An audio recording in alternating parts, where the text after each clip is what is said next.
Testing. Okay.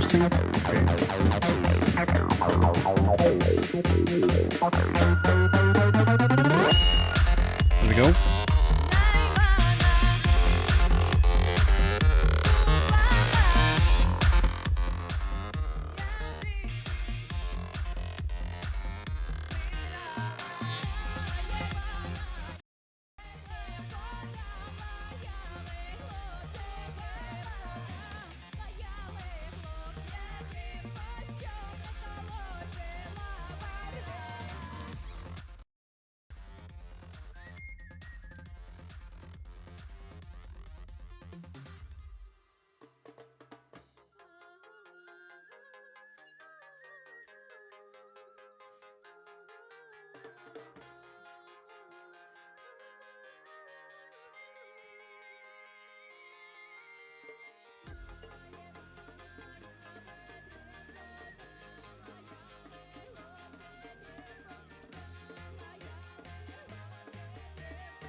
Yes, here we go. So let's take a look at yo.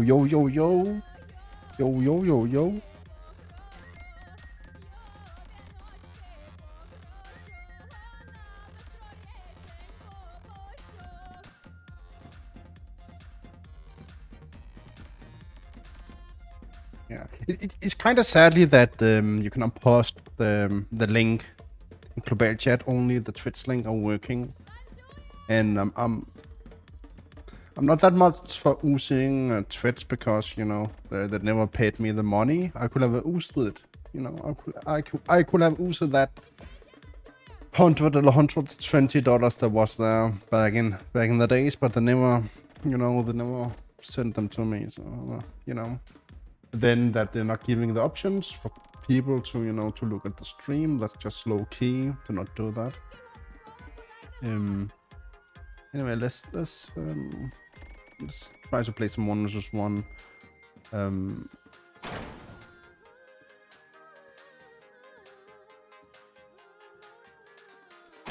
As you can see, my loadout are a little bit different than what you will see normally. I don't have an healing unit. So yeah, the hero, I don't really need the hero, so I could change it. But I think like on BU, bout spawner, Barota peer traps, missile silo, bombs, heroes. I think in flag, I think that could be super huge to have.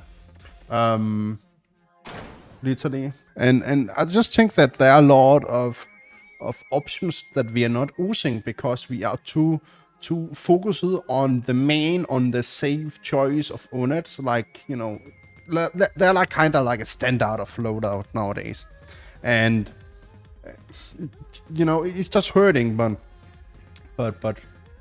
if people was like going together, talk about, okay, man, okay, you're gonna take that, and the tactic a little bit, you know, people can see what each other are doing and so on. They know, you know, what they're doing. I think it could be super up to have. I have some combos that I think could be super huge, and it's not something that they are done much of nowadays. Like, I mean, it's not like, okay, you know that it's gonna be BU. Let's say you're gonna play a custom game, and you know that it's gonna be BU. You know that the Angel are gonna be one of the main choices on many maps because it's so damn broken, right? Then you kind of need the Helix, and then, you know, again they have maybe the Bumper, right? So you're kind of like forced to play some, you know, you can either take, you know, the Angel Bomber or the Helix. Like Saucer are really bad on BU. It's really bad. So and even Neo as well. So where you know, where some max classes are super up on some maps, then they're just dog shit on other. The Warthog are just dog shit on all of them, but it's just because it's so weak. The sets are just, you know, the sucks. I mean, it's just sad, right? So all the other classes of max have and ooze cakes. So exactly how you're gonna play, that's the thing, and it's super tough to play versus an Intel. You just have to play a different style. You have to drag out the metal. You have to set up. You have to you know, do other stuff. Don't let it snipe. You have to block. You have to you know, carry back and forth all the time. Anyway, I'm gonna check here. Take some stuff here. Maybe I have to take the balloons as well, just to be an asshole. So not only I have the flag, as I have the balloons too. That could be hilarious. Maybe I'm doing that. Make them chase me, and then I'm just dropping the balloons. That could be kind of funny. I think we are where we have to be to play. I'm gonna join here. 1 versus 1 first.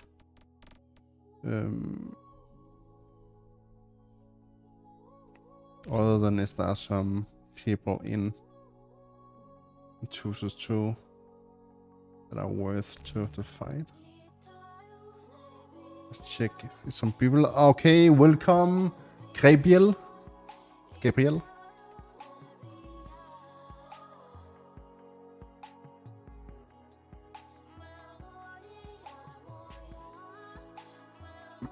So I'm still a little bit sick.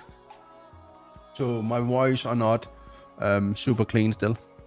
But yeah, it are what it are. As it always have been. Maybe I can actually challenge somebody on the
bombs are just fun when the enemy are like an angel, but it's not something we're gonna see.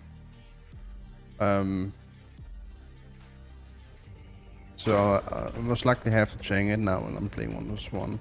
I hope that he's playing. I hope he's not leaving. Maybe people are leaving, sadly. He's playing, maybe. Here we go.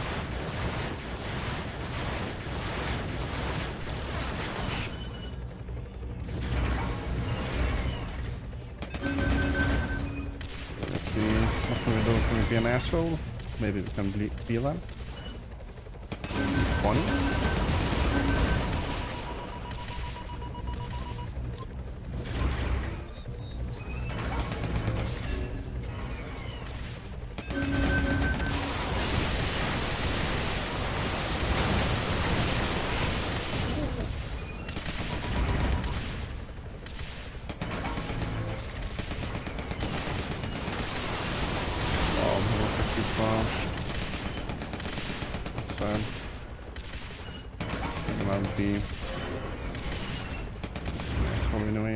Actually, I can maybe.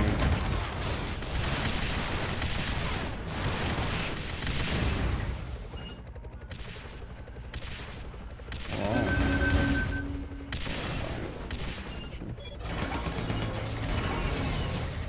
Let's take a look and see.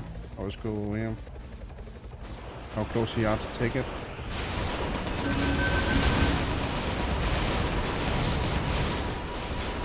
Let's see what he are. Look at daddy.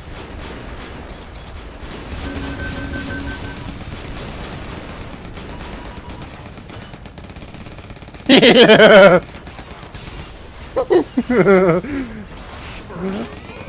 I got you. Yes. Was worth it, man. Was worth it.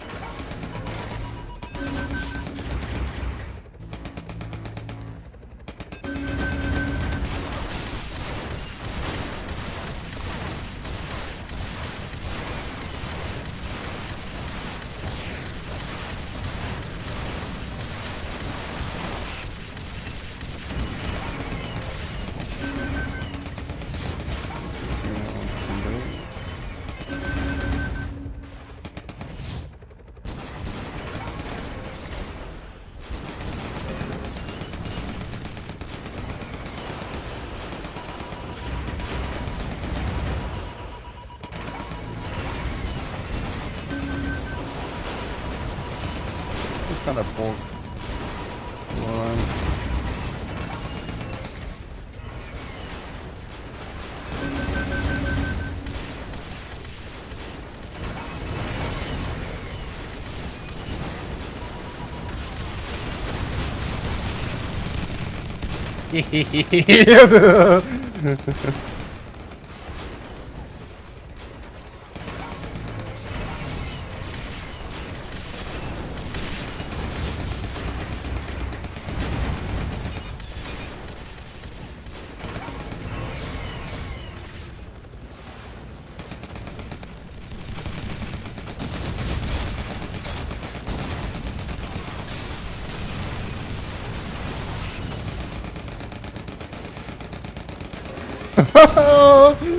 Oh no.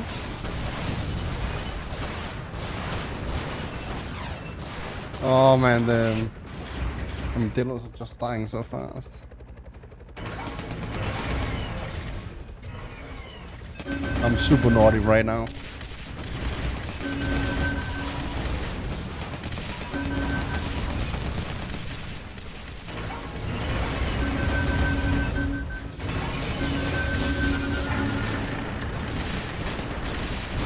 Move back a little bit. Not always that you have to move forward. Sometimes you have to move back.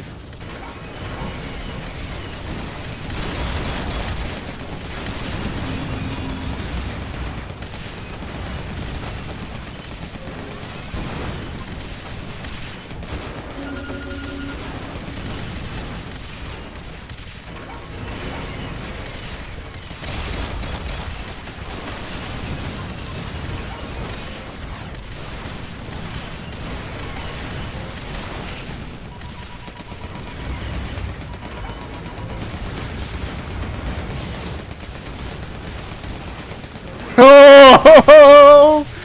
Oh no!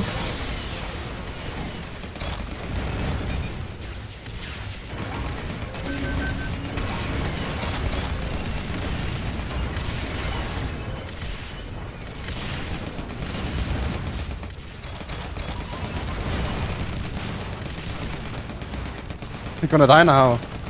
He's overreacting so much. Holy shit, man.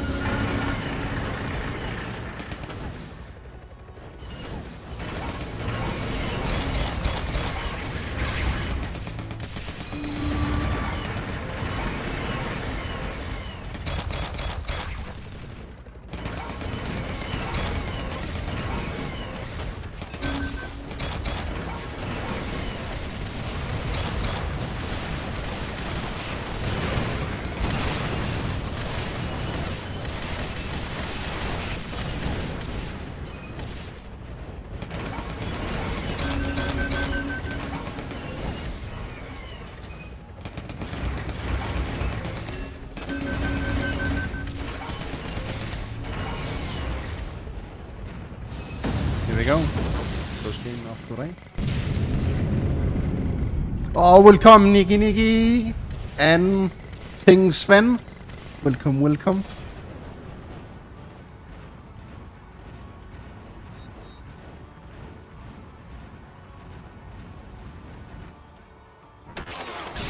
I think it's so naughty to be an Helix and then have bombs if you're playing with an angel and drop the bombs and then finish with missiles or drop the flaggers and then kill the enemy. This is not the angel. Like make him chase you and stuff. I think it's so cool, man. I think this is really nice to block like that.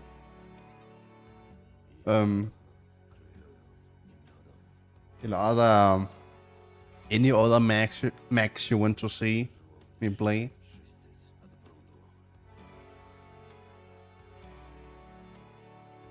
Oh, that was a fast game. Fast spin of a game. So, let's try to be super naughty from the beginning, like really naughty.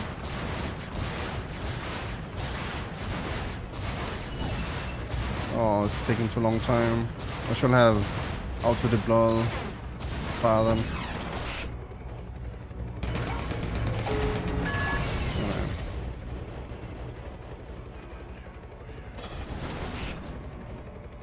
Let's wind on him. Let's wind.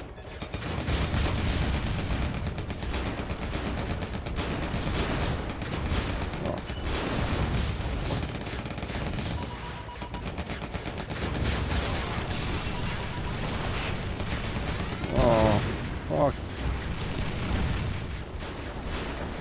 Shit. Mission failed. Oh no. Oh no. Too strong. The outpost. No, we're gonna attack him again. Okay, so log in.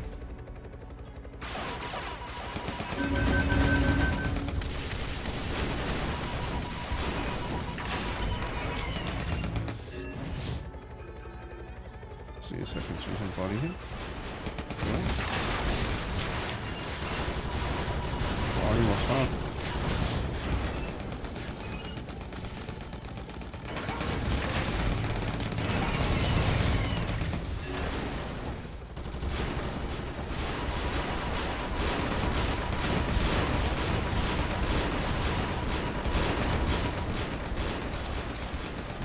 That's nice.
Ej, hvor su.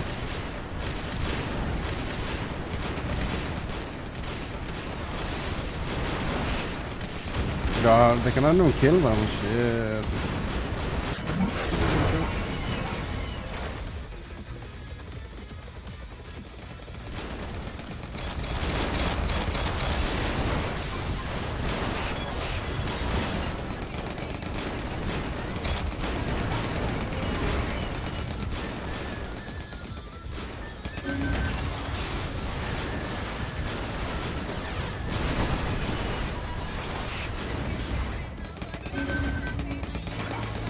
I need more tanks next time. They're not that strong, the multis. They are missing so much. Come on.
I really went to play like that.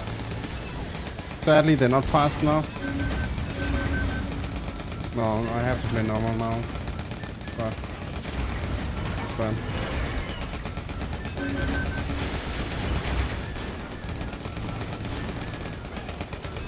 You should move forward now at the bottom when I come to stop that. But and you have the.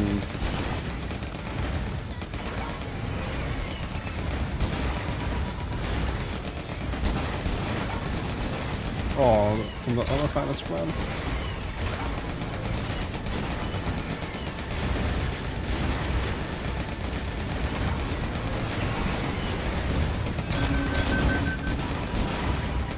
I cannot do anything because you have the turtle. You can just keep moving forward.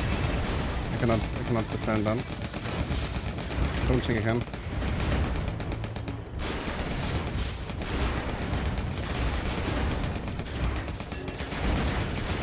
Try, but I don't think as long as the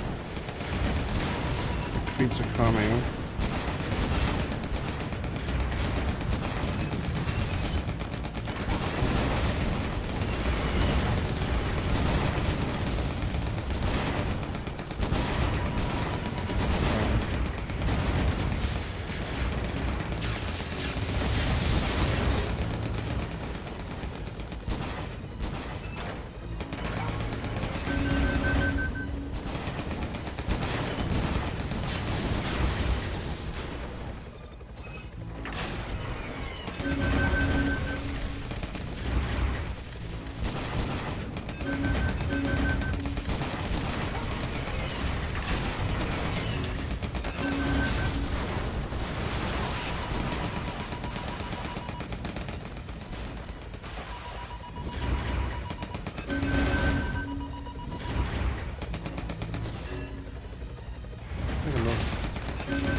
Do I even have Arthur? I don't have Arthur?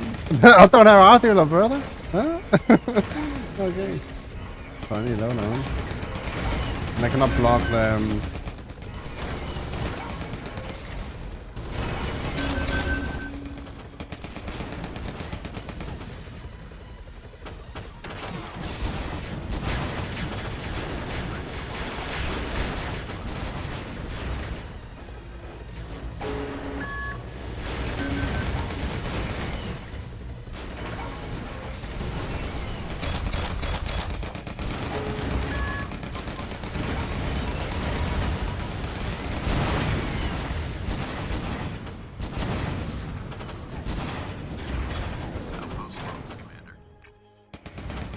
I don't really counter it because I have no counter, so I have some bombs. But that would just, it would be so much,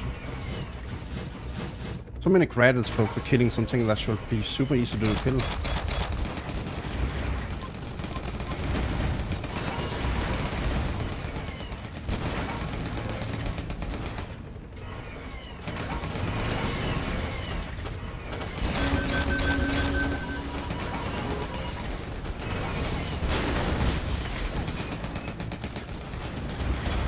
I don't really have anything. I don't even.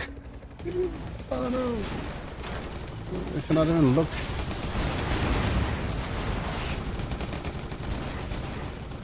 Fuck! I'm too slow. I'll die now, man. Lol. He's fucking focusing on the wrong thing.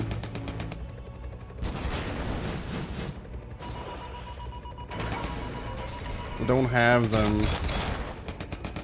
Fuck. Okay, so now you need the honeypot.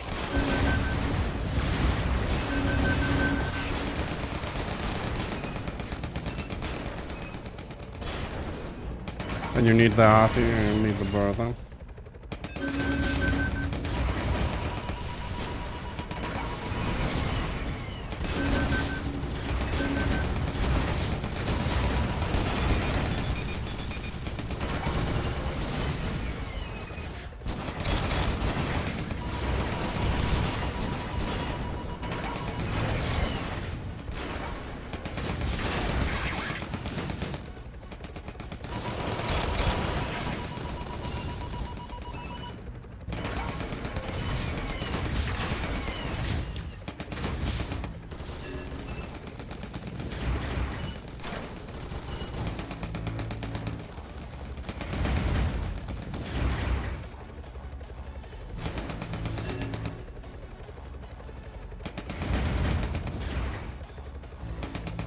So exactly what I can do, I'm not sure. I need to look at surely.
Oh, then it's not a...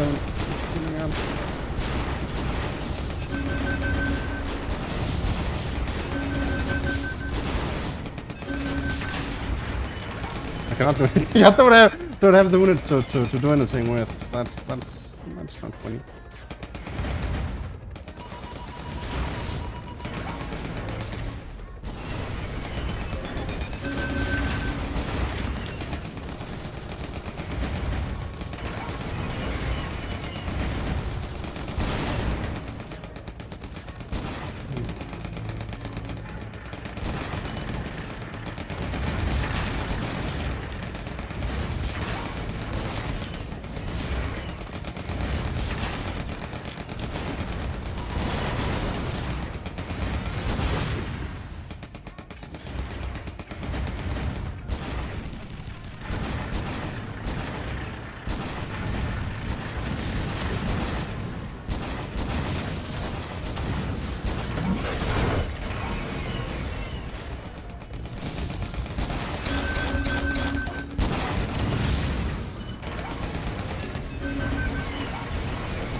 Man, they cannot even be used with the Necros.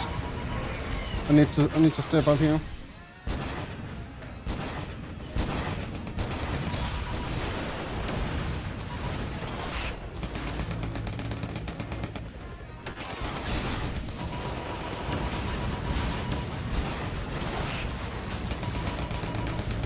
That Necro taking 1,000 years to get one. Okay, here we go. Oh. Totally forgot. Oh no. Oh no.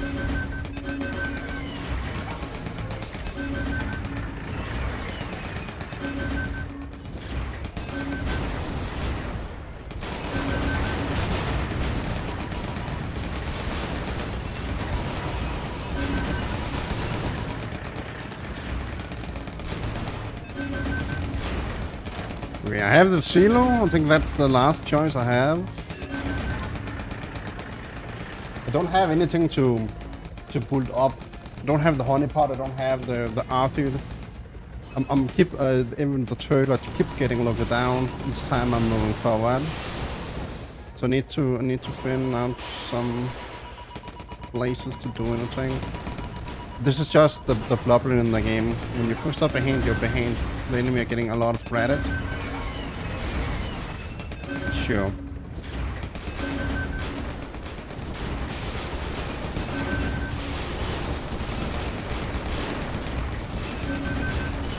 Okay, that was some free unit. Shit, man. No.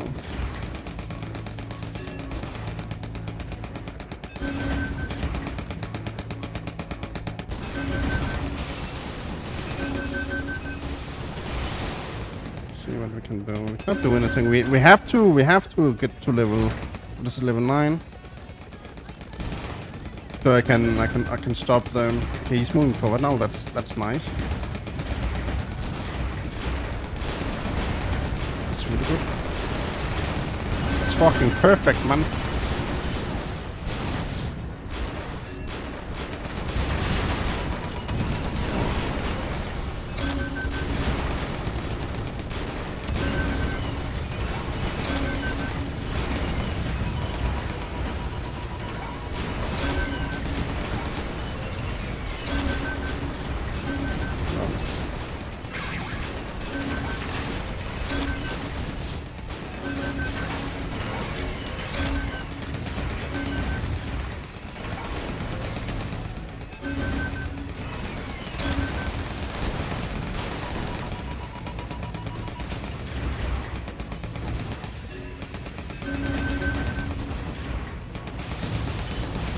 Oh no. That was bad. I needed that one to play. Fuck, man. Oh no.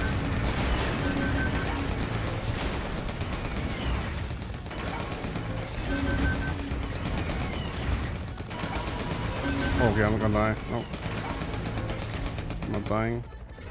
But I kinda need... oh, fuck. man, I need them.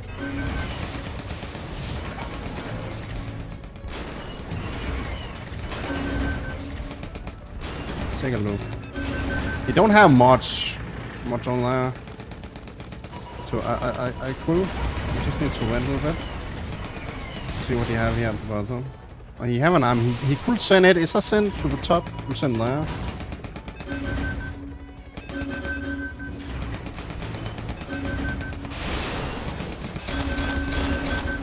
Just need to wait a little bit time.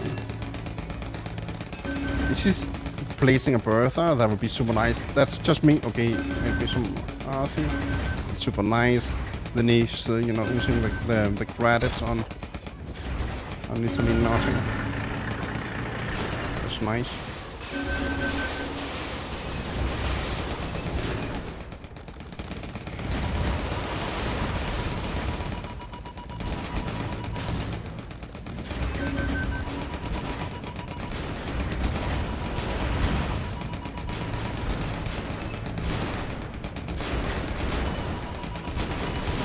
Man, that's... Holy shit. Oh, he's sitting from the bottom now. You know that he lost there. But now he's panicking. That's just super nice, man. It's just like, okay, man. He's panicking.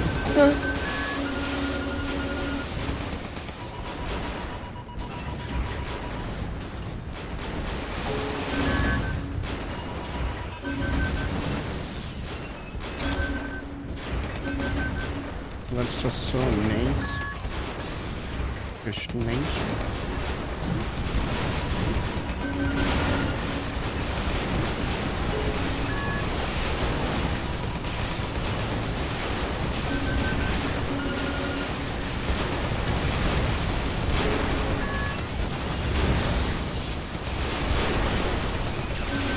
Oh. Oh.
Hee yeah, boy.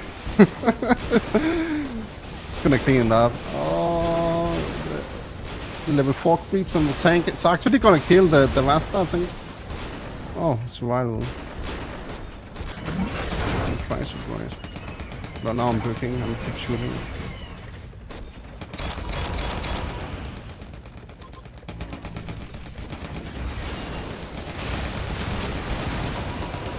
Yeah, boy.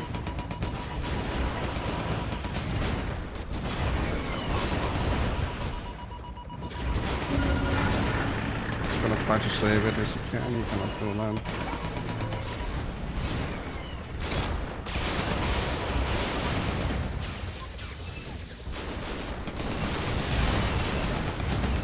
Oh! Are you fucking kidding me? The missiles did not do anything. Did not do any damage somehow. Somehow, man.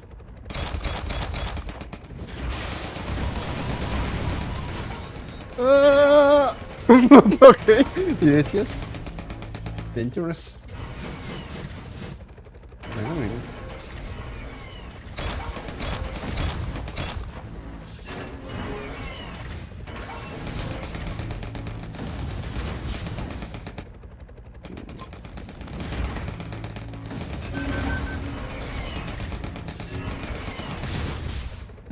Yeah.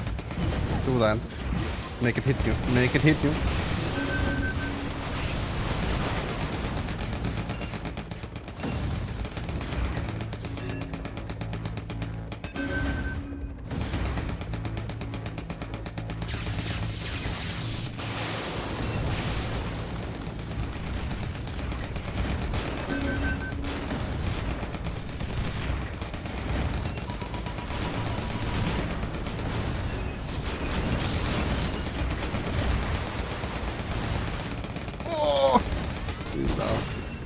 Easy come.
Oh, it's gonna survive.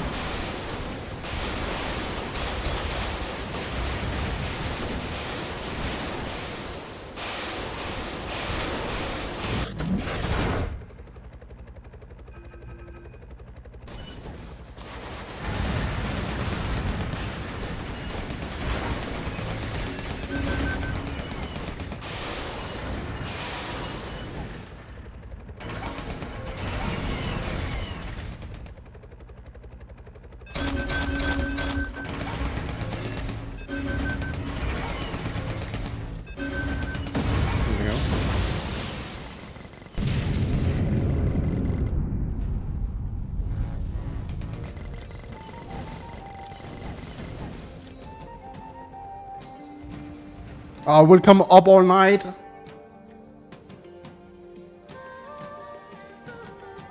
What a bad push. Yeah, it was kind of bad push. Yeah, I mean...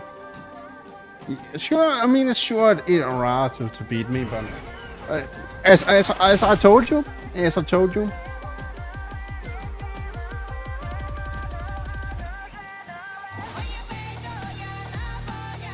surely not the best loadout because you have no counters. You need the turtle. The enemy can keep move forward if you have the turtle. You cannot beat it. You don't have any counters versus the shooter versus the artillery if you don't have artillery. So it's like, you know, just down from there. That's, you know, why it's so main, it's so meta to have certain units that just kind of sucks. But it are what it are. So yeah, I'm gonna change back to some of the units so I can actually do something. It sucks to know that you can move forward, but because you don't have a certain unit, you cannot move forward.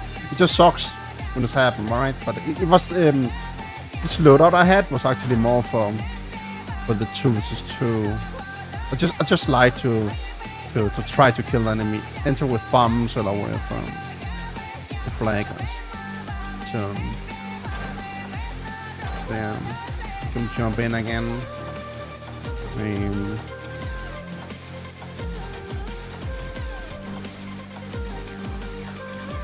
And now it's looking more and more like the other.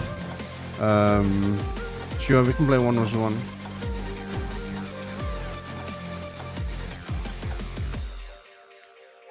But again, it was a nice attempt. He could have won. I think he could have won maybe. But he did exactly what he should not do. I had no nothing. All my units. Easy was seeing what I took out. I had nothing. I had you know, I did not have the type of units that you should have to move forward with. So yeah, because I'm stupid that I'm changing the loadouts to play differently. So.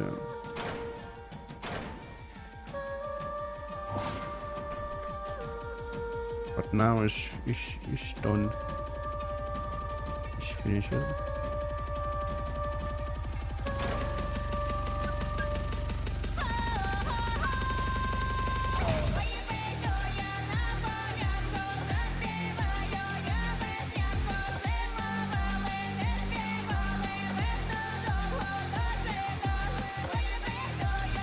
Oh yeah, easy win versus 4-4. I mean, it was. I mean, you can see. I mean, I kind of tried a lot of stuff at the beginning, a lot of attempt.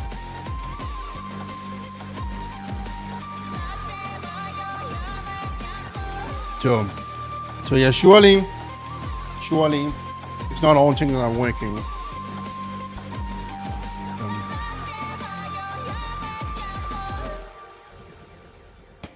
Anyway, here we go again. So now I'm playing versus one of the best mechs in the game, and that's just because speed are everything in the game. If you are faster than the enemy, that means that you can come from A to B faster, and yeah, it's first game for him, so he's a little bit rusty. So he's okay. Yeah, exactly. That's okay. I don't expect all that for the first game of today.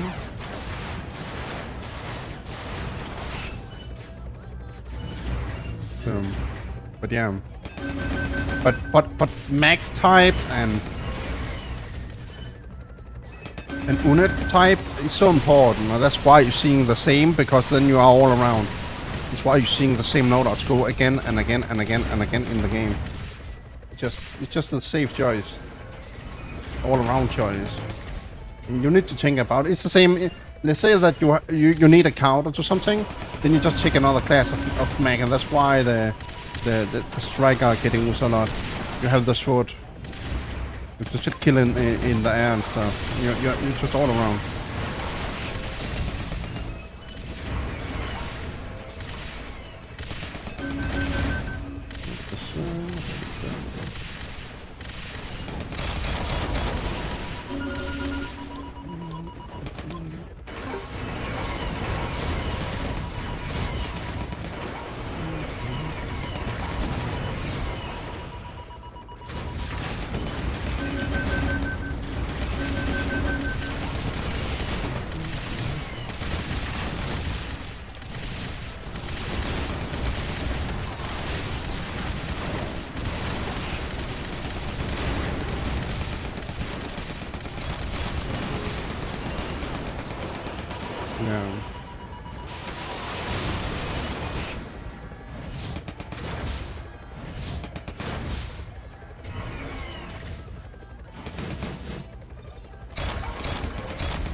So another thing, I'll remember to have some width on the map.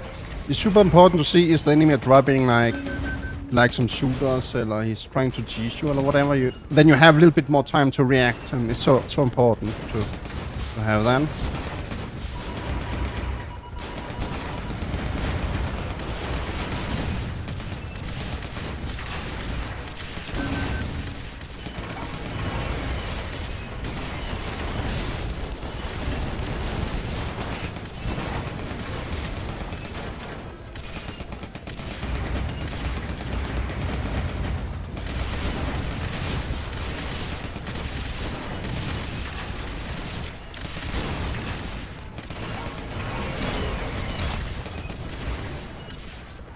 See what it's doing. It's really trying to just tease me.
He's just lost it all.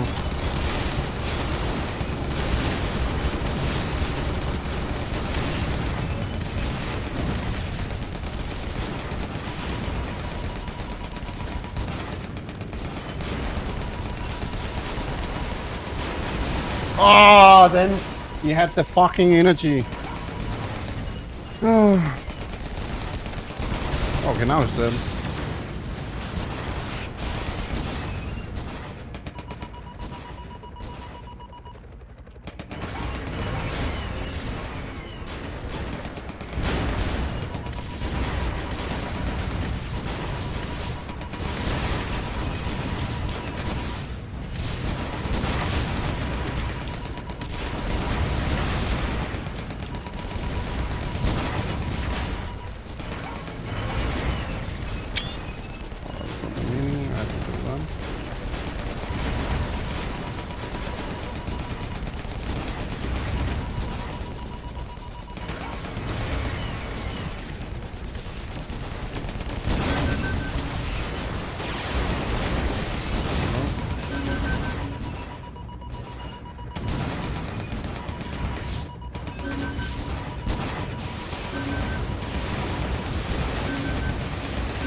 Oh, where is that?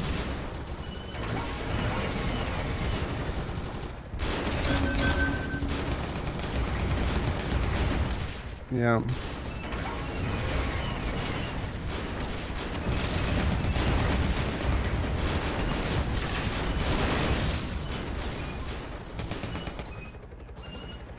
I don't know if you're too slow.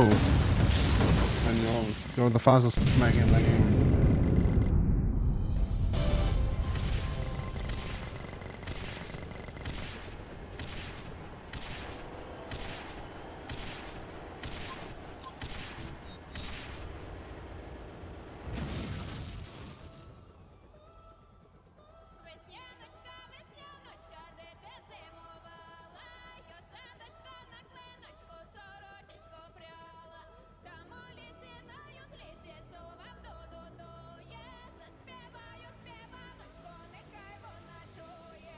Yeah, Up All Night. That video I sent to you. Yeah, I don't think I have much control over the resolution of the videos at the beginning. It looks like it's becoming better and better the longer and the further I'm coming in the years. But if you're looking back in 2012 and 3T and 14, then most people was only having like 480p and up to 720p, and that's that's the resolution. And then there was like the FPS frames per second, and some of the videos from back in the time only had 25, some had 45. So I don't know, but maybe it's a program. But I just think that it's a mix of old videos, and then we just have better scenes, bigger scenes, and then it's just getting even more pixelated than it was old days where we had smaller scenes. But I don't know.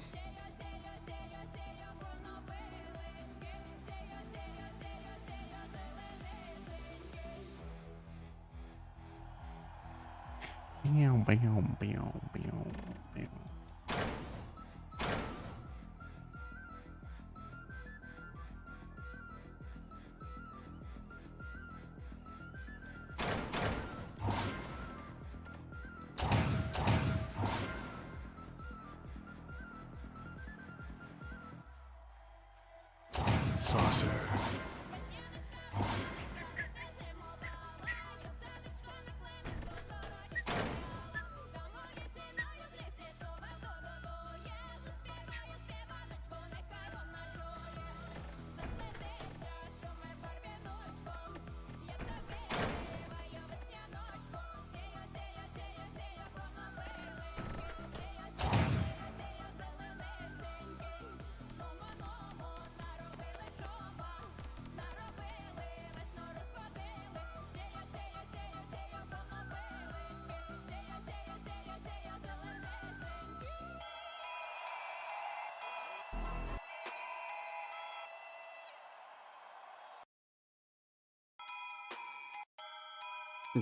So this is Wire's UFE The Path 140 MP3 music. I don't know if you can hear it. Yeah, you can hear it.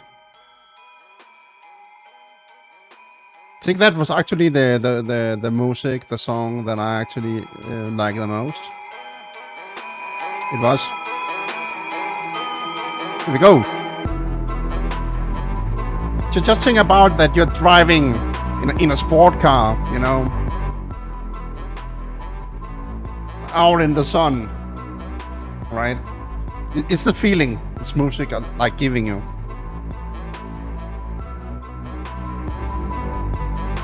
You're slowly getting immortal.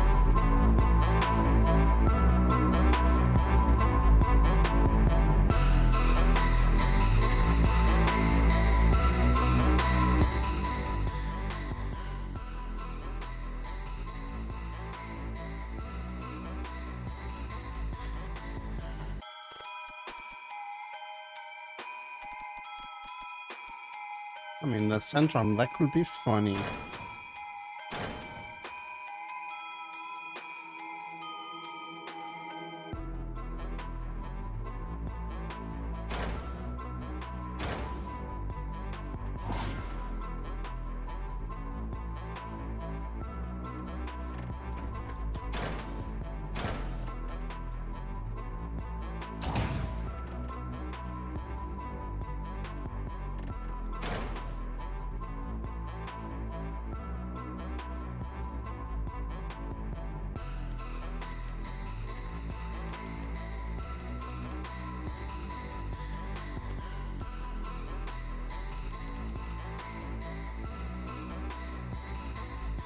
Okay, let's try 2 versus 2. And maybe we can fight. Maybe, I say maybe, because it's only maybe. Nobody knows. That's 3 versus 3 is like there are always somebody that lagging. It's just how we're down, sadly.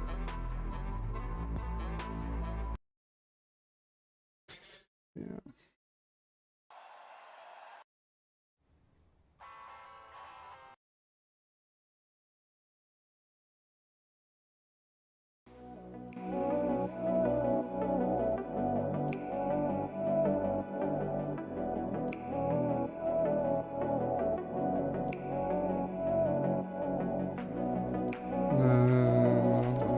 Don't.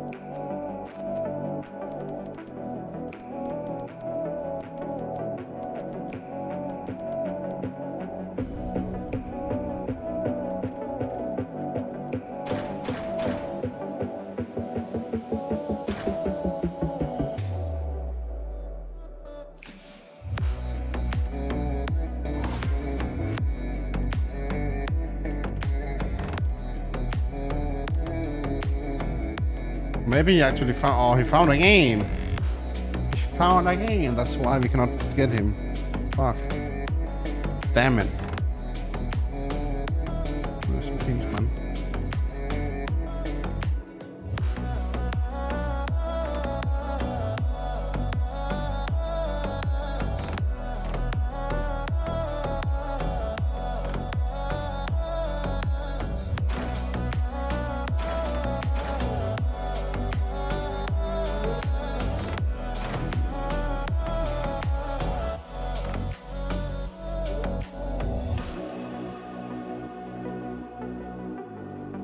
I think he had the turtle, so I can chain. I think I can chain on the turtle.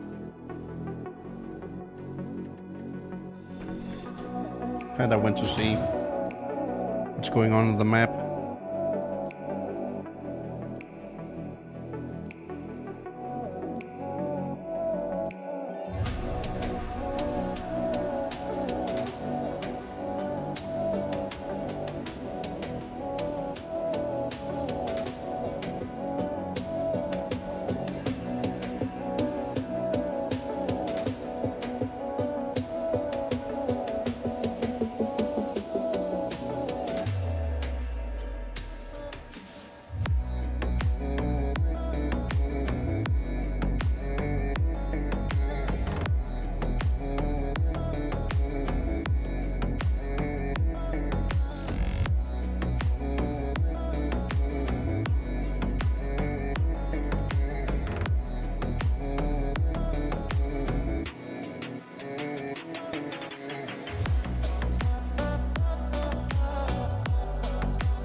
Bike rush? I mean, we can do it.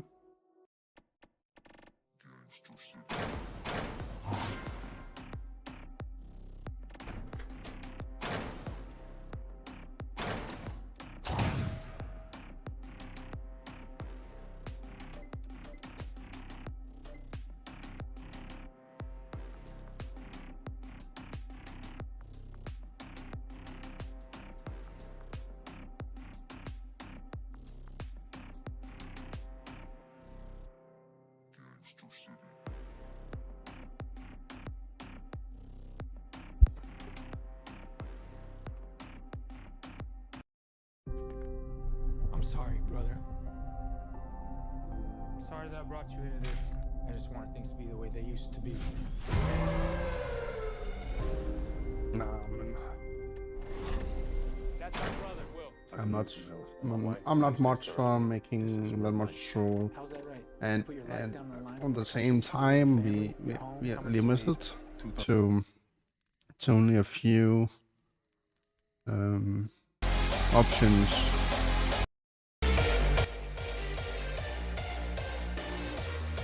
In the game.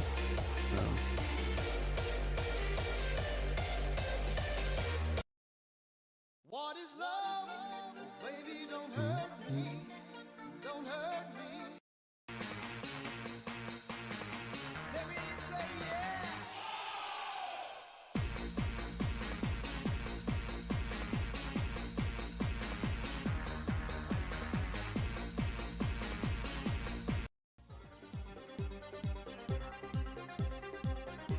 Here we go. It's gonna be troll then. It's gonna be a troll.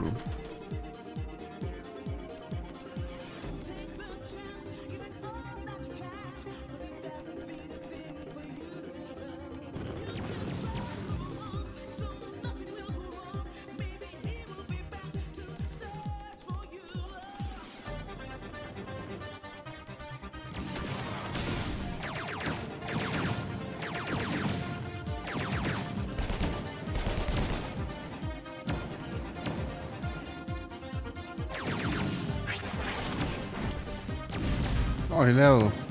Fuck.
No, det står nemlig getting on the shot as well.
Oh no. Reached the point of no return.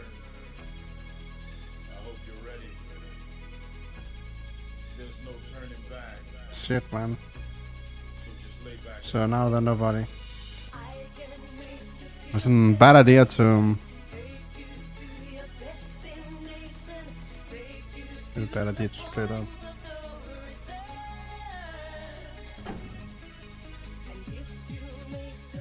Bam, bam, bam, bam, bam, bam.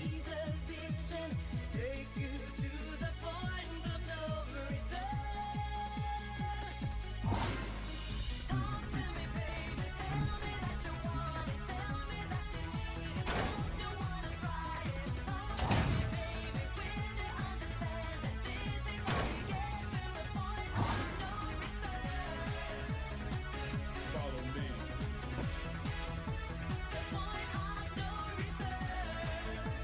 There's no turning back.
Hey, must be close.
Oh man, I am sleeping.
It's so sad that the scenes are dying so fast.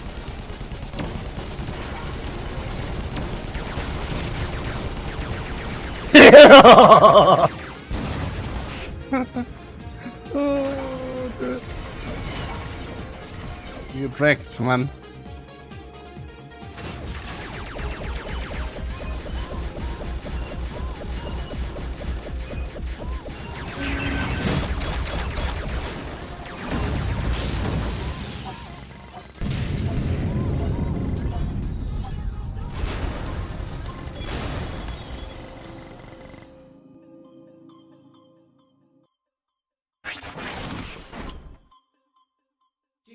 It's a close one, man. Holy shit.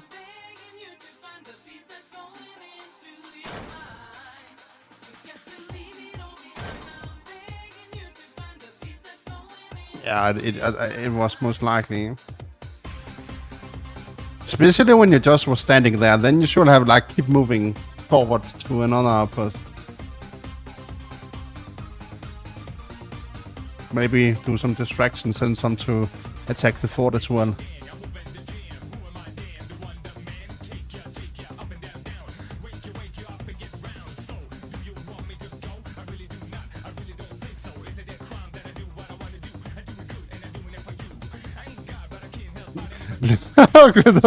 What the fuck? It's propaganda! Fuck, it's propaganda, man. Holy shit! In global chat! Oh no! Man. And that's just the thing that, of course, there are two sides, right? But I cannot see... I mean... It's like... Is Putin they're attacking Ukraine? Yeah, maybe they're about to get into NATO and stuff, and then all of it are gonna be super strong. But then Russia could just join NATO as well. I mean, there's no reason to have a war because of war there are with war and stuff like that. But surely they're getting brainwashed right now in Russia because they're calling it in a mission, special mission instead of a war, because it's a war, man. They're taking the country right now, one part of another, but they kind of got stuck. So that's good. We know how it are right now. So I hope that Ukraine are able to fight back, that and even that would be crazy to be able to fight versus the second biggest war nation, the war country there. USA are of course the biggest one. That would be super huge, but people in Ukraine don't know, is they gonna lose? How to what's gonna happen after? What's gonna happen when they take that and all the stuff that they have? Ukraine have a lot of military stuff. What's gonna happen after? Will Putin just keep moving? Now he got one more land. Will he take some more? That's the thing, right? It's gonna be in war. Is he gonna attack? He can of course choose some countries that are not a part of NATO and stuff, so it will not be as hard for him. So he could actually starting to take like one by one part. I mean, yeah. So he bleeds just not often. I'm immortal, man. I'm not. Yeah, I'm surely not immortal.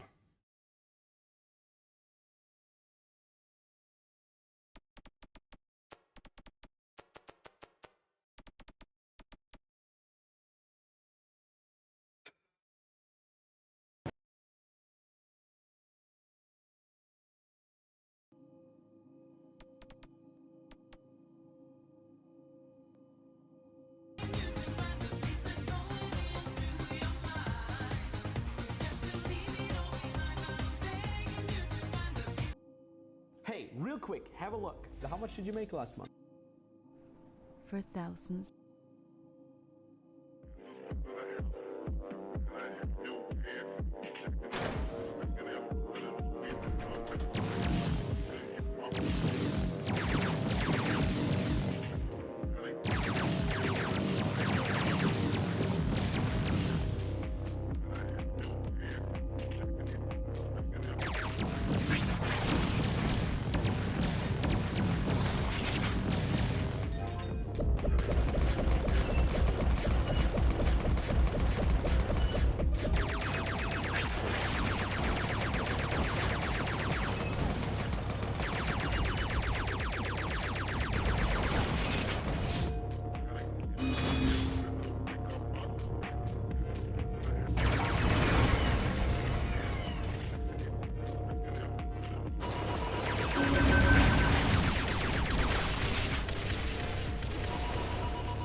But I know it's good.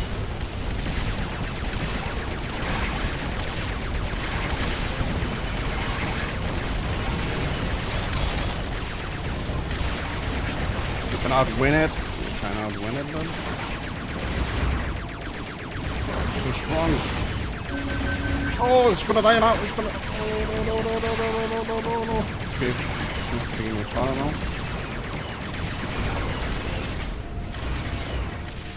Har du? Det är så mycket.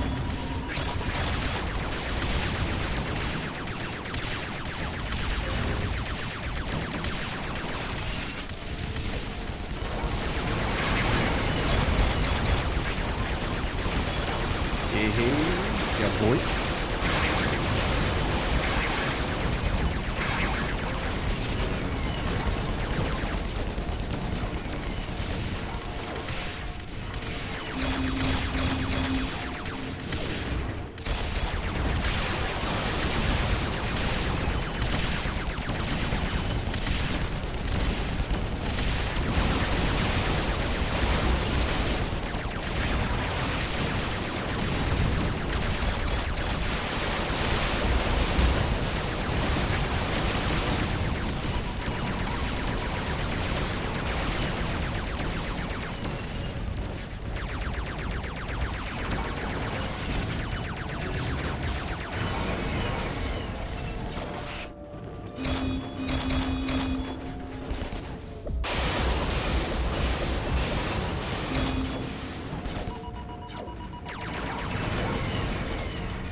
Oh.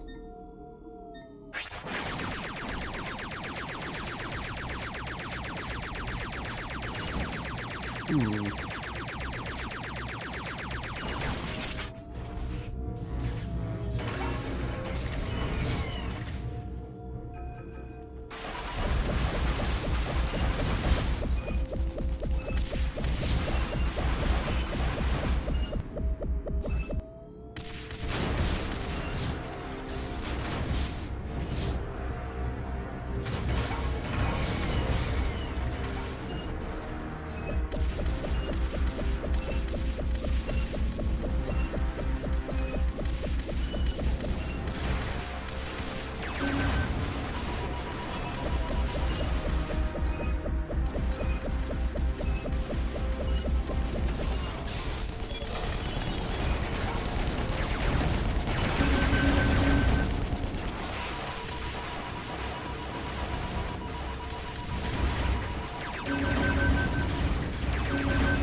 Oh, still there.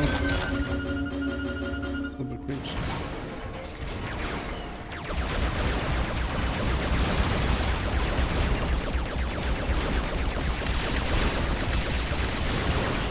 Haha, the Megalon, dude. Surprise, surprise, surprise, bro.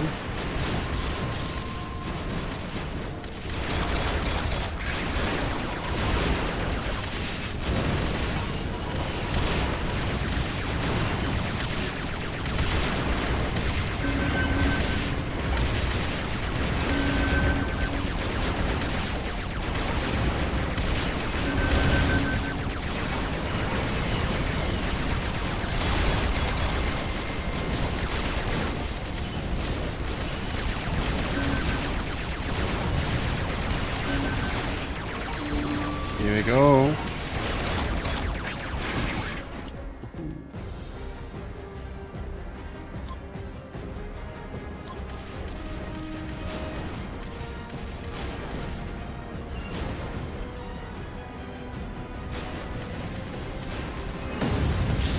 Did not left Ukraine. What are you talking about?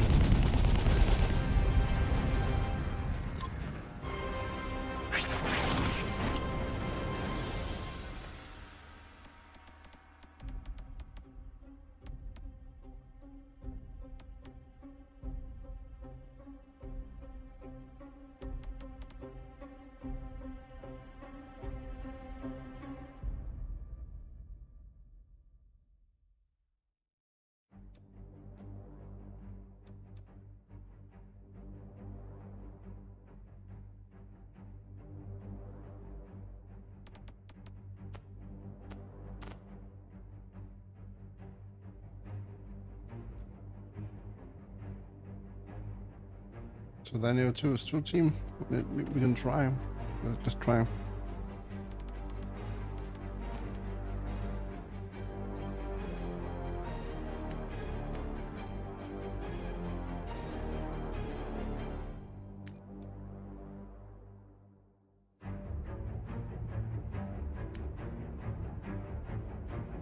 I cannot invite you.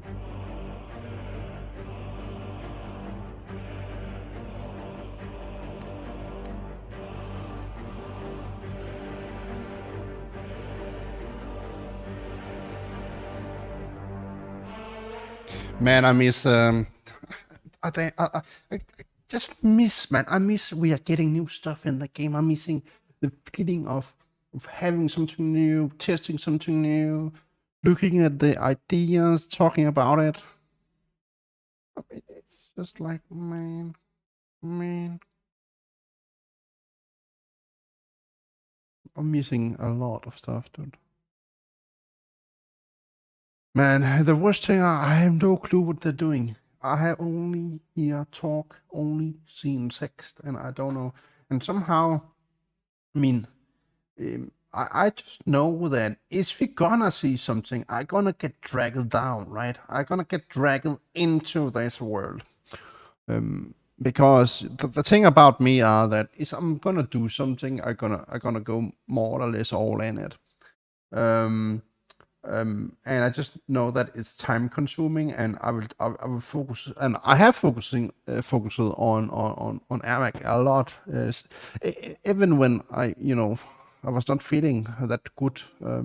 I have never been feeling better like now. I mean, I can see on the scene like no problems. I'm not getting pain in the head. I can actually play the game. I don't even have my gamer classes on right now. I could even have that on, and I would be it would be even better for my eyes and brain and stuff. But so um,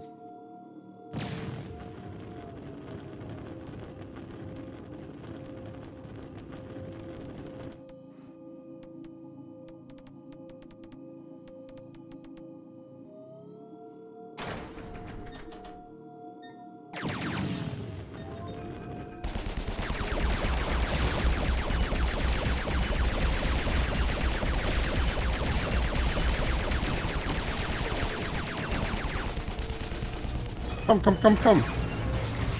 Come on! You're waiting so long time. Come on, dude. Come. Come. Shoot. Come on, shoot the missiles. Man. Block, take the damage. Man. You have to shoot the missiles. You have to block with your mech. Man, come on. This is why we cannot have nice things, man. Why, man? Pocket, man. Dude. Look at your mech. Block with your mech. Shoot the missiles. You have, the highest shoot down chances of missiles on, Shit, man. That's some garbage, man. Oh.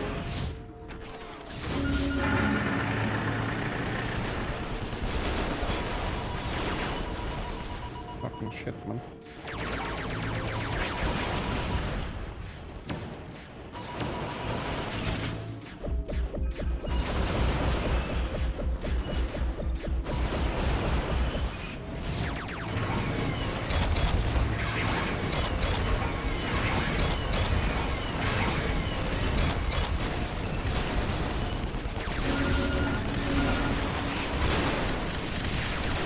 I know.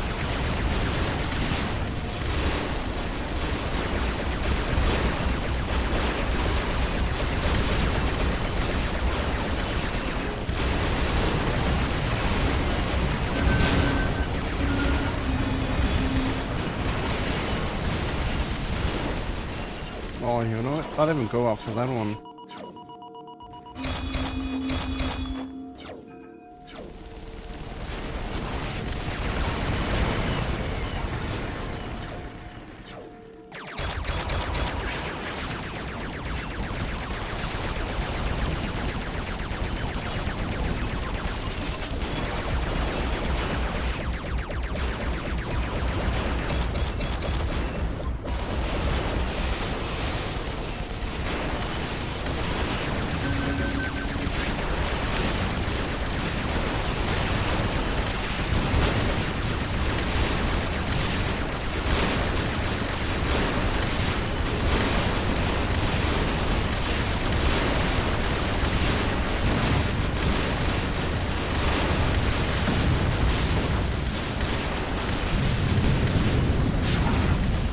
So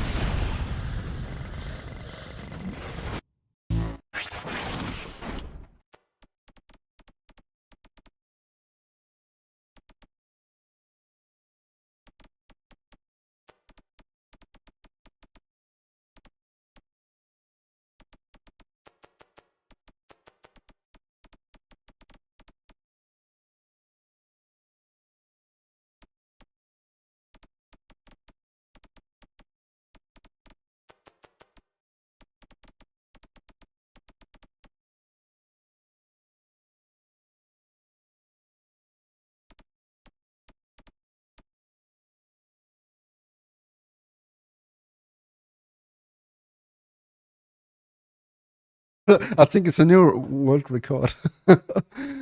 Oh no.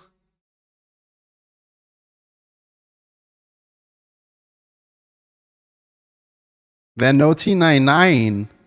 Where can you see a T99? That's at the bottom. That's on the side. The T99 are one of the easiest to take. You just have to take a creep and then they will get distracted. The Seekers cannot get distracted. They will always focus on the mech. Always focusing on the mech. The next time I can just have a generator with me. Next time. But I will not be able to take them all.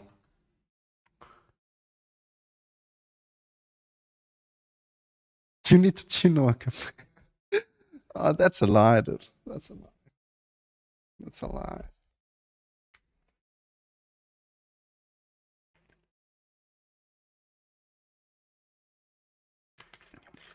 I'm just doing what I have to do. Do what I have to do.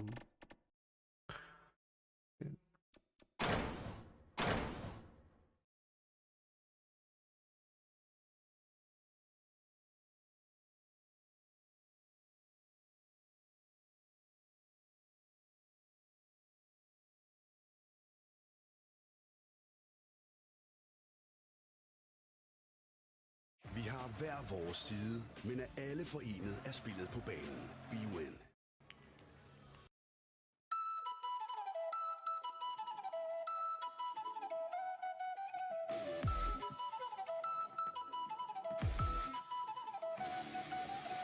Sieben, sieben, Alulu, 7712, 77, Alulu, 123, 77, Alulu, 7712, 77, Alulu, 123, tanzen.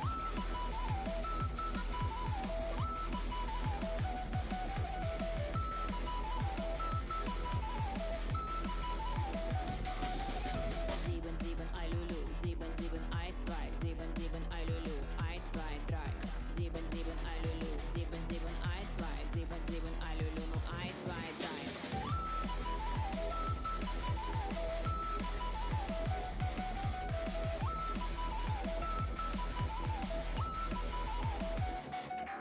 I want to see. I want to see. I want to see. That's the right spirit, man. Holy shit, I cannot. Tell him. Fucking tell him, man. Tell him, dude. Tell him. Tell him, man. But yeah. I mean, there are many weaves on the things.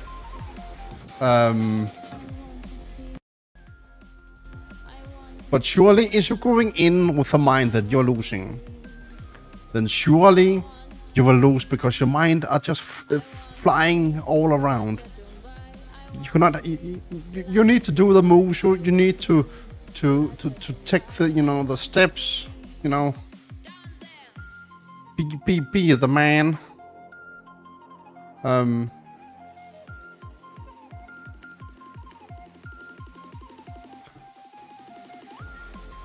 But I like how he say that he's not the best in the game. I can beat him, and it's just like you I don't know. I mean, you can all can beat all. It's like okay, what my class have they, and what Onet's combo have they, and are they playing for chilling, funny? Are they testing, and are they playing like super stone, 8 safe, and then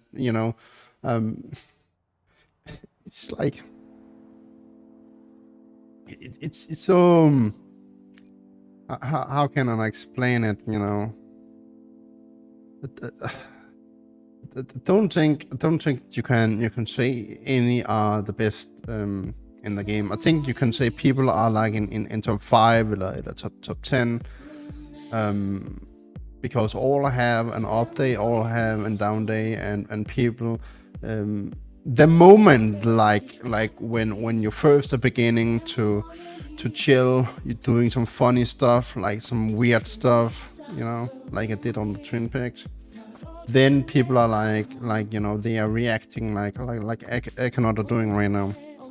That man, I can beat pro, man, and you could actually have won the game. And just because you win one game, don't mean that you can win. I mean, I can step up the next game and not doing funny moves and stuff, and have, you know, the main meta loadout and stuff, right? But you know, I think all have a chance. You know, you should just like you should use the net, you know, super wisely and stuff, and have the, you know, just be crazy, you know. But yeah, I'm normally losing when I am just, you know, bored of too many easy games, and then I'm beginning to troll and maybe have an you know, worse or Mac or whatever. I had one game when it was Attila too. But then after, you know, I lost one game, and I'm just like, okay, I'm just taking the normal broken shit, and, you know, easy peasy, easy clap. Nothing can... I cannot... You don't understand that the ranking points don't mean anything, man. It have not been reached in like 2 years. Fuck it. Literally, fuck it, man. Why can't I invite you, man? You silly goose.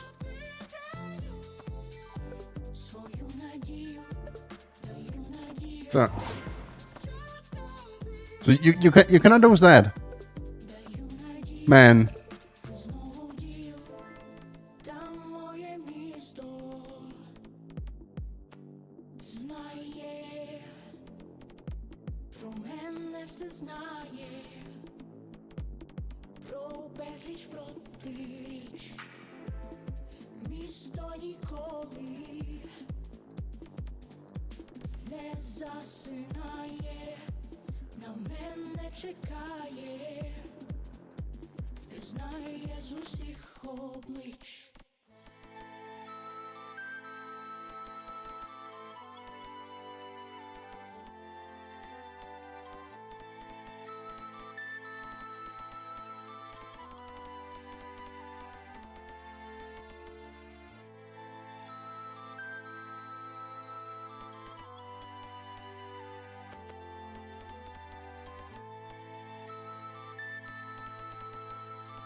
Yeah, there are just so many sides of that case of winning and losing and stuff.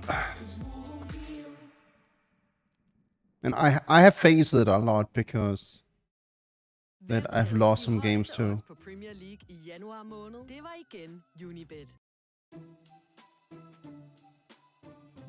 And I just know that it's always because of some certain units. It's just so stupid.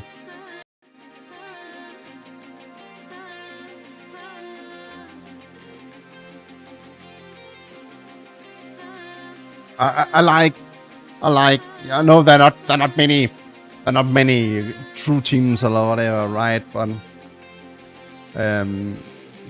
you know, we're not that many in 1v1 and stuff. But I feel that like when I don't have the long box with me, I'm kind of like always getting fort dropped. Like, I mean, I kind of miss always missing the shield, the 1200 hit points.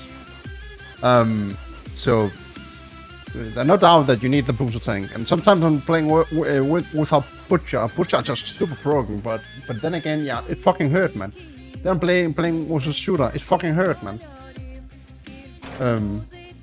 GT, man, fucking hurt. It's fucking hurt. You cannot. I mean, Tesla have another case. It's super nice. The enemy cannot drop the grinder. It will get slowed down with 50%. The max will get hit a little bit, and it's just dropping some stuff. You know, some infantry. It will get hit by the Tesla. So yeah, the generator again is the most unit, man. You don't even need the healing unit. You don't need many of them. I even think sometimes to just have fixers, but you know, yeah. Devastator, you need the Devastator. I mean, it's just sometimes, and there are other units. There are more choices, but it's kind of like it's really streamlined how the game are getting played, how you should play the game. We have made the system because we don't have that many options. I mean, we have around 80 units. But yeah.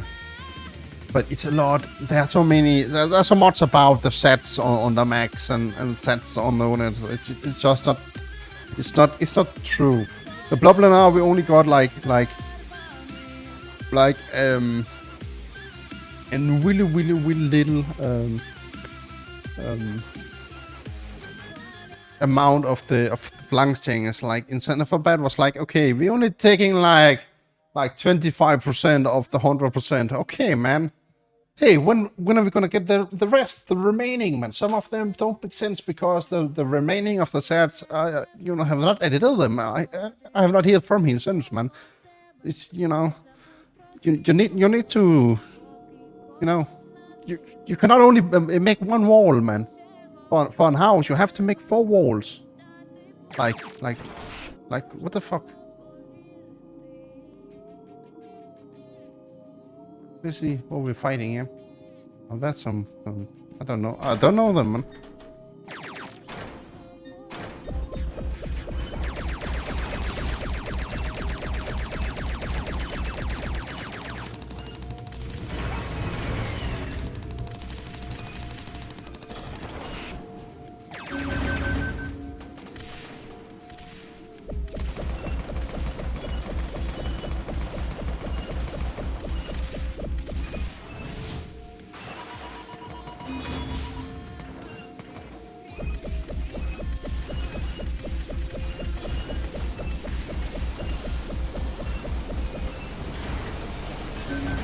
Oh, they're spamming.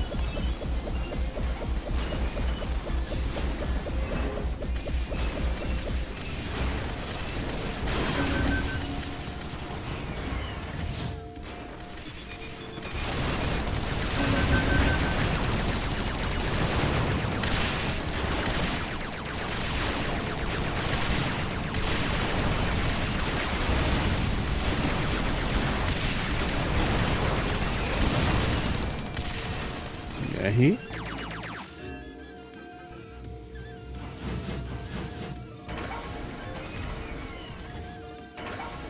He should just come and mow them, but he did not do it.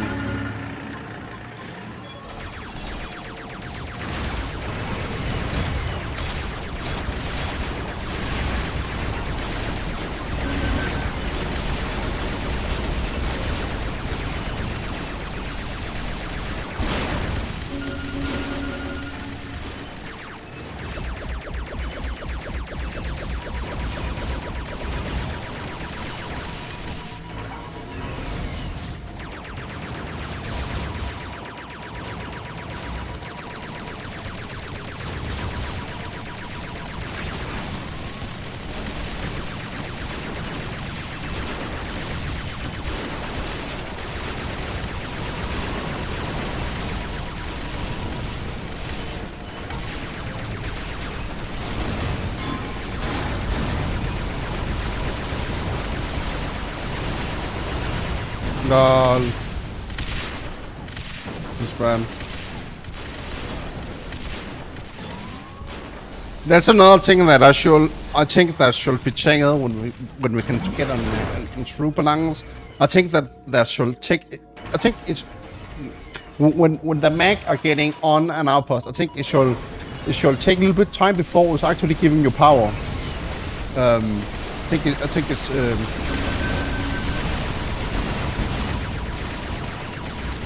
think it's too fast, and we need to do something about the jump. It's not okay that you can jump on top of an outpost from the ground.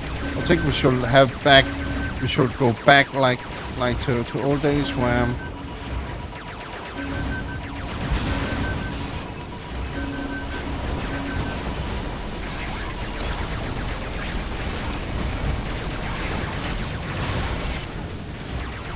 the ground was actually a part of the game, that you could like it was slower. It was about the air. It was not about the ground. It will not be an damn jumper. It should not be like that.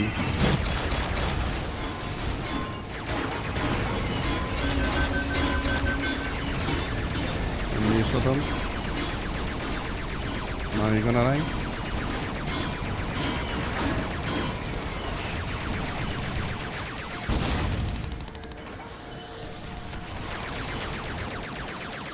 I like how they put the money makers. That's actually a really broke move. It's really good.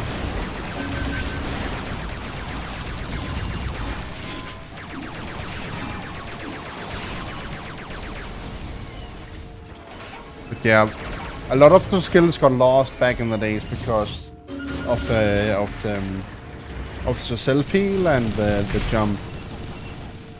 So it was so nice how it was getting played before.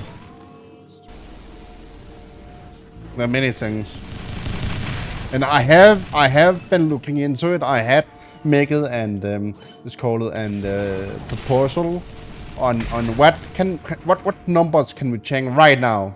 Only numbers for live balance changes. That was one concept.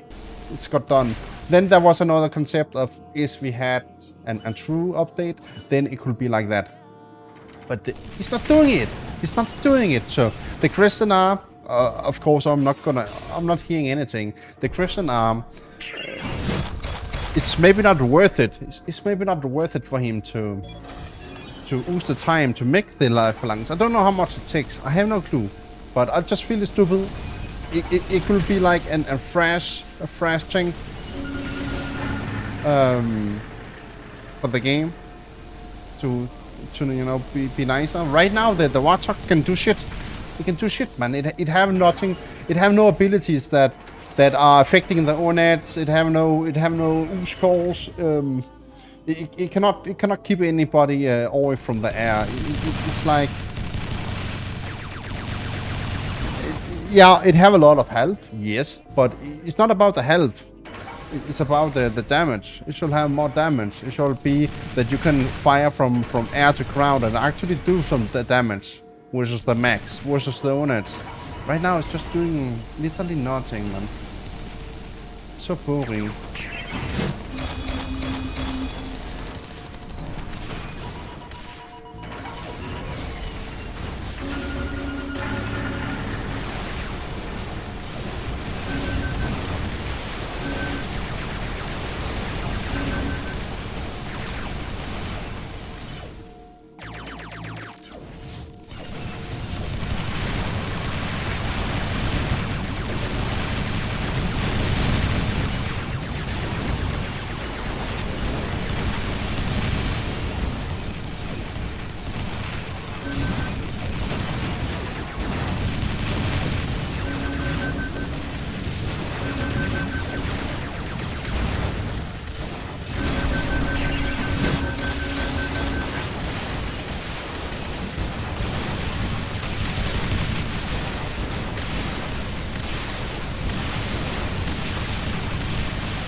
I mean,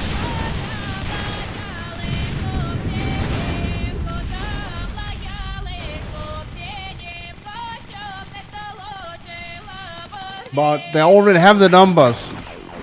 They have the numbers. I understand it. Let's say that, okay, they know that, oh, we're gonna have a normal update, you know, here Wilson. Then, of course, they should not have a live balance before the true update. Then they should be together, but it's not happening.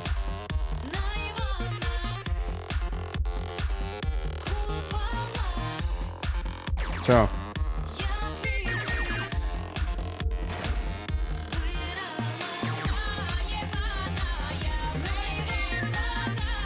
So there are literally no excuses, but I get it. I get it. I get it. I mean, they have all the stuff most likely to look at because it's making the money. But this game right now, there's still people that are buying stuff, and the servers are cheap, man. So they should be able to save money up. I hope that he's saving. I hope he's not just oozing them, right? I feel that it should go back in the community, the money that are getting spent. I know that 30% are going to Steam, but still, man, still.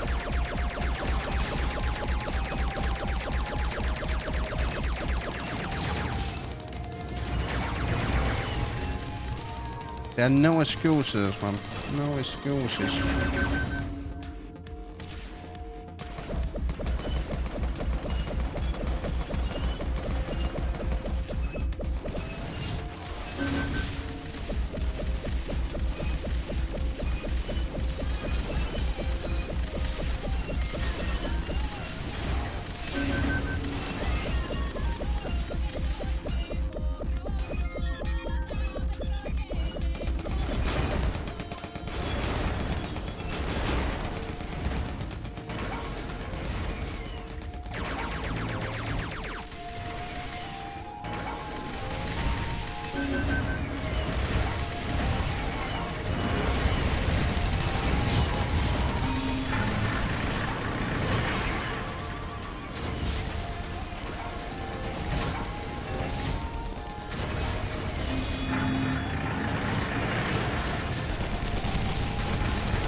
Go.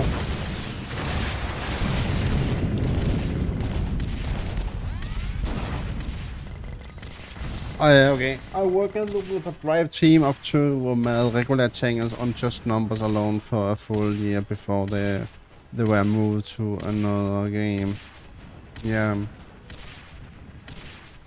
But the story are that Incendifiber did not know that he could change the numbers. It was something he found out, and then he did it. And then he actually did it like more or less like a year. So he kind of have done it, but he's still a part of the team. and Tiff are part of the team too. But Tiff are only she and the new Boblin. So is the servers getting down? Tiff are making the servers. She getting them up again. But it's just so stupid, and don't get like physical. Don't understand that there are a lot of developers that are waiting on James to say go to start. I mean, think about to get hired as a developer. Like Tricky or Tiff.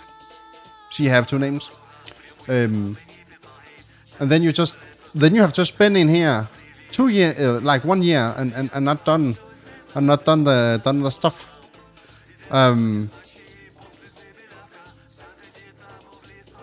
So just I get things take time, but seriously, man, so many blanks 2 years ago, right? I was like, okay, there must max go, like a half year. Then we're gonna see some nice stuff, man. James are working, outside. He's the other things he's doing. So he's working on AirMech in his free time. I was like, okay, you begin to save money up, and he hired a developer, and there are not many left. Actually, only Celebad and Tricky and James. The other ones have moved to like Warframe, Warframe and Fortnite. That's where they are. Of course, Jim's wife are of course a part of the team as well. But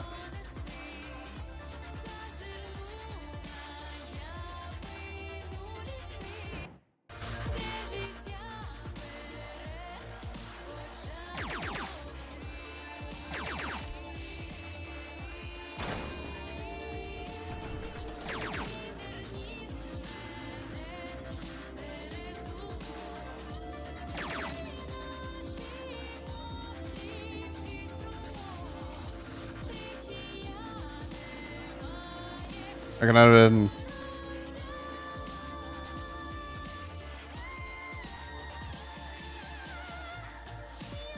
it was Equalizer, or what it's called, that did Laving first. So no reason for saying to play when it's only 1 versus 2.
Focus fire! He's so low, man. Fuck him.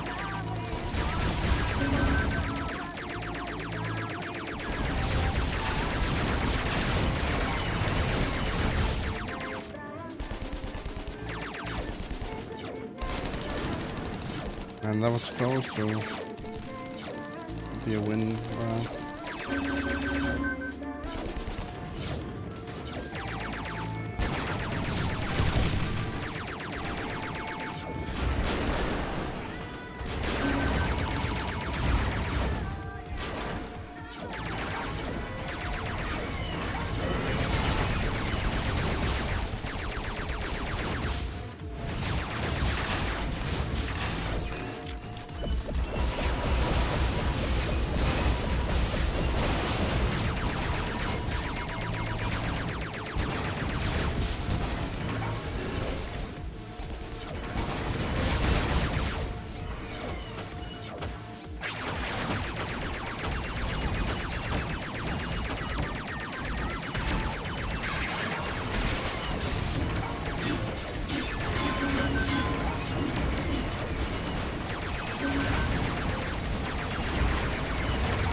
The latency, sadly.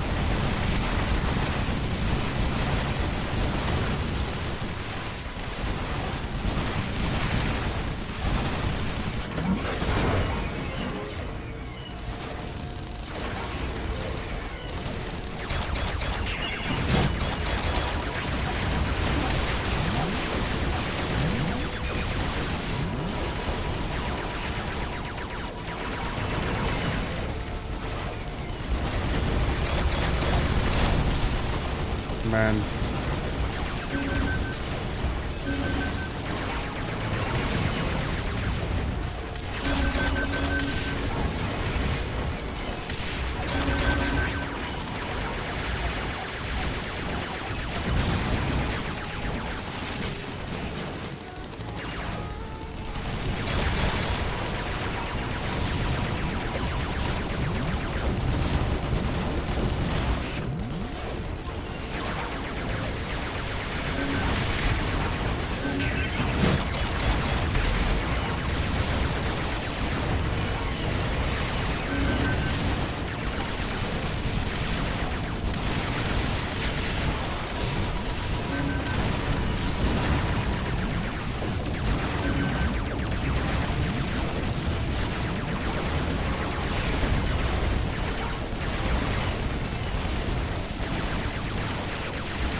Man. You're not healing the stuff that should be healed, man.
Oh, you just did the quick die.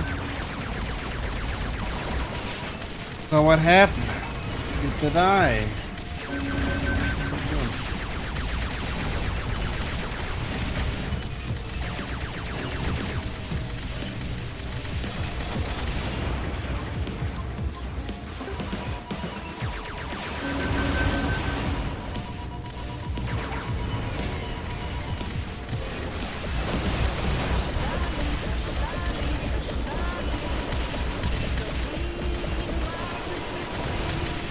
Oh, can I get killed maybe before I can get in? Oh, I got it. Somehow.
Oh man.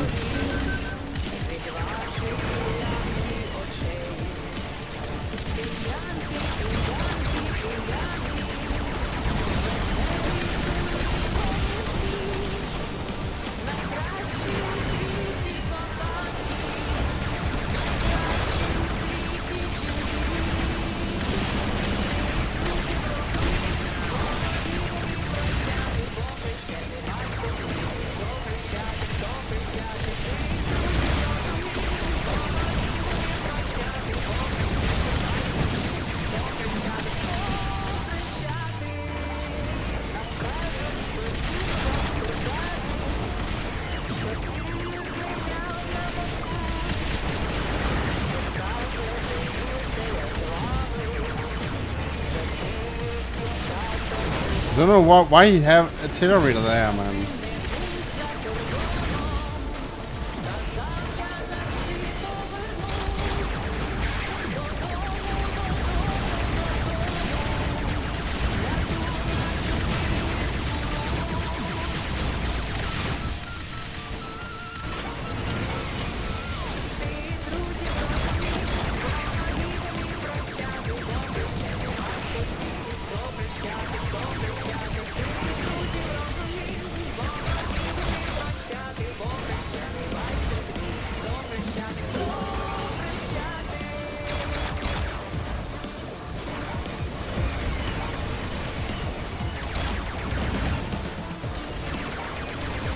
I'm so naughty, man. I'm so fucking naughty.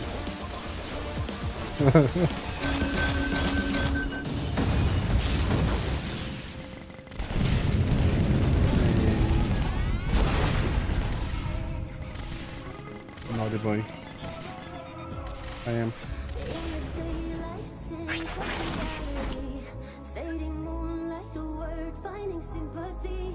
Scared of inside in me, psychologically. Are you next to me? Are you next to me? My oh my, I have tried taking this for long. So fed up, had enough. La la la la la. My oh my, this feels right. I'm not going home. You could be my savior. La la la la la. My oh my, I have tried taking this for long. So fed up, had enough. La la la la la. My oh my, this feels right. I'm not going home. You could be my savior. La la la la la.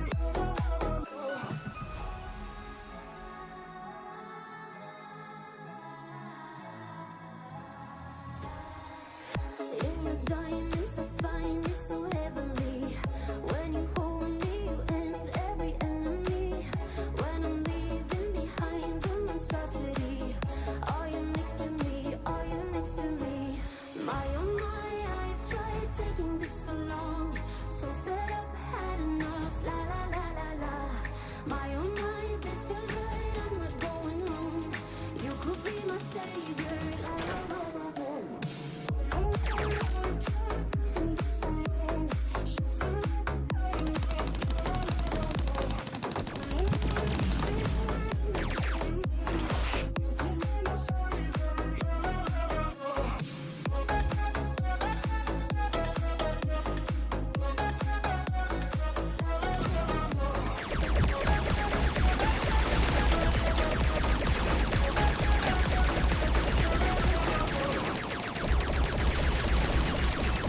Man, then you don't have to jump up.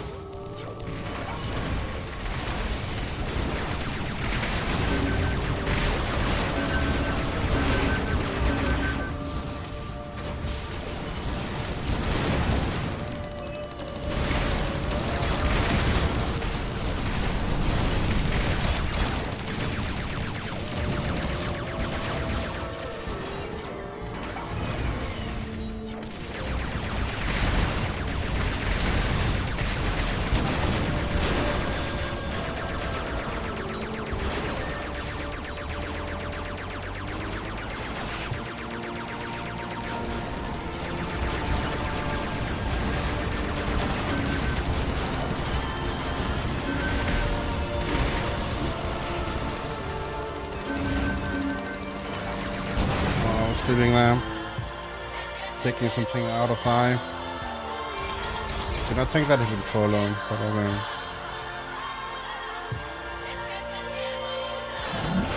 Looks like it's time to haul.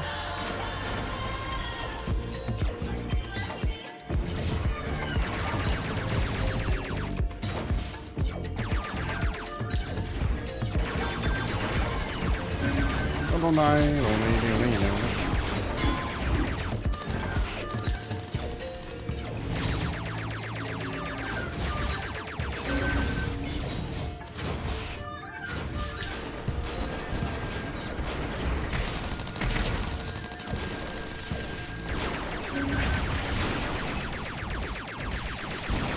Oh, you're fucking kidding me? One hit, man.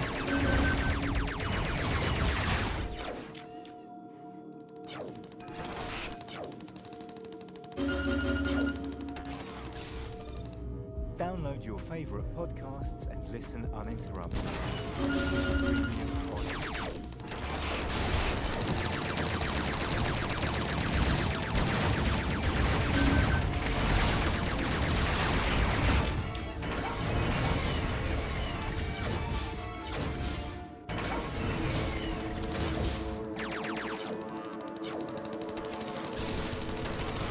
Man, you're going too far, man. You're just gonna die because of that, man.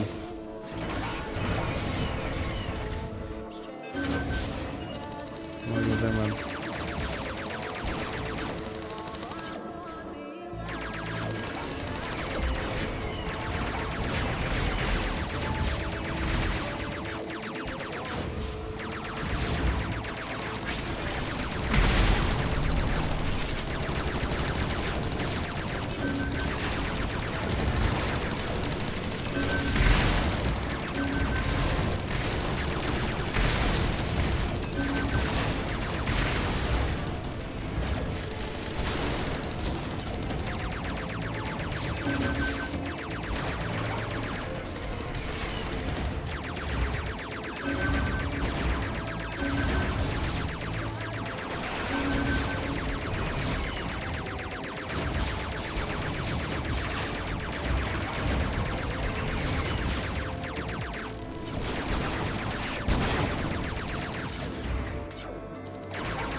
they're dying fast. So then you can drop it. Don't do it, dude. Man. Fucking step up, dude. Holy shit. Man. The back of the grinder are so fucking weak. Oh, now they're doing that shit.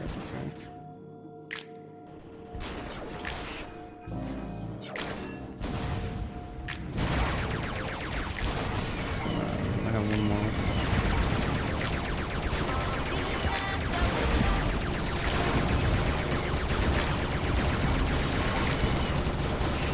Oh, don't die. Don't. Why, dude? Why? Like the shadows disappear in the end,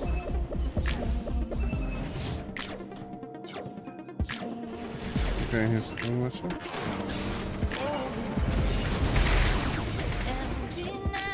Man, William, come on! Look at the map, dude! Look at the map, man! Holy shit! Look at the fucking map! Man.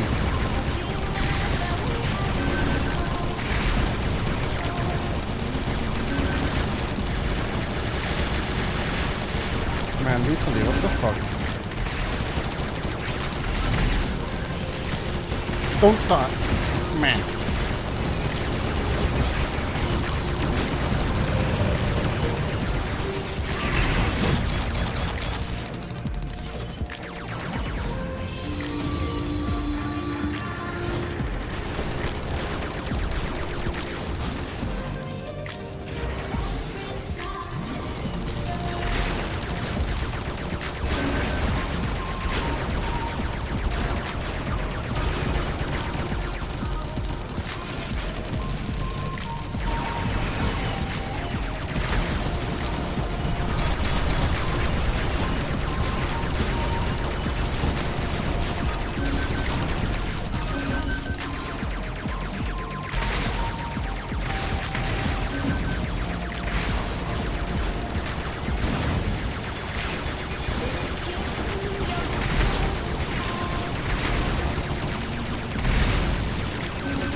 Just jump up and then get fully health.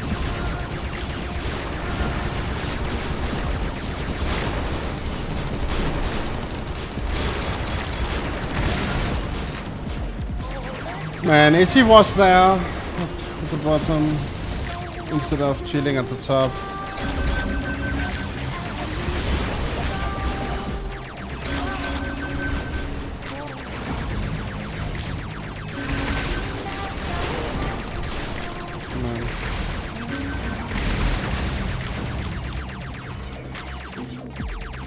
It's just stupid because it's all about the credits, man. It's the only thing.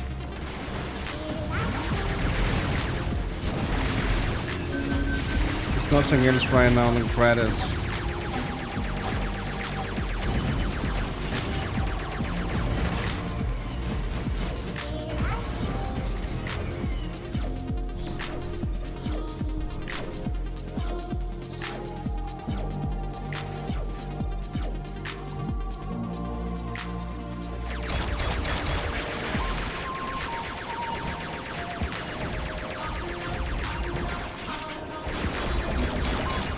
Man.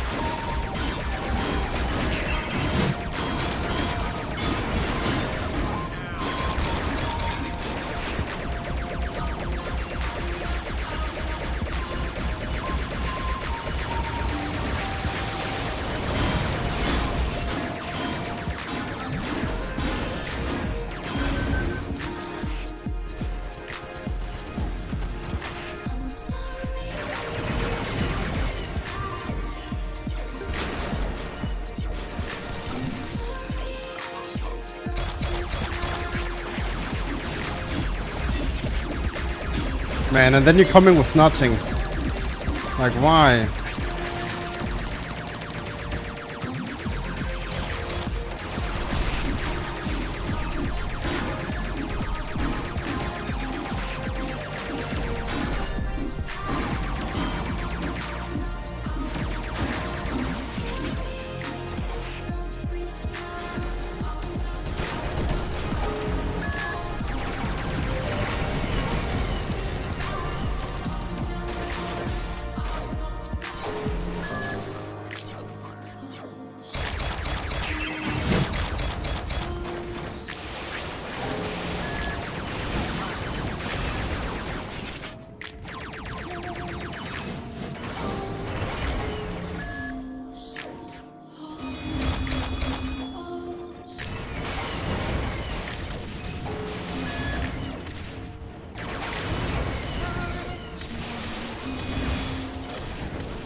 it's so fucking silly.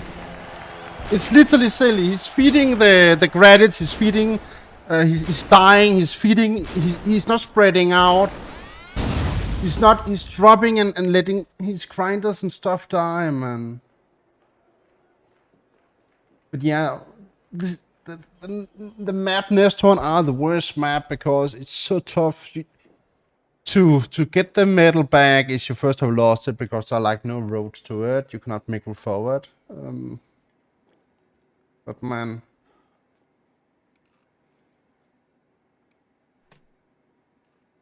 But a map like that, a Modelo surely not the choice.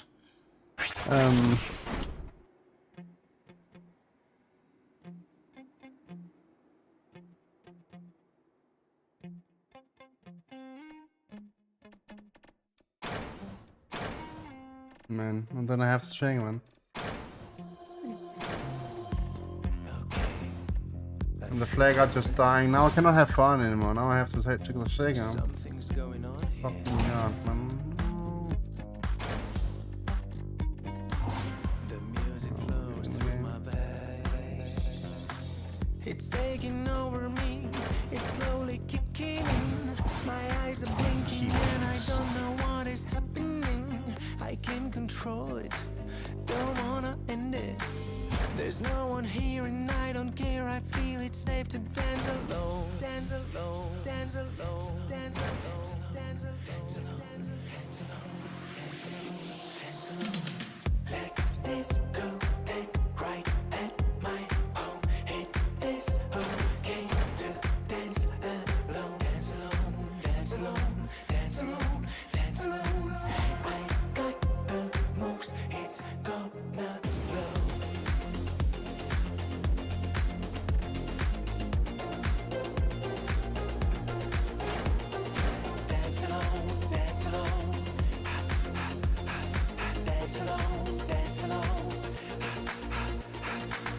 By dancing on my own, I'm healing wounded soul. My body's shaking, heart is breaking, have to let it go. I need to get up and put my hands up. There's no one here and I don't care. I feel it's safe to dance alone. Let's go and right at my home. It is okay to dance alone. Dance alone, dance alone, dance alone, dance alone. I got the moves, it's gonna blow.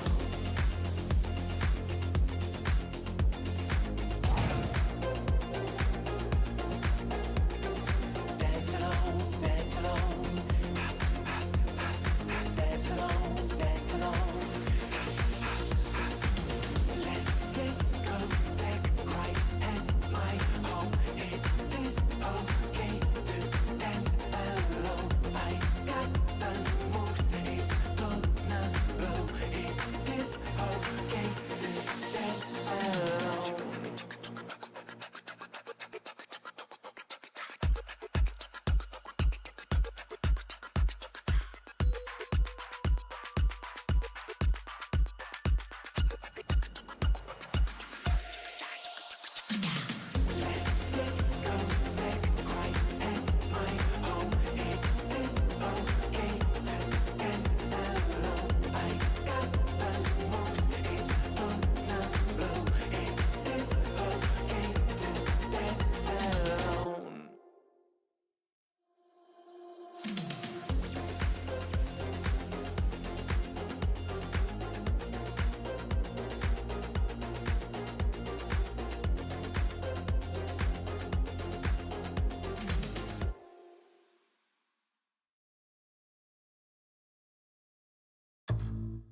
щоб всім людям так непогано гнівила. Якби знала, що лиш мені йшла б це утопила. Якби знала, що лиш мені йшла б це утопила.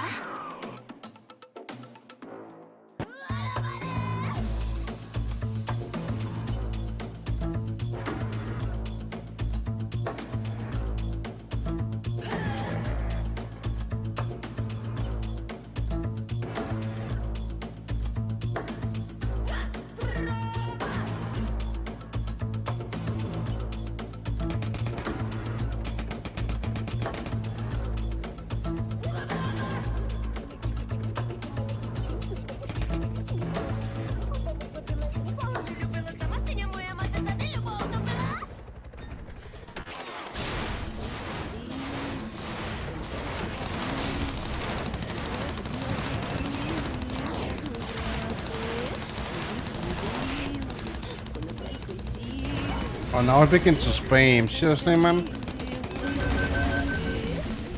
mean, then we're gonna do something different than that shit. We're gonna win and then some.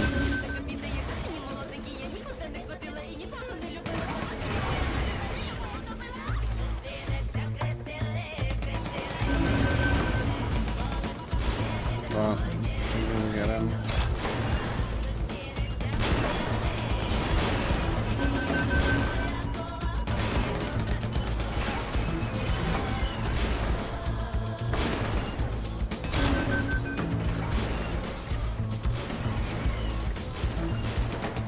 Just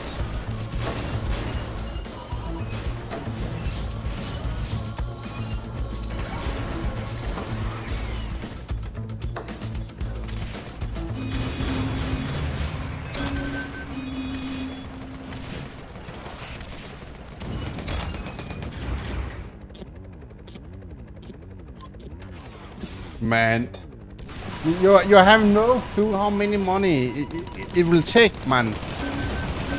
And people should, you know, people have to pay for housing and the shit and stuff, you know, to get over there. There are literally no chance. I've been checking on it, but they need to, you know, think to be invited, and then you have to pay for the shit, and then you have to pay, and then okay, then it's not about the money. It's not about, you know, it's going to be about just to meet each other and compete.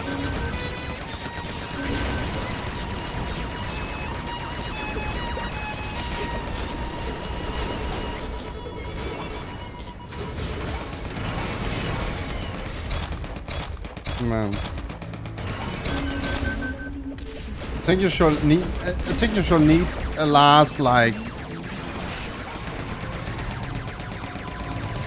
for the chat and stuff, and maybe 16 players, $100 each, the 6 those rooms, man. That's maybe 5,000 just to get them.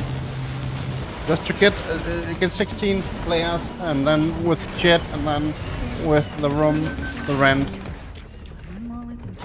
Literally no way, man. Oh, he's sending an army like that. Oh, is that an army? Is that a little army? Oh, they were morto.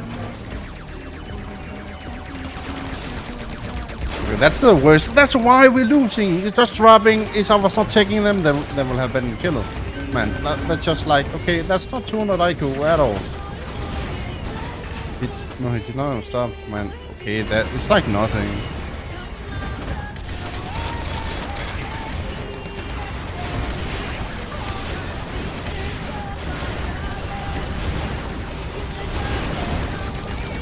Oh, it's actually... it's kind of annoying.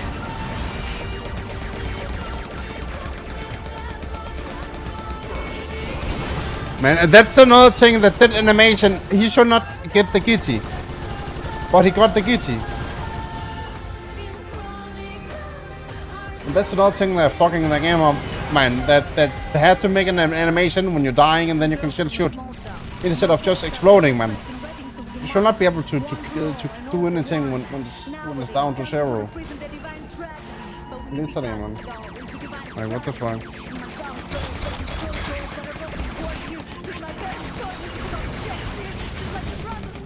And now you have to focus fire, man. Sometimes I just think that people are not... They're not looking at the game as they should look at the game. Like now, the enemy did not save him.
Get wrecked, dude.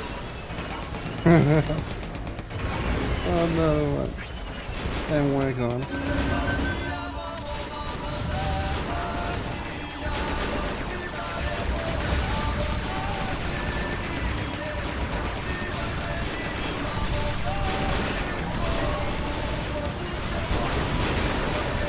Oh, it's not landing! LOL, the game! It's like Google, man.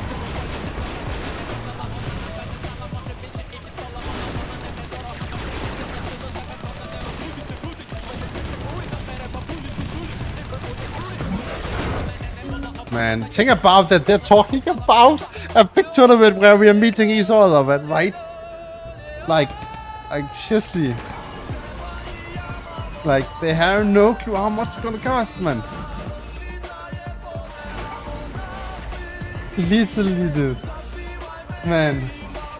The only chance is that should ever happen. Or is my crypto gonna be worth a lot of money? But most likely not gonna be the case. Because that I did not put any money in at the beginning. So what are the chances that it's gonna times like 100? It's not, you know, it's not there, man.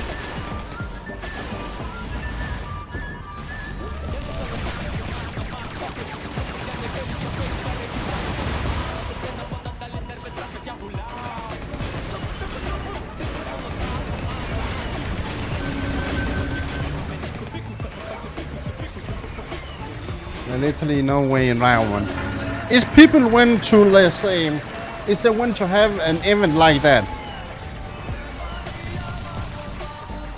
Is he went to have an event that are that big? Then people are better fucking supporting. Now I know I have no PayPal and stuff like that, but then people should go together. People should go together and then slowly donating, you know. And then maybe it's not gonna be an arena. It's most likely gonna be a deal with an esport and a net cafe or something like that. And then some bed and breakfast houses because they're cheap, the cheapest. It's not gonna be an hotel, of course.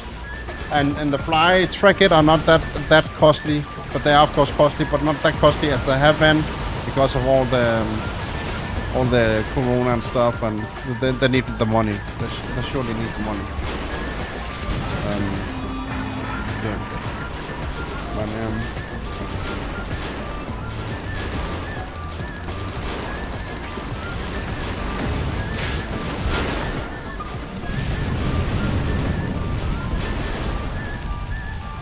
but maybe you can make it cheap. Maybe it can be cheap.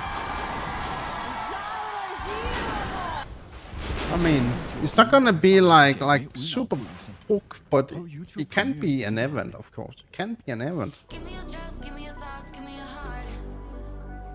I want the good, I want the bad, I we can even say it like we could have some more than just playing AirMech. We could have, you know, an tournament, and then we could hang out.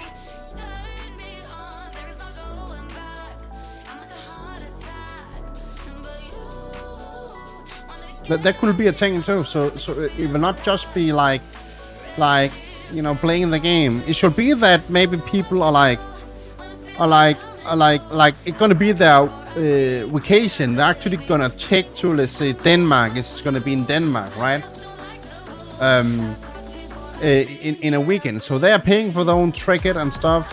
There may be some kind of a LAN event or something like that. There are LAN events and stuff.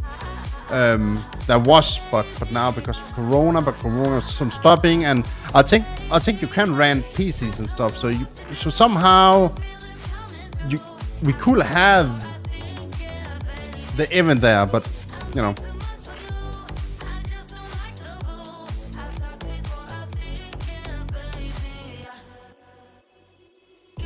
So it needs to be a net cafe, or then it have to be like the an esport event that are happening sometimes in the big halls.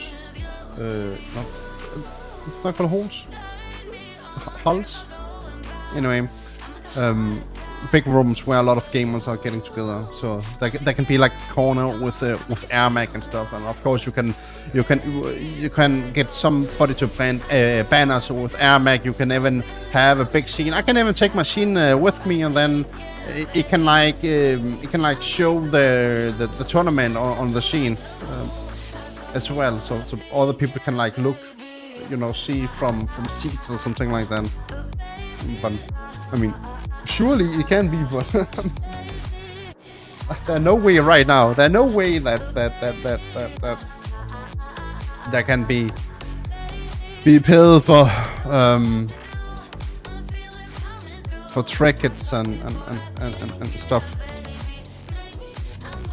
So people have to pay their own flights to ticket. They have to find a bed and breakfast. It's the cheapest one, and it's kind of nice enough. Maybe you can even, and I'm saying even, maybe you don't need to get a bed and breakfast. Maybe one of the gaming events, you can like, it's like a marathon. People are playing other games too, like Counter-Strike and Legends of Legends and stuff like that. Maybe it can just be that. You can sleep there. There are some places you can sleep there. Yeah, don't know.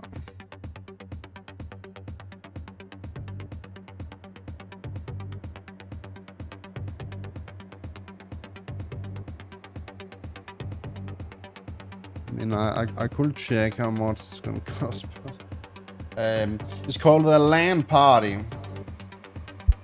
LAN Party 2000, and we can look here. How much do it cost?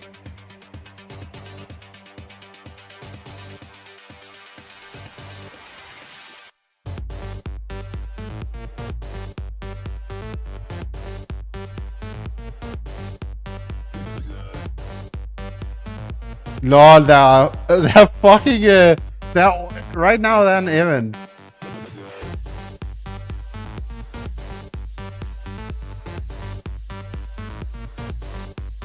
You're fucking kidding me, man. They fucking have it right now. Omega lol.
Hello.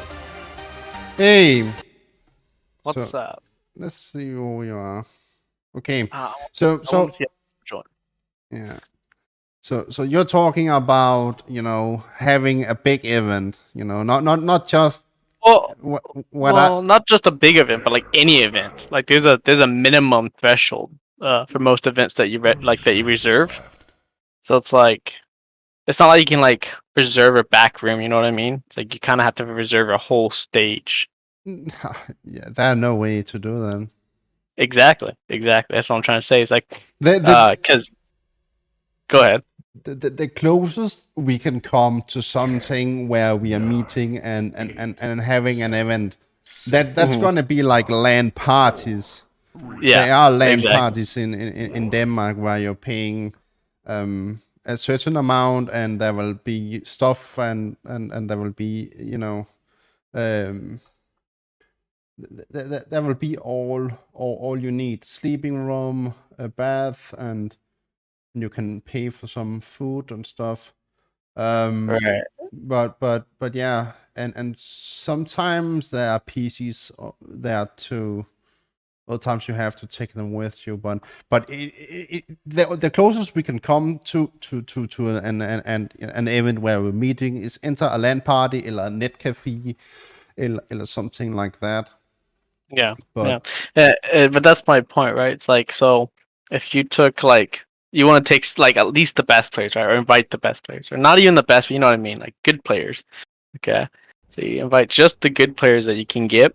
How many people do you think are in Europe? Because you can just cross off the list anyone in the U.S. Like anyone in the U.S. is not going to spend like $1,000 on a plane ticket and then anything else after, right? are really costing so much to get from USA to anywhere? Yeah, the cheapest flight from the U.S. to Europe is like around $900 just for the flight. How A cheap and flight. why? I mean, because of that's a crazy.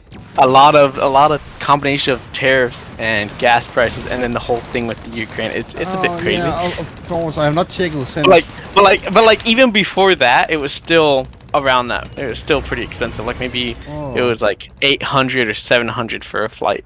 Man, that's crazy. And that's a one-way flight, by the way. Holy shit.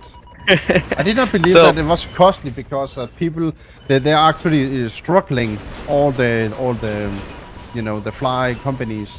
Well, yeah, no, they're not struggling because there's enough people who make a lot of money who fly. Like I could fly, but the thing is, I have a company and I have people who work for me, and I bring in business and stuff like that, right? But like it's a small company and it requires my attention like 5 days a week, right? So I don't have a lot of time for vacation. And the few vacations I do have, I have to be close to the work in case it's an emergency. You know what I mean? So it's like. Thank you for the subscribe, Gabriel Martinez. But, thank you, man. But yeah, it's like other people though who aren't me, who don't have like a couple thousand sitting in the bank, right? They might not be able to afford that trip, and that's just the U.S. So like, let's just cross the U.S. off the table, right? Because that's not happening. So how many players that leave that are very good? So like, for example, Tony. There are a lot of people in Europe. Yeah. So, but then it's like, but also, how many of those people are from the UK? Because you know the whole Brexit thing, they can't travel freely anymore. So those people probably won't be able to come because it'd be very expensive now. Before you could just almost travel to like Paris or whatever for free from the United Kingdom, but now it actually costs like a lot of money. So you have to cross out that as well. That's like another country off the list, right? So if you're from the United Kingdom or the US, then it's not possible. Exactly. Yeah. Exactly my point. Man, because when you cross, because that's a lot of good people. That's a lot of people who play this game are from the United States and from the UK, and there's not many from Europe. And there are people in Europe, and they are very good, but like they're also committed to other things. Like they have jobs, they have family, they have things that they have to be around all the time, and they can't afford to like travel to another country for a LAN party. Yeah, that's crazy. Shit, man. And they say it's more than just the cost, but cost is also like that's the first hurdle, and it's a big hurdle, but it's also the easiest hurdle to get over, right? It's like, because because I actually used to help host a few LAN parties here in the U.S. Like I used to run tournaments I don't know, I lost track of how many tournaments I ran, but I've worked with like, you know who 343i is, right? The 343i is like the people who made Halo after Halo Reach, right?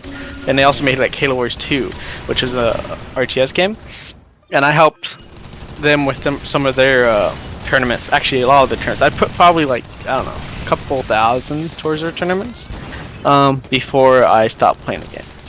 And that was over like some disputes with the devs and some changes they were making. I was like, eh. But anyway, that's old news. But my point is like, so I have a little bit of information when it comes to like hosting tournaments on LAN and hosting tournaments online and things like that. And I'll say that hosting tournaments online is by far the most realistic way to host tournaments, unless you are a company, because the only way you'll have the money and resources to like to do a LAN party is if like you can, for example, let's say like, hey, I'll bring you over here to the US Pro, and then I'll pay for your hotel, pay for your flight, and I'll give you a little money for your time. Yeah, exactly. That's how it should be, right? But that's how that's really the only way you can make it happen, because otherwise people have obligations. Yeah. But yeah, so LAN parties is like kind of reserved for big companies. And get this is the kicker in the nuts, right? Like, let's say you actually, like, I don't know, won a lottery, right? You have a lot of money, and now you can host tournaments. Like, you can make your dream happen. But here's the kicker: now you have to get on the waiting list, because LAN party events or centers constantly have people coming in and like reserving their spot. Because if they don't have people coming in with crowds, because they don't actually make that much money off of you renting the venue. Sometimes they want you to like, they want people to like buy stuff there. You know what I mean? Like they have like their own like cafeteria and things like that. You know what I mean? So it's like they want you to bring a lot of people to the event. So then you have to sell your like tournament to the one hosting the event. No, you know Kalbar in my Discord and not in AirMech Discord. Yeah, you have to sell the event not to the people going, but to the people who have to host it. You have to be like, hey, this is a really good thing. This will bring business to you. It'll help me. We all win. But yeah, and so like for example, Apex Legends, Fortnite, as much as I dislike that game, Fortnite, or even Halo Infinite, like these new games. There's all these games that are constantly hosting LAN parties, or even the Overwatch League, HWL, which has what is it called? Blizzard / Activision / Microsoft now. They literally hand out almost blank check. They give out like hundreds of thousands of dollars to states in the US to like host these events. Like, you know what I'm saying? So they're reserving all these locations across the US and Europe, I think. So it's like, let's say you have the money and you have the time. Then you have to come up to this company and be like, hey, I'm worth more than Blizzard Entertainment. It's kind of hard to sell, right? Like, it can be very difficult. But I would never say impossible, just very difficult. But with that said, so what's the most realistic thing you can do? I think the most realistic thing you can do with AirMech is host online tournaments. Yeah, but which is just... That's the plan. But seriously, man. I know a lot of people are like, they want to see a crowd, or they just want to see each other in person. That's what we have missed, and I feel that the developer have, you know, done so we could not meet each other. There was only like some PAX event in 2020. Yeah, and you notice that was in the US, and also the PAX event was partially, like, it wasn't just for AirMech, there was also a bunch of other people there too, like a bunch of other companies. So it's like, even in AirMech, when it was in its prime, didn't have the money to like completely reserve an event or a stage or anything like that for itself. So it's like, it's a lot of money. I see that it's costing 3,400 to get to New York, to New York City. And that's far from like. And if you go to New York City and you try and rent a venue in New York City, that's gonna be like $100,000.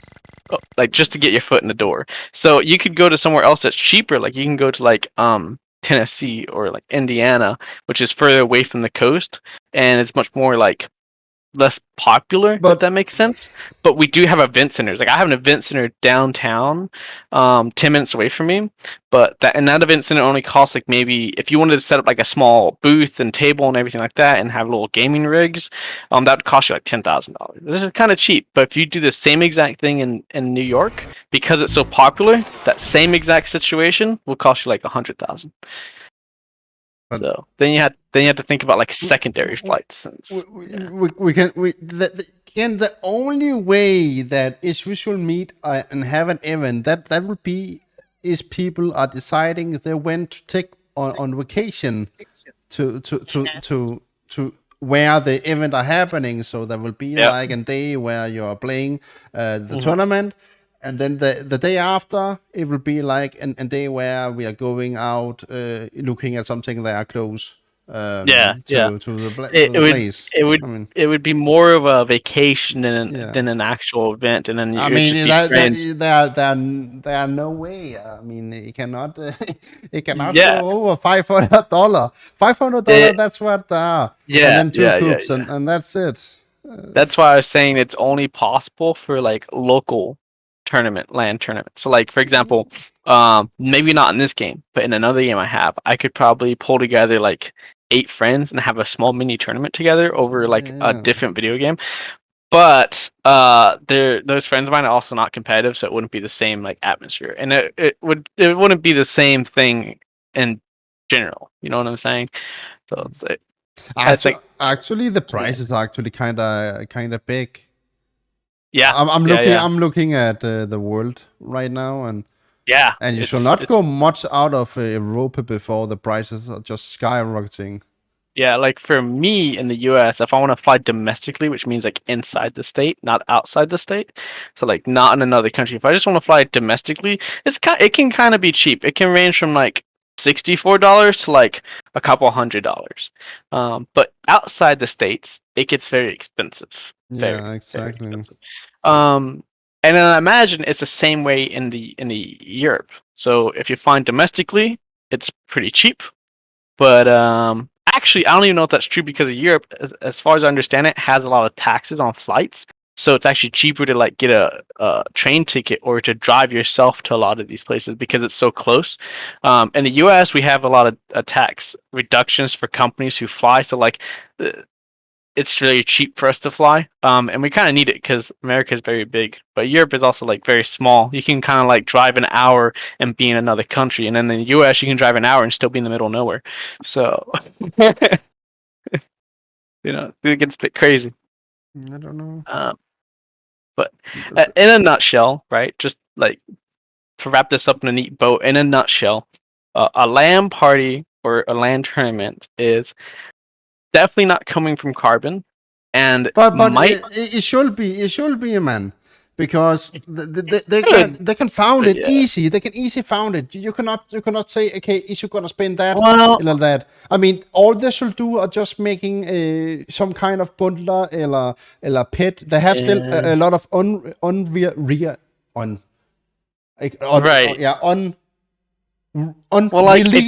unreleased pets and stuff. They could easily just make a bundle and say, okay, that will go to the event. I think people, and then people are like, okay, I'm gonna buy that thing. It's special. It's gonna be a one thing. It will never come back after, and the money will go to an event that are for all. It will be a win-win, right? Not exactly. No. I mean, in a perfect world, yes, but that's not really what happens on a small team like Carbon. So, like for example, that's exactly what happens in AAA titles like Call of Duty, Halo. Yeah, they can do it. They don't have to be greedy, man. Right.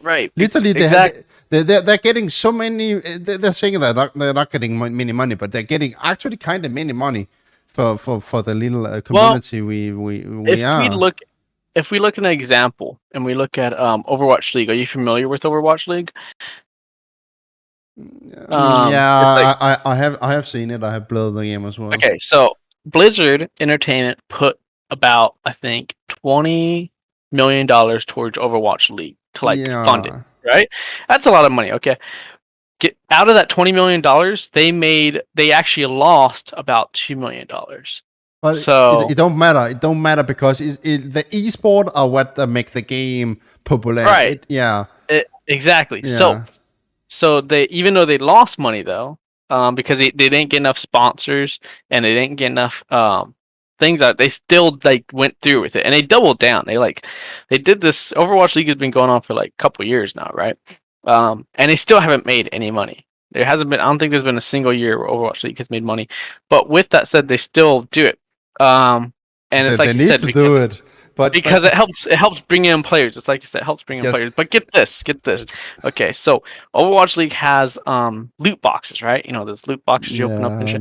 They made $200 million, I believe, off of those loot boxes. What the fuck, man? It's so stupid because I will never buy that loot box. I have played Overwatch and I'm just saving. He's right, man. I'm just saving because the skins. But he's not speaking about his game. He's not speaking about this game. He's speaking in general. He's speaking about another game. And that game in loot boxes, they make like tons of shit on money. They make money, but the reason why I mention it is because if you look at AirMech, and I like AirMech for what it is, like you pay some money, it has a marketplace, it's very friendly to people who don't want to spend a lot of money, because with enough time and with enough generosity from other players, you can kind of unlock a lot of things without spending a lot of money or any money at all. But games like Overwatch, all your cosmetics, you cannot trade them. And you can get duplicates and things like that, and it's all in a loot box, so you don't have a guarantee of getting anything. Now, although that's kind of like, you know, me, I hate that. Other people hate that. At the end of the day, it makes them money, a lot of money. Yeah. And AirMech doesn't do that, so AirMech's not going to make a lot of money. You know what I'm saying? I mean, I know what you're saying, and you're right, man. Because I see this in other games. I'm waiting on. Go ahead, baby. Go ahead, baby. I'm not hearing you very well. Sorry for that. I said I'm waiting on Frost Giant to release the new RTS. Frost Giant. Which one's Frost Giant? What game did they make? The people that left Blizzard. Oh yeah, that's right. Giant? Yeah. Frost Giant. His name is Frost Giant. Yeah, Frost yeah, Giant. it's Frost Giant. All right. Man, that's just badass. The Rise for close to 5 million to make the game. Frost Giant. That's crazy. Yeah, I'm ready to see what they're gonna come with. You know, what all RTSs y'all play? Y'all play Command and Conquer, StarCraft? There are no good games. I don't think there are any good real-time strategy games right now. So, right? Y'all played that Beyond All Reason? Come again? No. It's free. It's Beyond All Reason. It's a Beyond All Reason. RTS. Yeah. Yeah, I hear about that. Yeah, it's good. It's basically a reskin of Total Annihilation, the 1990s game. All right. I need to check that out. Yeah, it's basically just a reskinning of it, you know, with up-to-date graphics. It's cool. They ain't got matchmaking set up in it yet. Yeah, the current issue we were speaking about the current issue. They got AirMech does not have enough players. So we are pointing in other games now, and it's okay. We are just speaking. It's all fine. But let's look what is happening here. Happening nothing, nothing, literally nothing, man. They can do. They have all the info they need. They can just ask the players, man. They don't know how the game are feeling. They don't know how the game should be. They know how to make the game, but the whole game are not designed right. It's not rewarding the players for playing the game. So new people that are coming in. I can only get diamond from diamond rules, right? And maybe a little bit from market, but it's not. It's you have to get some stuff from playing, and that's where the honor points are coming in. But to be honest, if I was a new player without being me and a moderator, without if for example I get a new identity. Let's It just let's sucks. say. It sucks to start a new account, man. You have no classes. No, you have no, no it does units. not.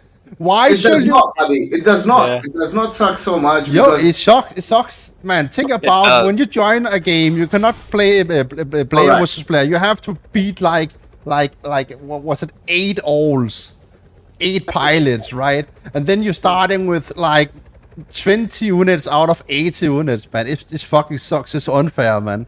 Not only you are a new player, they have like you have no experience, and then just this is a problem I see with AirMech Strike, because I came from Wait a second. Sorry, guys. Sorry, Apollonite. Go ahead. To interrupt you, man. But I need to get step by step. What Pro is saying, it's sucking. Yeah, but it's sucking for what? For new players. For new player, it's sucking for what? In what contest? Because they have no tips. Starting with nothing, man. So let me explain what Pro is saying, right? So in the old AirMech, right? Because I came from Arena.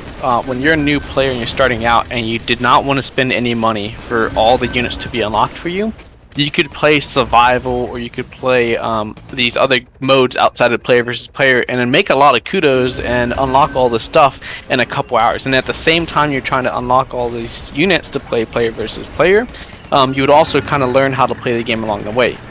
You wouldn't learn meta, but you would learn like the controls, right? So then you look at AirMech Strike, they separated all the casual parts of the game into AirMech Wasteland. So you can no longer farm against like survival or bots or goof around to earn kudos. Now you have to pay money to do that, or you have to pay money to unlock all the units. Or you can play player versus player, like Pro says, with no units, starting mech, and that's not a good experience. It's a very bad experience to go into player versus player with only a Longhorn and Gemini and some soldiers. Very bad. And I think that's one of the biggest downsides to Strike, because it's like you have to have so many of these things. Wait a second. Can I interrupt? Go ahead. You say it's very bad. It's very bad because you had an experience on Strike, right? But if you had no experience on Wasteland, you don't get to say it's very bad, because those for you, those are new units, and for all new units you praise them. You say thank you for them. I don't know. Right. So wait a second. So the worst experience is because they give you a free game? Kinda. Kind of. You're kind of right. Because here's the thing, you're offering a player versus player game for free, but it's kind of pay to win without any of the casual parts of the game to farm. So in the old AirMech, you could play against bots and you could play against PvE. You didn't have to play PvP to unlock everything. And then once you unlocked everything, then you would migrate to player versus player. And that would be like a gradual transition, right, over the course of maybe a week or something. And then you would actually come back to play the game. Right. So now you are forced. You are not gradually like exactly. Now you're kind of dropped. So you're forced to play PvP. You're forced to play PvP, but worse, if you pay money to unlock all the units right away, or if you pay money to go play the PvE part of the game, you know what I mean? It kind of feels bad either way. So then the people who are genuinely like want to try out the game, because they don't want to put money on a game they had never played before. They're like, I want to try this game out. It's very hard to keep new players around when you don't have a incentive to stick around. You know, it's like you play AirMech Strike, you download it, you load it up, you jump into player versus player, you get stomped, you get wrecked by. First the meeting that they have to play with spots, right? The tank that is players. Then when the tank when they can pass the PvP bottom, then the first 3 games are gonna be versus bots. Yeah. And then they're gonna face and wall of ranking points where people are just split up, where it's only minusing 300 rank points each minute. Yeah. So it's gonna take so long time for them to fight some of the ones that are a little bit over them, like 3 minutes maybe.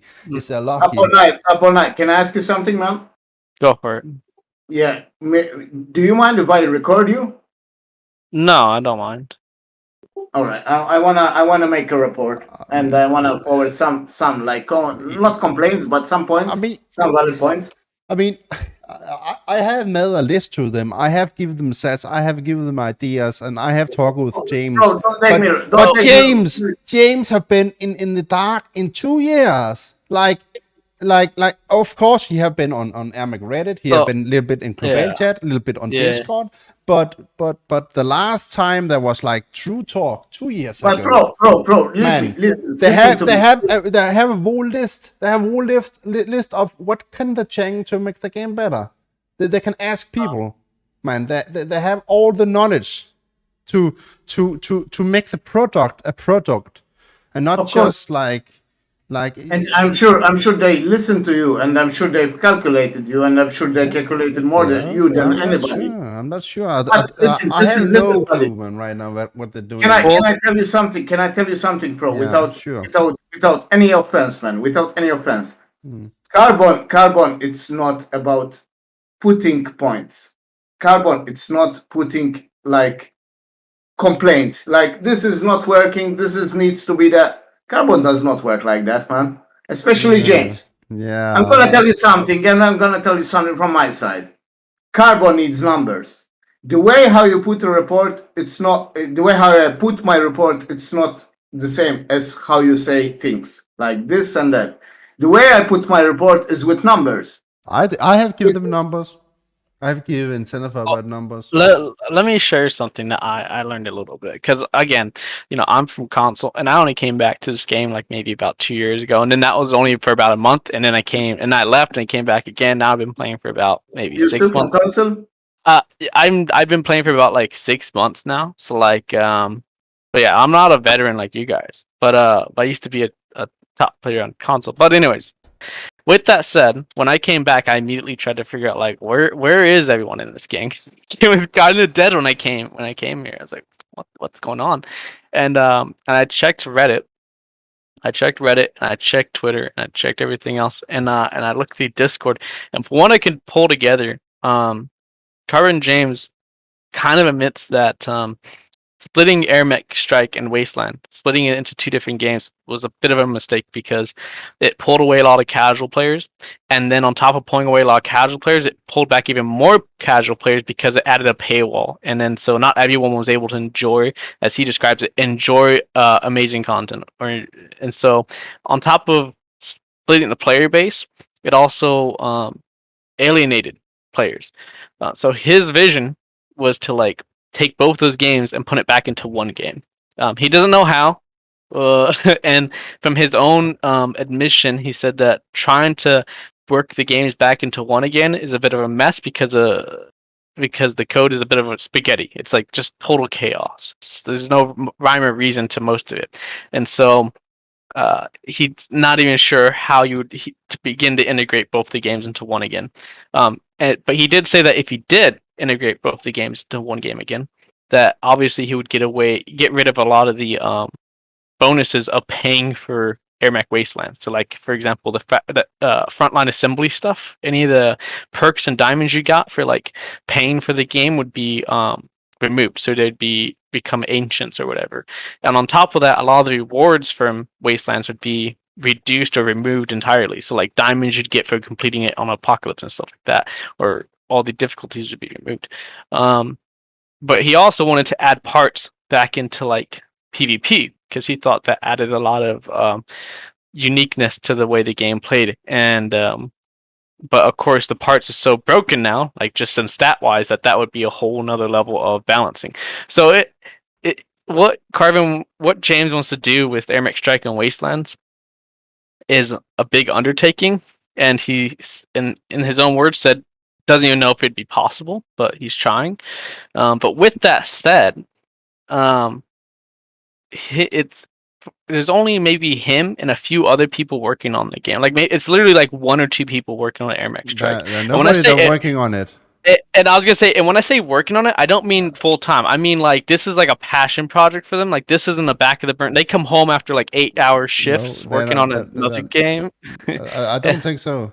I don't think so either. I only hear that James are working sometimes in his spare time, but Tricky Latif, she's taken the rule of Bubblen, so she's fixing the servers is they're going down, and Zenafab are only here and then to help in the community with Bubblen. So she's not doing live balances anymore somehow.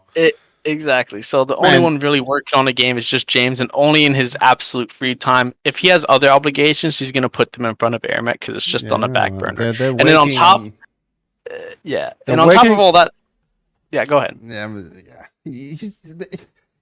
They're working on that hidden project, man. I know it's giving them a lot of money, but it's just taking the time from the company. I was gonna say the other thing is, like you said, they are getting paid to work on a totally different game unrelated to their IP. So, and that's what's keeping the lights on. That's what's paying them. That's what keeps their families fed and all that. So it's like AirMech is making them not a whole lot of money, if no money at all. Like it used to for sure. I think it's enough, man. I think when there nobody that working on the game, then nobody should be paid. And then it must be like the bank box must wise somehow, because the servers are so cheap. I cannot see how. Man, I get it. If you don't have the money to found a developer, of course you need some. I get it. No, they have developers. Carbon has developers. Yeah. They're just not working on AirMech. They're working on other games. Yeah, they're working on getting Fortnite. They're getting contracted by other companies who don't have big enough crews, big enough studios. They're like, hey, come help us develop this game, or come help us work on this game. Let us use your people. Let us use your office and computers and stuff to work on our stuff, and we'll pay you. That's basically what they're doing, right? They're getting paid to work on other things, and AirMech just doesn't make them enough money, so that's what they're doing. The only changes they're making to this game are very subtle and small changes, and like you said, it's mostly just James himself working on it. And Kelp, do you remember that James and another company was so close to work together? It was like another company that had like tanks and stuff too. That was kind of similar, but they failed as well. They had like no players too. But I remember many things, but I cannot mention any names. Yeah, but they just there was like, it was so close that they had to work together, and then but listen, there is somehow and there's some did, but there is some things that you don't know. Even I don't know, but I'm sure of some things that James is a wise man. And he's a very wise man. And if those things that didn't work out, believe me, man, it's for the greater good. Because James would never... James had the occasion to choose between, like, adverts in this game, free adverts, and between players. And I spoke to him, listen, it's going this and this and this. There were adverts in this game. He was making like free players to get in a certain site and get free diamonds, free kudos in that time, and I told him this is not valid for every country. He ditched it only for a little country, and that's not something you do for a little country. If you are a businessman, you should say, who fuck cares? For a little country, you should go on. But he ditched it because he was fair, man. And that's the type of James that I know. And he's like that. And I'm sure he's making a lot of mistakes. One of his main mistakes, he's not keeping focus on his games. He's not keeping focus on his major effort that he's done from he was young. That is his game, this one, AirMech. But he's making focus on other games because other companies are making him like other offers. So he's making like... They're paying him more than his own game. Yeah, I don't blame him because... He's got the responsibility at his back. He's got other developers, and he needs for sure to pay those developers. And in order to pay the developers, you need to take responsibility into greater good to ditch your options and go with another company if that's what makes money go on. And then perhaps you make your own. Maybe James is doing like this. I'm sure if he's not doing like this or not, he's just being wise. He's done mistakes and he's never claimed perfect. He's never. I just don't get it. I just. Yeah, you will never get James. But he does not get himself. Man, the problem was the whole time. I mean, that was great to make the product and stuff, but they did not know where they had to go. They changed the all like 3 or 4 times, and they actually make the game worse. They got rid of the rules like you cannot jump on from low to high ground. Bro, let me tell you something. The Bloblin, the Bloblin. You maybe remember this, and then you will shut up. Maybe you remember this. You remember the developer Gilham? Tell me this. I remember him, and he was so fucking cool, man. He was exactly, so cool, man. Exactly. So now you fucking shut up. Yeah. So I will tell you this. Gilham was so fucking cool, man, that he was out of his league. If you know what I mean, he was out of his league for this game. He was out of his league. He was making so great things that he was going over for this game is not good, because this game needs to be like steps, man. It needs steps. If it needs to be over, it's okay, but not like that. Not like that, man. Well, I will say this, right? So we already clarified why Carbon won't make changes to the game, or can't make changes. I won't say won't, but can't make changes to the game, right? They don't have the money or the time necessarily to make changes on a regular basis to this game. However, I will say this, right? It's been 3 years since the last update, right? Yeah. I'd say 3 years, right? So it's been 3 years since the last update, not counting text files, right? Not counting I'm talking like major updates. It's been about 3 years. Right. Yeah. So with that said, changing numbers, changing text files, changing using Note++ and C++ to change a few numbers around, that is very easy to do, to be honest. And basic. It's very easy to do, and the changes can be reversed at any time. Like, they have a test server that they don't even use, and you could throw these effects on the test server for people to try out if you want it. But at the end of the day, over the course of 3 years, and this is what bugs me, right? Because I can get behind the idea that, this game doesn't make enough money, so we got to go work on other games. But the thing that bugs me is in 3 years, you only released, I think, one update, one text file update. You've only changed the numbers once, and I can purely deny you that. But is it like text files, like between balance files change very, very often. And same Firebread does that job. No, he did but not. No major updates like you are saying were made. Yes. Well, I'm trying to check. I can check right now real quick. If I just go to patch notes, right? So the last update for this game, right? The last text files or balance updates that were made to numbers alone. Yeah. Was, what is the patch note? What is the patch note? It's July 22nd, 2020. No. The patch note is 16882. Check. How do you check the patch notes? 76180. 76180. So yeah. And then, but get this right. Okay. Before that update, the last update was in February 25th of 2021. Yeah. And then before that, look at that again. Look at it. Before that was January 10th, 2020, and it's like. Can I ask you if you are looking at balance updates? Can I ask you? And the small what I'm trying. The small ones. What I'm trying to point out is that, because here's the thing, you don't need. Just asking, what are the updates that you are mentioning? Or what are the title? What is is it a balance update? What is it? Yeah, they're just balance changes. Just they call them live balance changes or whatever the fuck. Can you share the screen? Yeah, sure, I can share. The Bloblin. No, actually, I can't. No, wait a second, bro. Wait a second. I was gonna say I can't actually share my screen in this Discord, but but you can check in game. Just go under patch notes. But my point is, right? Okay, and I worked with 343i on Halo Wars 2 with balance updates, and they were able to consistently, 2-man team, consistently push out. And keep in mind, one of the 2 people working on this was not even a dev; they were a community manager. They were just doing this as a way to help the community. So with that said, okay, I watched 2 guys from 343i work on a Halo Wars 2 RTS game for 40,000 people.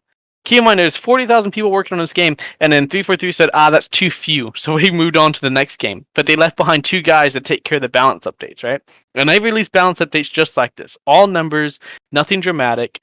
no units or anything like that. It's just numbers, and they did that, and they released a consistent update like once a month, for the next 2 years. Okay. But on the same units or new units every time? You don't need new units, but just tweak the numbers on units. For example, so tweaking on the external, so the current units, tweaking on the current units. Exactly. Yes. So, like, for example, right? Let's talk about like the jammers. The jammers are pretty much useless, right? Let's talk about Arty, man. Well, no, let's just talk about the jammers for a second, because they removed the effects that jammers had on artillery, but they didn't give them any other incentive to build. Also, they don't even cover the units on the minimap anymore. Like, it's kind of, I don't know if they say it's a bug, I don't know, but you place down a Sonya, you place down a Dinger, your units can still be spotted on the minimap. You know, so they don't even serve their original purpose. So it's like, why can't that be fixed? You know, that's just a text file change. That's not a that doesn't. Yeah. Okay. So it's like, let's talk about like some other units, right? There's plenty of other units in this game that could use some attention, that can make them more viable or change up the way the game is played without needing overhauls. Like, you can you could maybe tweak the assassins. You could tweak soldiers. You could tweak flamers. Flamers are like fucking useless, right? Yeah, there's plenty of things you can tweak with the units with a simple change, and it wouldn't, like, even the mechs alone. Like, for example, Bomber, like, a lot of people complain about playing against Bomber. Some say it's OP, and then others like myself don't call it OP, but they call it boring to play against. Like, you play against Bomber, it feels very boring because you know, trying to push into a Bomber. Why? Because playing against Bomber in a 1v1 or even in team games, it's like, you can beat the Bomber, but you have to play very, very, very slow. Because if you try and like send a push or something with Bomber around, and you don't build a fuck ton of AA or escorter or something like that, it's like, it just has a lot of stopping power. Like, for example, Twin Peaks. You try and play Twin Peaks in a 1v1 against a Bomber, you're not gonna push in that base. You know, it's like, you gotta wait. You have to draw out the artillery. It's very it feels. And then, like, look at the abilities of the Bomber itself, right? Like, let's say, coming from the perspective of the player, right? It's like, what do you pick up? What abilities do you pick up? Okay, you pick up bombs, 1, 2, 3, and then maybe Mantis Strike. But like, no one ever picks up the ground ability. Why not? Because it's useless. So how can you make it useless? Well, like, what if the ground ability gave you some other effect? Like, just, these are the things that you can change without like an update, without like without creating anything new. It's just changing numbers, and these kind of changes would be hugely welcomed. Like, those kind of comments are currently being recorded, like I tell you, and like, for example, Angel's another good one. Can I ask you something? Well, let me finish my explanation. I was going to ask you about Angel. I was going to ask you about Angel. Oh, okay, go ahead. Yeah, what about the arming piercing, and what about like the between like lag time and fly time? Yeah, so I was gonna say, in Angel's case, right? A lot of people, you know, Angel's fun to play, but it's also not it's not very good. And the big reason it's not good is because it has literally no AoE on its sniper shot until level 7. So if you just spam Mortys or just spam light units against an Angel, it will lose until it reaches level 7. So it's like, a way to fix that, a way to help offset that balance, is maybe give the sniper shot a small AoE just to start with. Don't increase the damage or anything, but give it a small amount of AoE, like it has a mini hyper rail before level 7. This way it could actually deal with, you know, an onslaught of light units without just instantly losing. And then something else you can do too is its loop-de-loop ability, right? It lets it go invincible or invulnerable for a limited amount of time on the air. No one picks that ability up, and it's like, how come? Well, because it doesn't work. They do. Well, they do, but like, for example, if you use loop-de-loop as Angel, you cannot kill it. I don't know if you have seen the game versus Happy, where the problem with the Angel are that it's so strong, and you have the choices to what to shoot at. You cannot just, okay, I'm dropping a turtle there. He can just say, okay, I'm gonna go a little bit to the left or to the right, and then he's gonna shoot.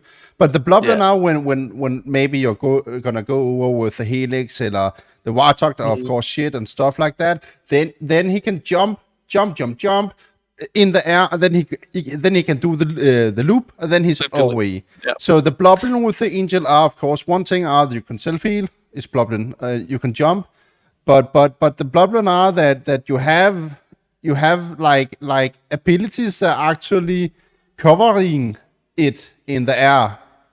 Like it should not have, like, same about a lot of other things, that the survive abilities on the mech classes are just too great. You have too many choices, man. You're barely dying. You should not die when you're playing. And then likewise, mechs that don't have abilities that survive are kind of at a disadvantage, right? So, like, again, looking at mechs like the bomber, I don't want to go back to it, but it doesn't have any ability to survive other than to fly away, or run away on the ground. Not very good. But like looking at the angel, right? It's going back to energy and jumping real quick. I don't mean to jump ship, but like jumping in this game, it's kind of cool to see that you can jump with your mech coming from arena where you couldn't jump at all. However, I think it's a big oversight to say that you can jump forever without, like, jumping should cost a small amount of energy, not a lot, but enough so that you can't jump forever. Because it also makes ground units totally useless in some situations. Like, you can have like 8 tanks versus 2 tanks, and your 8 tanks would lose because his mech's jumping around like he just did at line of speed. The thing are that if you're gonna go in the cannery, the AirMech cannery build, then you can actually see that they have put it on the jump. Even if you're doing a normal jump, there are a normal jump, and then there are the normal and boost jump. People are changing the settings so they can jump. They can actually jump further, as you know. Yeah, double space. But just overall, the problem have been in AirMech that they went to put too many things in the game that they should not put the things macro? in the game. You mean macro? You mean no, macro? No. It's fine. It's fine. It's fine with control. I'm talking about changes. I'm talking about, okay, now you can use boost on the Helix. You can use boost on the Warthog. Now you can heal yourself. You don't have to wind. Now you can jump around. You can jump on top of an outpost. There's nothing like you can have a map where, okay, now I'm teasing him. I know that there are mountains, so he cannot escape. Man, then you cannot look people down. Yeah, I know what your point is. And the thing is, adding a bunch of changes like that isn't necessarily bad, but it is bad when you don't follow them up with more fine-tuning. That's kind of what they did. Can we talk about the most useless update? Grenades on the Helix. Yeah, man, it's so fucking silly, man. It's doing like 250, then it's doing like it's tally. So is there many units? Then it's doing like the amount of unit, So is there like 10? Then it's only 25 on each or something like that. Yeah. But yeah, it's so stupid to. They say they've got no money, but obviously spending money and time on an update no one asked for, no one wanted. Yeah, it's just stupid to. How long ago was that update though? Because that long time ago. That was a long time ago. The change of how the bumper was working. So they changed it from like you could not loading up the bombs. It's what they make it dangerous. You can load up the bombs now, and you have Nepal as well. So you're dropping like boost hits, and that's what they are huge in games. Like, is you can do a lot of burst damage. Before you had you could just fly, and then it was like, and then you could stop, and then you did a lot in one spot. But it was dangerous. Now the bumper is not dangerous to use the bombs, and then you're checking the guns to missiles on the Helix, and it just make it so bad. It's the most pointless. Guys, I'm just telling you, I'm recording this. Have I said I am get your consensus about recording this or not? I mean, you can record it. I don't mind. Don't even think it matters. It don't matter because I already know it. I have sent, and I think people have sent, and they have blamed on. I always chat shit about Calvin. Not gonna lie. I always talk shit. So it's okay. Yeah, you do. Okay. But I mean, of course, they have to look at the game. Okay, will it be worth to work on on like make it a product, eller er time for making a new game where they're like starting from scratch and then they're putting the game together as it have to be. And somehow I think now when they have went so long time and stuff, I think it's better just to make a new game, a new AirMech. I just don't think they care about anyone's opinion. But before, to be honest, I think they always think they're right because they're in the industry or whatever. But they just don't care about anything anyone says. I mean, you're right and wrong. You're right. I think instead of focusing on AirMech that are super hard, it's just on hardcores, then they should focus on the game Cake. That it will give them so many money. Is they gonna finish the code name Cake? Literally, man. They have the PlayStation, the Sony have. There are big fan base of fat princess that Kappa Games make it in the past. And then they sold all the rights to Sony.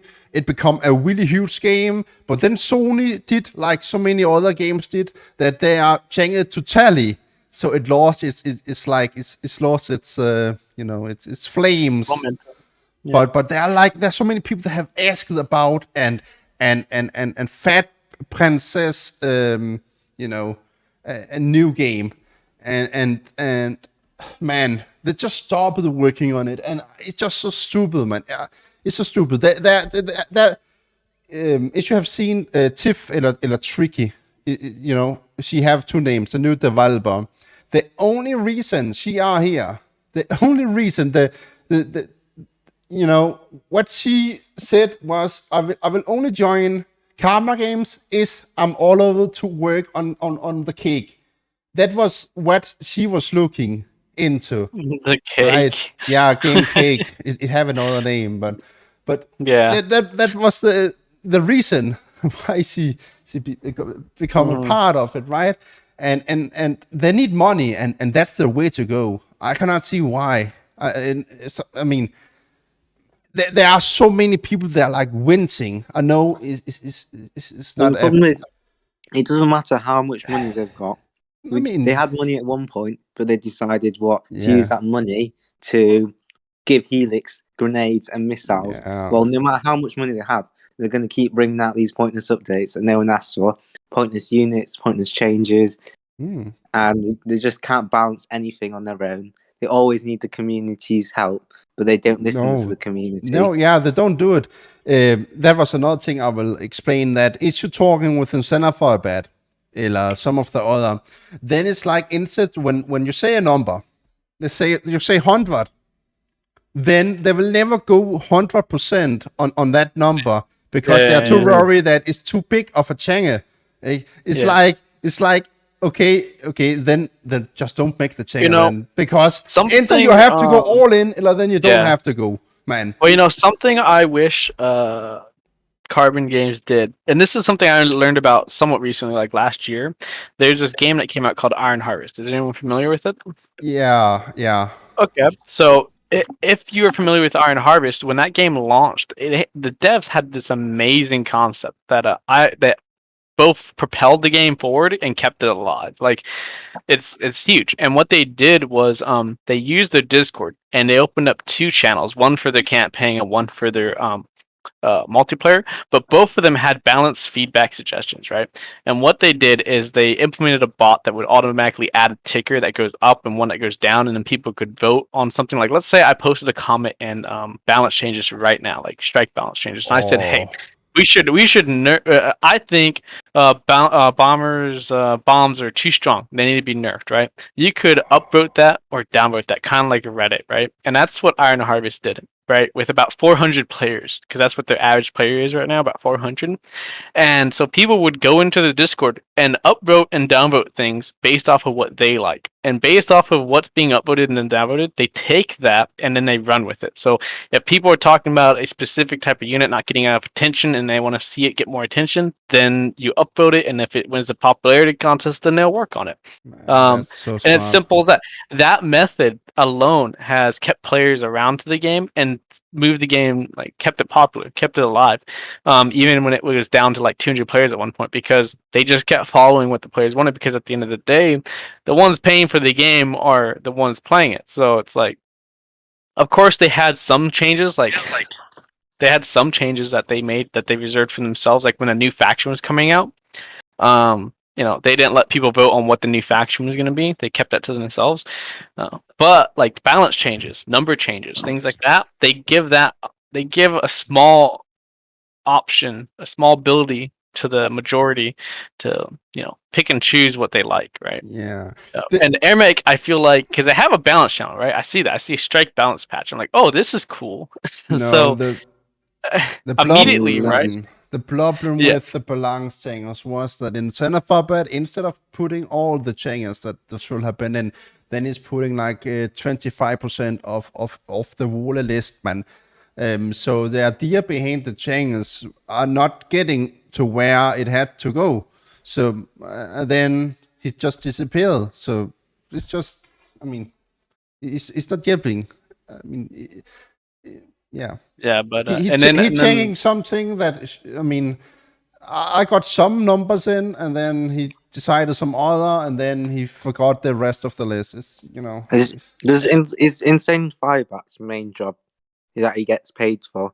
I don't to know. work in AirMech? I have no clue. Because if you think From about what- it, if from you're what not I'm- getting paid to work in it, at the end of the day, you're not going to work in it. That's exactly what's happening right now. If- So from what Yeah. James said himself is that they're not. This game is on the back burner, and the only one working on it realistically is him. He says there's like one other person. He doesn't name names. I imagine it's interchangeable. It just depends whoever has the free time. I mean, But he it's could just be lying. he could also Yeah, just be that's lying, but he says that it's just him and one other person who like occasionally touches the game and works on it. And then of course that's all done after hours, and they're not getting paid to do that. That's like they have a job first, and then this is an after. I need to go have a coffee, guys. Be right back.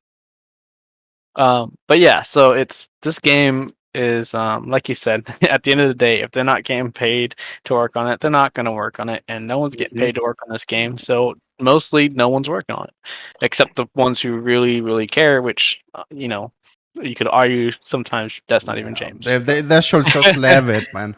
Leave it and then work on Game Cake, man, and then they can make a big buck, man. They If can you make look so at many Reddit- money. Then they will have enough to make that Warmac game they have trademarked. Yeah. If you look on Reddit, where the Q&A, all the Q&A is people asking questions to James, and James is just completely disagreeing with every single person, and he's arguing against every single person. He's not agreed with a single person, not taking anything they said into consideration. He's just disagreeing with every single person. If you look on Reddit, and it's just, I just find that I just don't know, like, what's the point of making a Q&A, and all these people are asking questions and saying this and saying that, and all he says is all he's doing is disagreeing, saying how you're not in the game industry, you don't understand, you need to do research and stuff like that. That's all he's saying to people, which is, you know, you're not gonna improve by doing that. So Where is the AirMech Q&A? I saw it before. It's in the on AirMech. Reddit. Yeah. Yeah, I know. I'm looking for it. I've seen it before, but I was gonna go back and double check it because if you're just gonna be like that, then the game is obviously not gonna be good. I forgot there's someone out there who made like a bunch of unit ideas, and it's, And I reckon they would sell the game. you know, here's the thing. I joked around with the idea, and like it probably wouldn't happen anytime soon, but maybe in like 10 years, when I have the money, I would propose to buy Carbon Games or whatever. You don't even have to do it. But literally, you don't have to do it. AirMech are just a copy of Hexasau. Yeah. So you can just start from scratch. Nothing trademark like that. No, I know you could say start from scratch, and maybe you could, absolutely. But at the end of the day, Carbon actually owns the IP to AirMech, so you can make a copy of AirMech and, you know, dumb it down. But you wouldn't be able to get the exact feel of AirMech. You wouldn't be able to call the striker. You wouldn't be able to like name the units what they are, even design. No, call it an F-16 or something like that. F16, yeah. But yeah, I mean, you're right. You could just make a copy of the game, but you have to be careful because you'll be walking around. You have to be dodging the IP all the time. It can be very complicated. But I mean, and that didn't. but with that said, right? Let's just say like in the future, I buy the game. I don't even think James would sell the game because as Kleb said before, when James was making good money off of just ads, he shut the ads down because single part of the another part of some other part of the world wasn't able to like cash in on those ads or something like that. I forgot. Like they got like diamonds out of it or something like that, but only some people could get diamonds out of it. Some parts of the world couldn't. Remember the dinosaur AirMech? You probably wasted so much money trying No, to develop that. I'm not. No, yeah, of course, that thing. That's Yeah. yeah. I don't know what they were Again, it thinking. was just a Even if that concept was- again. Even if that was in game, I just can't see it working.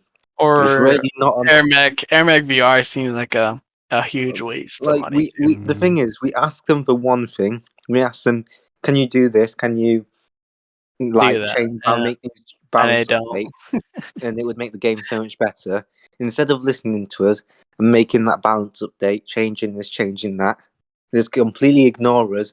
Make this random mech that out of the blue. Yeah, it's It's so like this funny. weird looking dinosaur. It's not even like it's just a weird looking bear dinosaur with wings. How could you even I don't even implement think I've that ever heard of this, to into a be meta honest. game? This is before me. Like, at least make it look like a transformer. This is just like the weirdest looking thing I've ever seen. Yeah, I mean, there was thinking on making ground mechs only. I don't know how they will work, but there Yeah, was how are you gonna- focusing on that. One of the best parts of the game is, Ugh. you know what I'm saying? They just It's in the completely name. ignore It's what called we say. AirMech, not ground mech. Some weird idea they think is cool. This is what I'm saying. They're just going off what his childhood. He's just going off basically his childhood dream or whatever he wants. He thinks, oh, sounds cool to me, not to everyone else.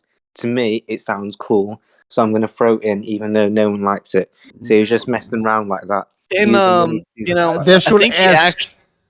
They should just ask next time. I mean, that's a problem. Again, I told it earlier that yeah, they can develop the game and stuff, but they have no game feeling. They're not playing the game. They're not playing the game. No, they're not playing the game. They don't know how to play the game. What they want. That's because they don't actually care. This is why I keep saying they don't actually care. They just add in something they think is cool. Like they thought of it in their head one day, maybe in a dream, whatever, and like, wow, this idea sounds cool. Not to everyone else, but to me. And then like they're just using it they're making it like a scratch game basically. They're just adding whatever they think is cool because they don't actually care about who's playing it. I believe that in their defense, just a little bit, just play devil's advocate, right? I think from the very beginning, that's how it's always been, though. You know, Yeah, since its very inception, every mech they've added, every unit they've added, every change they made has been off of their own ideas and not. They always end up adding broken stuff. Like, well, what it is from my perspective, because I've seen the old versions of AirMech and it looks rough. So from my perspective, I will the Mortys, the bombs.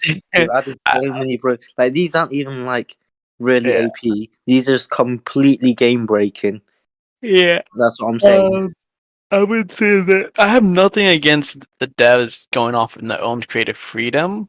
I wish they'd be more transparent about it. However, I think the real kicker in the nuts here is when they don't balance the changes they add. Like Pro was saying before, they add jumping, and they don't balance the jumping.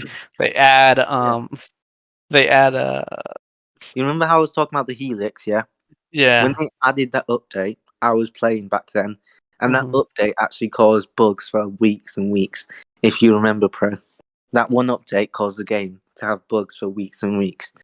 And it came out of the blue, no one asked for it, and then they just added it in, and then suddenly there's so many bugs in the game, and there's like lobby bugs and stuff like that was related to that update because they told us, and I was just like, well, what's the point? What was the point? Yeah. What was the point? Because did they make any money from it? That's the question. If you're gonna add an update, of course not. Yeah. If you're gonna add an update, you're gonna need to get something out of it. because it's costing your money, it's costing your time, and it's costing other people's money. And what did they get out of it? Well, more players left the game. That's people were like, I didn't get the same feel for Helix anymore because they've added this weird thing. I think it's really bizarre that Helix shoots missiles instead of shooting on the ground. I still can't get over that. Yeah. It's very bizarre, isn't it? It just makes the mech worse because you can't kill creeps as fast. Yeah, it's missing a lot, man. So it feels bizarre because also like an Aegis just stops you from shooting. It was never an OP mech anyway. So it's not. They just made a mech that was just average, even worse. Yeah. So now it cannot kill anything at the ground, but now it just become like a killer in the air. You cannot escape it. You cannot escape it. If you come to a certain level, you cannot. Because the missiles are firing so fast now that there's no time to like transform into the air. Say, is it just me or are Helix missile bursts stronger than Strikers? It's like it's because it's getting the bonus for the first ability. So it's getting the plus 30%. That seems like a huge overlook. It's because then these missiles are doing normally 200 damage, and then you can like plus 30% on top of that. Yeah, you can burst for 16 and then shoot 2 missiles before they get away, and then deal like 2,000 damage in the span of 2 seconds. Just have to time it. Read the game, and then they cannot do anything. Yeah, I was gonna say it really. It's irritating. It's the only mech in the game which can be counted by a unit. The Aegis. That's not true. Angel can be counted by a turtle, kind of. Nah, it cannot, man. It cannot. Just stick 3 turtles down and 2 honeypots. No, not even that. I have not been trying it, but I hope that I can try it. Because Flaggers and Helix was not strong enough versus an Angel as soon as you have to drop it on their side. So my idea was bombs, have 3 or 4 bombs, drop the bombs when the Angel is sniping, and then it was the missiles. So I think it's the only way to maybe do something. But then it's there, of course. I do the Flackers and the Helix, and it's worked for me so far. But I don't know. I drop 3 flack because what you have to do is you have to put pressure on the Angel from the start of the game when they're low level to stop them before they get levels, before they get levels, before they level up, before they get an advantage over you. Because when they're high level, it's harder to kill them. They've got more HP, they can do more damage. So you've got to do it at the start. Just keep dropping flackers on the Angel, even when it's not sniping, even when it's in the air. Just keep focusing it. Yeah. I mean, a point where the Angel will end up dying, become useless, and But that's another thing that the game are missing is missing team play. It never got to the level that it could have been. There are so many units that are not getting used. There are so many times you can kill. So many times you could actually bold players was focusing firing.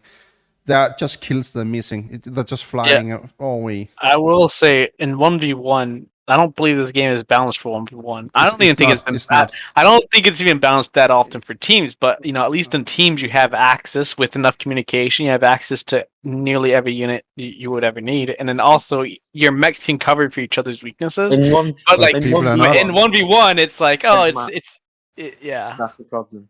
There's maps. Yeah, maps. Like if you play like let's say you're playing Bomber and Sandrum. Yeah, if you get Bomber and Sandrum, you just lose. But if you get Bomber on Storm, it's like okay, now you're gonna win. Yeah, so, that's another thing. I mean, some things we have been the cause for the changes to happen. So the problem. The reason, like, okay, we got 2 loadouts. That's kind of nice. That's good. Nice, but that's huge. Yeah, that was huge. But the problem in the whole game was that how the game was working was that back in the time you could see what map it gonna be. Before, and then pick your map. Yeah, but no. What map it gonna be before it was beginning? So when people got the map that they did not like, then there was just living. And believe me, people was just keep living. And I and other got crazy, blaming, and then it got changed. So now you don't know what map it's gonna be. So it could be nice is the system will have been like worked properly, so you could change the map in the game, so you will be like local. change your mech, change your mech, like you can change your loadout. When the map when the game are starting, like in the pre game, instead of because it was just stupid that people was keep living. It's so stupid. You was wasting time. You found a game. It's told the map. Oh, I don't want to play that map. It was awesome. I know that it sucks, right? Or whatever. Then people were slaving. Next one, people were slaving, and yeah, it sucks too. But it was so annoying that it got resetted all the time. Yeah. Shall we play some games? Yeah, maybe. But let's just recap real quick everything that we talked about. So, LAN tournaments not happening from Carbon. Definitely not happening from Carbon. Very unlikely to happen from any individual, even with donations, because it's just too expensive. It's just too much. So the only realistic thing you can do is have online tournaments, which are possible, but they are going to be slow coming, right? So the second thing is the game. When is the update coming? Well, probably never, because there's so many changes fundamentally that need to be done to the game that Carbon's perspective is that it's not worth even making small text file changes because they're just going to overhaul the whole game eventually. Yeah. When?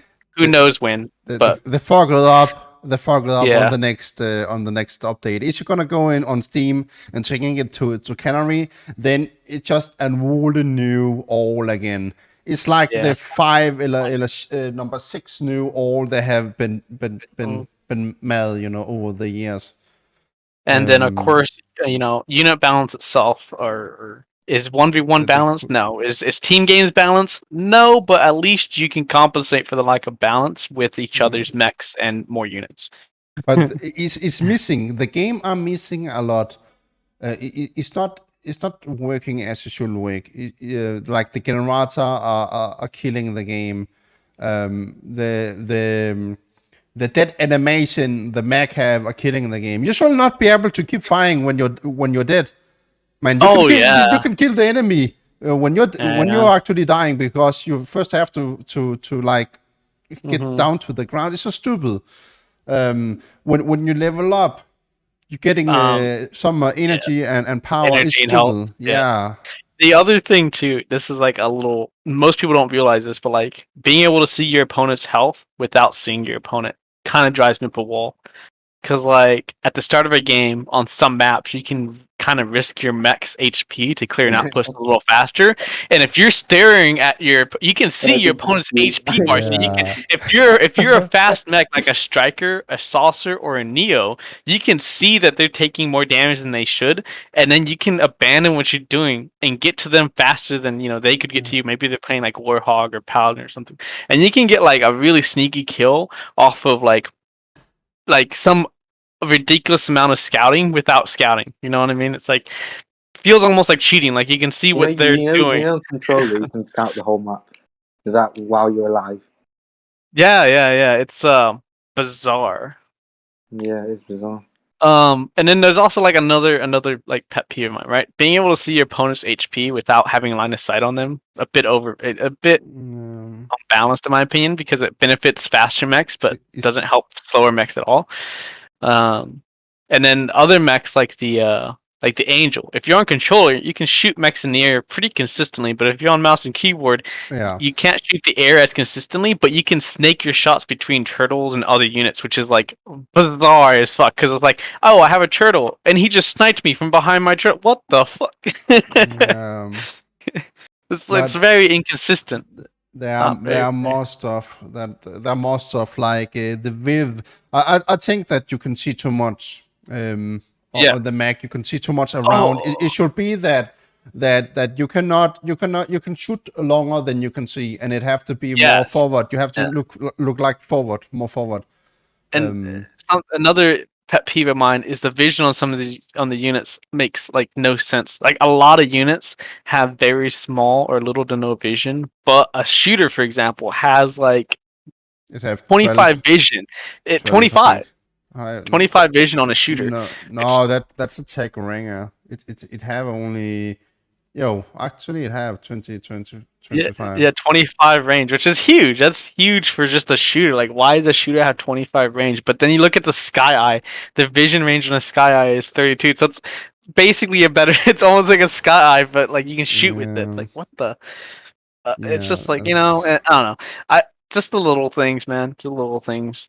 It's like these things could be fixed so easily, but they don't. But it is what it is. Yeah. The problem with the Sky Eye are that you can see it on the minimap. You should not be able to see it on the minimap.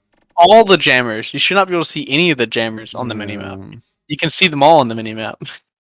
And then the other thing is Sky Eye. Personally, I think it should be able to like look. Imagine a Sky Eye went invisible like an assassin. That would be very good. That would be very good to have. I mean, it will be fine because you can just fly and then you can just shoot it. No. You cannot see it. You cannot see it on the minimap, but you can just, I don't know if you have seen it sometimes when I was playing at the beginning. Is the enemy was a Neo, and normally the Neo are always harassing the creeps, and it will always try to do the backstab. Then I'm just like spinning around and shooting in all direction. Just keep spinning around, so I will hit it. The same concept can be used on the Sky Eye, where it just you know the spots kind of like is you want to get the most out of the wave. Then you could just like spin. Then I hit something, and then you can finish it. So don't even get me started on Neo's backstab. That thing is the worst. The Neo are only good at the beginning.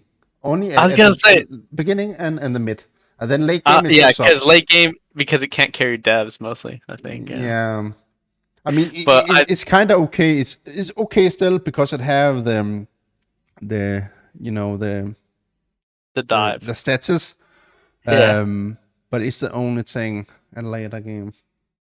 But there's all kinds of little things like that are really annoying. But that's overall, I don't think I'm gonna expect any changes coming to this game. No, I have kind of given up to them, and I have been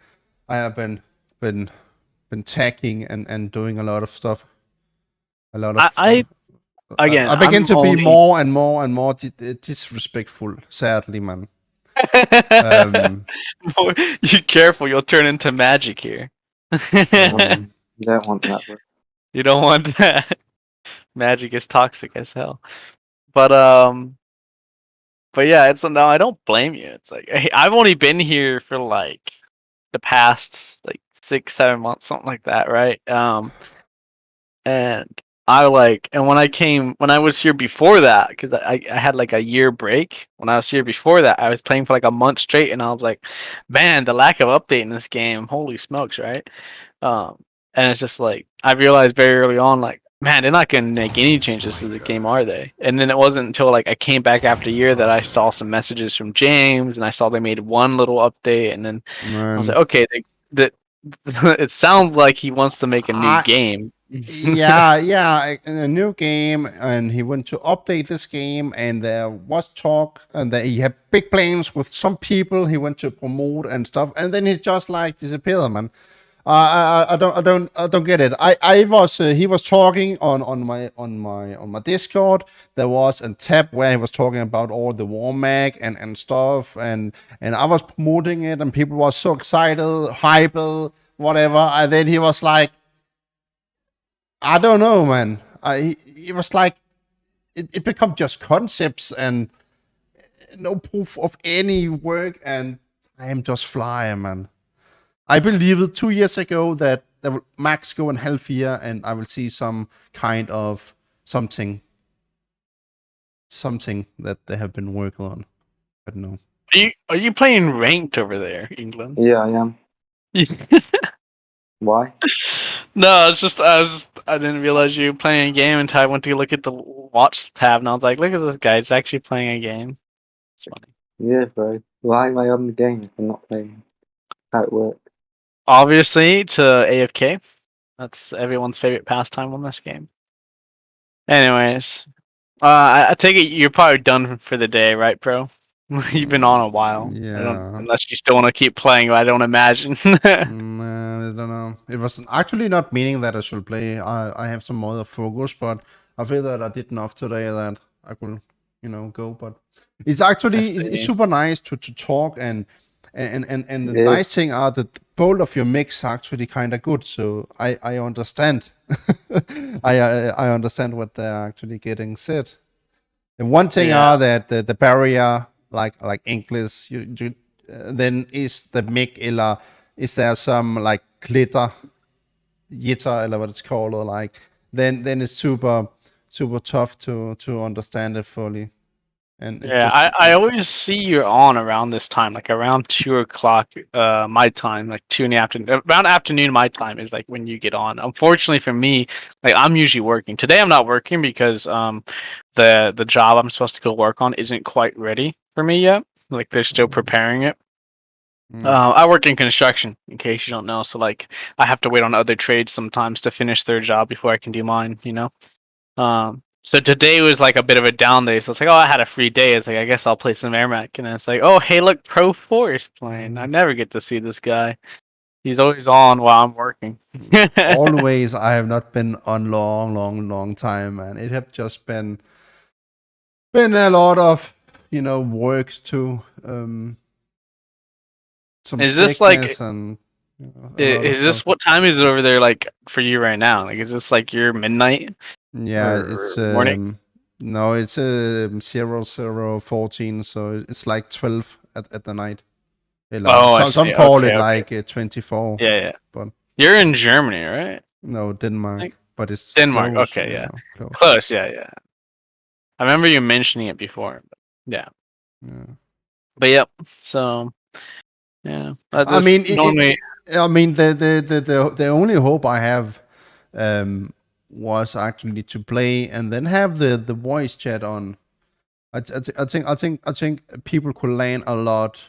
I think the games can be more beautiful, and I think it will be more interesting for people to look at the stream when people are talking, they're planning, they can actually hear what we are thinking, what we are doing, instead of just playing. I mean, I was gonna say the reason why I play a lot more 1v1s and team games is because team games without communication are almost random. It's very chaotic. It's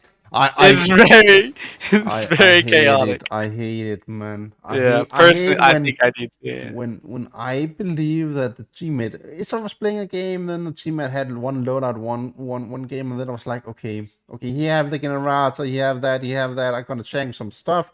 Then the next game, hey, you had one job. I'm just blaming him, right? Yeah. Instead of it's not his fault, right? No, you don't have that. Oh no, you don't have the fuck. Yeah, I played games before where we're playing against Happy Death, and it's like, okay, we're playing Happy Death. We know he's gonna base drop, right? It's like, okay, well, I know my teammate's gonna bring the lunchbox, right? And then I don't bring the lunchbox. He doesn't bring the lunchbox, and Happy Death just base drops us to the end of the game. It's like, oh my god, why? You could be winning the whole game and then just lose because of that. It's like, exactly, man. It's happening to me too. If I don't take that lunchbox, I always get in trouble. And it's or like in some of my games, like one time we were winning. I forgot who I was playing with, but we were winning in duel in middle. Like we owned pretty much the entire map, but then we both decided at the same time to build Devastators. Oh, it was Storm. It wasn't Duel. It was Storm. We both decided to build Devastators at the same time. And that was kind of a bad thing because at the time we were dealing with a bomber and bombs, and I thought my team was going to build like some honey pots and some AA, and then he thought I was going to build honey pots and anti-air. Turns out we both decided to build the dev, and by the time our devs came out, we had nothing left. It was very awkward. It was like, oh no. But it don't even matter. The AA are too weak.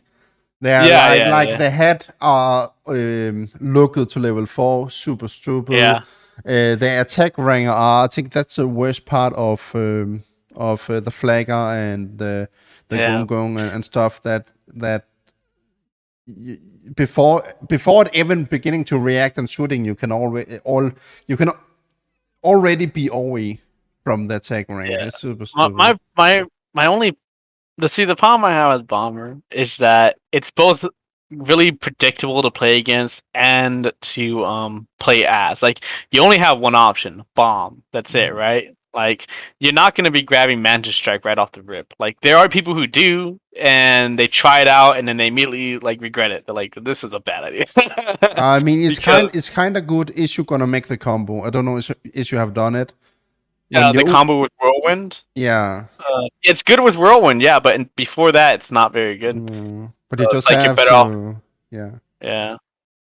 It's just one of those things where it's like it has, in my opinion, a little too much penetration off the start. Like, it has 90 penetration to start with, and it doesn't scale. It just starts at 90 penetration, and then every level just adds more bombs. So it's like, instead of adding penetration to levels, you just have like maximum level penetration. So it's like you could kill a Goliath off the rip with a bomber. With the amount of penetration it has. Of course, you're not going to see a Goliath that early, but it makes building Longhorns and Gemini against a bomber very difficult. But I think people have to be happy that the bombers that they're playing versus are not. They can make it even worse. So they can actually, before they're going down at the ground, they can actually first drop the bombs. And then their Nepal, and then they can go down to the ground, and then they can use the melee. So, I don't know why, but here recently I have seen people, instead of using bombs and then get down to the ground, then they're just getting down to the ground. It's like they're missing the golden thing, and I'm like, thank you, man. Thank you. So, and the thing is too, it's like it's not hard to deal with it either. Like, you can stop, you can play against Bomber, but you're forced to wait. You can't push. You have to wait until a ridiculous amount of levels have gone by. You know, it artificially drags out the game, in my opinion. You had to spread out the army. That's the first thing. But before you are rushing, then you have to do some fort drops. You have to take the focus away, and then hopefully you are like in Helix and a Striker, because then you can like trick the bomber to go back to bomb, and then you can use the missile, so you can actually kill him. But if you're not a Striker or a Helix, the communication. I mean, then maybe some balloons. Maybe in team games, it's not as bad, but I'm talking about like 1v1. Sometimes it can be very, very annoying to deal with. And again, not impossible to beat. I'm not saying it's like overpowered, like it's gonna win every game, but it takes a game that could have been over in like 10 minutes. Like you beat them to the middle of the map, you beat them to their furthest outpost, you own the majority of the outpost. Like you can be playing Twin Peak or Nestorn or something, right? You could like own the majority of the map and have like 40 pop on top of the bomber, and then you try and push Bomber, and then he just pops out some tanks and blows up all your shit. That's like, okay. It just reminded me of another thing that the game are stupid. Another reason why AirMech are stupid. That's the snowball effect. The snowball effect. It should not be that just because you are one outpost behind, that the enemy have so many more credits and upkeep and stuff. Snowballing is big. Yeah. They kind of got the numbers again, and they have not done anything with it. It's just so sad to see. Somehow I had a concept with and again it takes some works, and the other thing are that back in the days we had actually three types. I remember three types of outpost. One outpost was giving a lot of upkeep and like no credits, but it had like bull speed, and then the other one was like opposite, and then there was one that was giving only upkeep, like a lot of upkeep. Something like that would be good in the middle of the map. That was how it was back in the days. But that sounds like a much better system than what we have now. I think they should just have like three outposts, three concepts, like one little bit of upkeep, little bit of credits, okay, okay, a lot of upkeep, and then nothing. I think that the missing an outpost, nothing. I think super huge is you can capture an outpost. You can check unit out, and you can heal yourself. I think that's an really big thing. I think we are missing some other posts on different places we can actually capture to get stuff out. I think the problem are that they are like, oh man, there are only 2 outposts on the one side, then there are 1 in the middle, then there are 2 on the other side. I mean, you are sure to see what the enemy are doing, man. It's so easy to counter. That's another thing in the game. It's super easy to counter. But if there was like the maps was a little bit bigger, there was thinking more in the PvP, and there was like spread it out, super random outpost you could just capture. Like they give nothing, but you can get closer to the enemy. Maybe you will use it to like drop a lot of tanks out and then send them like it would be like a surprise. Shit, man, they're coming from the side like subtly, right? Or maybe you will take that outpost and then you will take some units and carry them and drop at the fort. It will be faster than carry from fort to fort. So now, what do you think about the difference between controller and mouse and keyboard in terms of what you can do? Like, for example, on PC you can command units to follow and then use directional to move them without moving your mech, but on controller you can't. Yeah, I do that, and it's so super huge. I mean, I was gonna say it seems like a huge advantage to me sometimes when especially when I'm playing controller. And then let's not even talk about double Q, okay? Because that's so no, bro. Yeah. You can counter so easily on PC because of double Q. If you lose on Xbox against a PC player, you've lost because you're already losing, and you can't counter because they can go twice as fast as you. Yeah, double queuing is so brutal. Like, because if you lose an outpost, as a controller player, mouse and keyboard can just double spam infantry, and you'll never get that outpost back. Let's say you're winning on controller, they can come back so easily and build so many units so quickly from double Q to come back. Oh, I see it so often too, especially with like a goalie rush. Like you'll rush all your goalies forward and then double Q the goalie. You're suddenly winning, and then they suddenly pop out like 1 million units out of nowhere in about like 10 seconds. Yeah, I was gonna say a very common strat I always see is they'll take like an army of goalies and gorgons, right, and then they'll send it kind of to die, but they'll mess up your front line in the process. But you'll win. But it's like, okay, well, I won the front line, so it'll take them some time to rebuild. But just as fast as they sent the army, they've already rebuilt it, and you're like, hold on.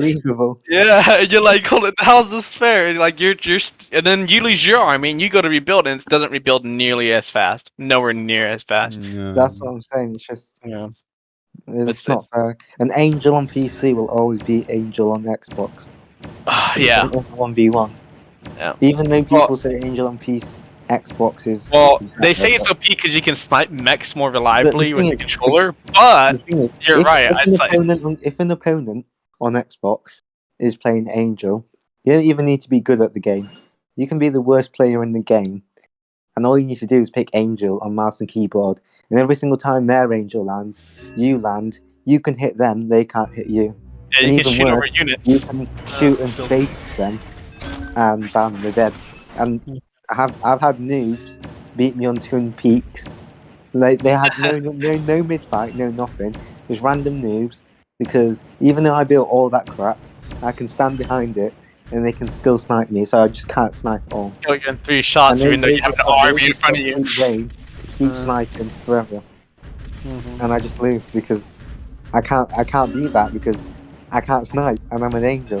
So how do I win? Some of the imbalances between controller and PC are a bit huge, in my opinion. Like directional on follow commands feels a bit huge to me, and on top of directional, you also have like the mechs themselves. Some of them just work better on mouse and keyboard, and then some of them work better on controller. It's so hard to aim on the ground.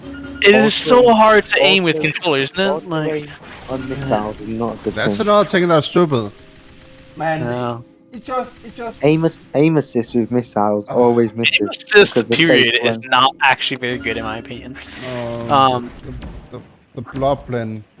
That I hate. I think the this way are okay that they can hit from ground to air because it's like ability on the saucer, but that you can shoot with the gun from ground to air. It just kills them. You can even jump in the air too, so you're sure you can hit in the air. But it's just stupid that again you can do so the enemy cannot escape. Like you can just jump, shoot, and jump, and then boost jump, and then maybe you can actually finish the enemy. Again, it's a rules that have been changed. The whole concept of the game. What can you do? What can you not do? Now you can do all things. You can do fucking all things. The idea of being able to duke someone out of a transformation, right? So like you can juggle the transformation to avoid getting hit is not possible anymore because they can just sit on the ground and then jump in the air. It's not. Yeah, it's fucking stupid, man. I miss old days where it was more skill based and you could not see as much on the scene. Now you can see like half of the map, just by the map itself. In old days, it was a little bit more zoomed in. And you could actually, like I was saying earlier, that it could be super nice is it was zoomed more in and it was more forward. Because so you have to use the minimap to focus fire. I have used it a lot in the past. I still use it sometimes. Look at the minimap. I can see the enemy are coming. I'm shooting before he's even seeing me. But it's not as good now as back in the days. It's just stupid. They're missing a lot of skills on that part. Yeah. I wonder if being able to zoom the camera out more would be helpful. No, that would be super stupid. The problem in AirMech are you can like do nothing. You can nothing hidden. Zoom out the controller. You can zoom out right now if you want to on controller. You mean zoom out more than by default? Yeah, way more than by default. You can look at the whole map on controller. Bruh, how do you do that? I'm not going to tell you, but you can. That's fucking hacks. Get out of here. I'm reporting right now, dude. You don't need to report. You know what's funny is I've done it by accident. I know what you mean. I've done it by accident, and it's caused me to lose games where like I'm in the middle of a dogfight. Suddenly my camera just zooms out. You can't move at all, can you? And all you can do is just move around the map and look at every single location. It works in a live game. It works in single player. It pauses the whole game.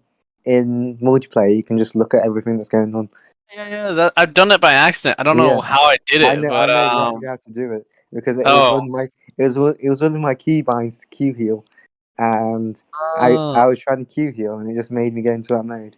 That's so cheesy. Yeah, but again, it don't matter that much too. It kind of does though. You could if you can zoom out. You don't understand how you can zoom out on command. You can zoom out and check where they're at. Yeah. Like, is he cheesing me? Let me check real quick.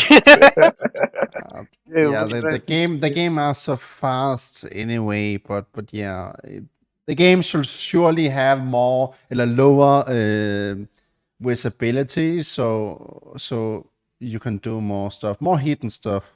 Small pet peeve of mine. I wish I could completely close chat box sometimes. Yeah. So I could just see the corner of my screen a little more. Yeah, I have seen a lot of complaints about that. Many are actually hitting the box, so it stops shooting. This is the first time I've seen an RTS game that has a forced chat box. Like most games, you can close a chat box. But you can. It's just because they have changed the all so many times. But if you're gonna go in with tab, you can actually take it away. That's a stupid part. You can take like barely all things away. Is you in with tab. You can take the map away. Oh man, it's lagging so much. Shit. And you can take the chat away. C on the chat, M on the map, and even the numbers below at the bottom. You know, it's lagging. Holy shit. Now I'm banging. But yeah. So it's there. You can take it up and down on a width tab. Even the map, even the mini map. There was even a time back in the days where it was another all where you could actually move all stuff around. You could make exactly the design you went. Customize it. Yeah, customize how you went, where you want the minimap to be, where you want the bottom and stuff. So it could away as well. So there have been a lot of new alls, man. And yeah, that's what I'm saying. They just don't listen, do they? They just do what they want. Yeah. They don't actually know. Yeah, it was just. I think that's the worst thing to work on something you already have, they're working, and then spending time on that instead of doing something that matter. I mean, think about if we got that tournament system done that they already worked on, that was kind of close to complete it. Think about it's actually completed the community map. I know that many maps are bugged and stuff, but think if you could play with them, or the actually there's this map. Have you gotten to play on it yet, Pro4? It's called Guns Point. Have you played on it yet? It's this map that was made by, I don't even know who this guy is. I don't know if he's a regular player or a new player. I think he said he's a new player, but he made a map for competitive PvP, and it's actually a pretty nice map. I've gotten, I think, Happy and a few others to play on it, and they actually like it. But I don't know if it'll ever get added to the actual rotation. Oh, there was maybe the newest on AirMech Discord that was keep asking about knowledge on. That's kind of nice that you can hit below. Yeah, it was on Map Editor. Yeah. If you go check it out by Bennett. No, you can hit the. Yeah, maybe another thing in the game, you should not be able to see the health. I don't know. I'm not sure. The health you cannot hit, but oh, he's just missing the big tank there. That's another talk. I can maybe even show it. Yeah, it's so sad that I had access to Waterland's PTR at one moment where I had a lot of unreleased units and stuff, and then somehow it was a build on one of the older developers, and then he deleted it. So I cannot see it. But this map plays pretty well, especially when it gets to middle, because there's kind of two lanes on top and bottom. One lane on top, one lane on bottom that opens up the option to cheese, either with the ground troops, shooters, or with just your micro. But the real action is kind of in the middle, if you look at the way middle is. Because it has these two plateaus across from each other that, artillery really likes to get set up on. And then the middle itself has... it's just very interesting to see units fighting between middle. It's just a very action-packed area. I just don't think the mid fight's a good option for a map like that. There's just so much space that your mid fight, if you focus units on that small point, you're just not going to be able to cover. There's literally so many openings to go around. There's only one opening on top and one opening on bottom. Yeah, but there's so much space around it for you to cover the whole of mid fight, and there's paths around middle and shit like again everywhere, and just that one artillery focusing on that one point is such a small part of the map that's nearly so insignificant that it's just kind of pointless to have artillery on that map. Which one? Guns Point? You're talking about on the plateau? Yeah. It's just I'm just saying, just have artillery. The map is so big. It's like having artillery on far. It's just going to be useless because you're going to attack. Just having so many units massed at one point in far is going to be useless anyway. And but there's even more paths on Guns Point. At least on far, there's like some space, like some gaps and stuff in the air. But there's just the whole map is covered, isn't it? There's no like air at all. Oh no! If you look at If you look at because if you look at maps like maybe not Salt. And also, if you think about it, it's so big that if you cheese them, yeah, they can cheese you without even like. By the time they show up on your I've been rusty, you can't actually react to Here it. we go. They're guaranteed to take your base, like 100%. And if they're a fast mech, even worse. It's just so massive that map. It's not really. It's not that. He's talking Guns Point. I don't think it's that big, to be I remember honest. when I played Angel. But yeah. I played Angel. I was in the middle of the map, and then Kraken cheesed me, and I saw it instantly. I came back, and he'd already taken the base. What are you on top of? I didn't even have any time to react to it. It was because the distance was so far for me to fly. That's the thing. It's just at that point, it's just not fair because they're just getting outposts for free. What are you doing, pro? That mid fight. It's a funny spot. old spot. Yeah. I don't think there should be a mid fight at all in a map like that. It's kind of like having a mid fight in far. It's just. I just need the death ring. Taking outposts is so much more overpowered, and there's so much space for you to move units around. And on that side base you've got, there's not much space. You know what I'm saying? So you could easily send pushes into them bases. Because what are you going to defend it with? That sort of thing. It's just. Can you get up there in an actual game? Yeah, you can do it. I was just rusty at the beginning. You did not see me fail.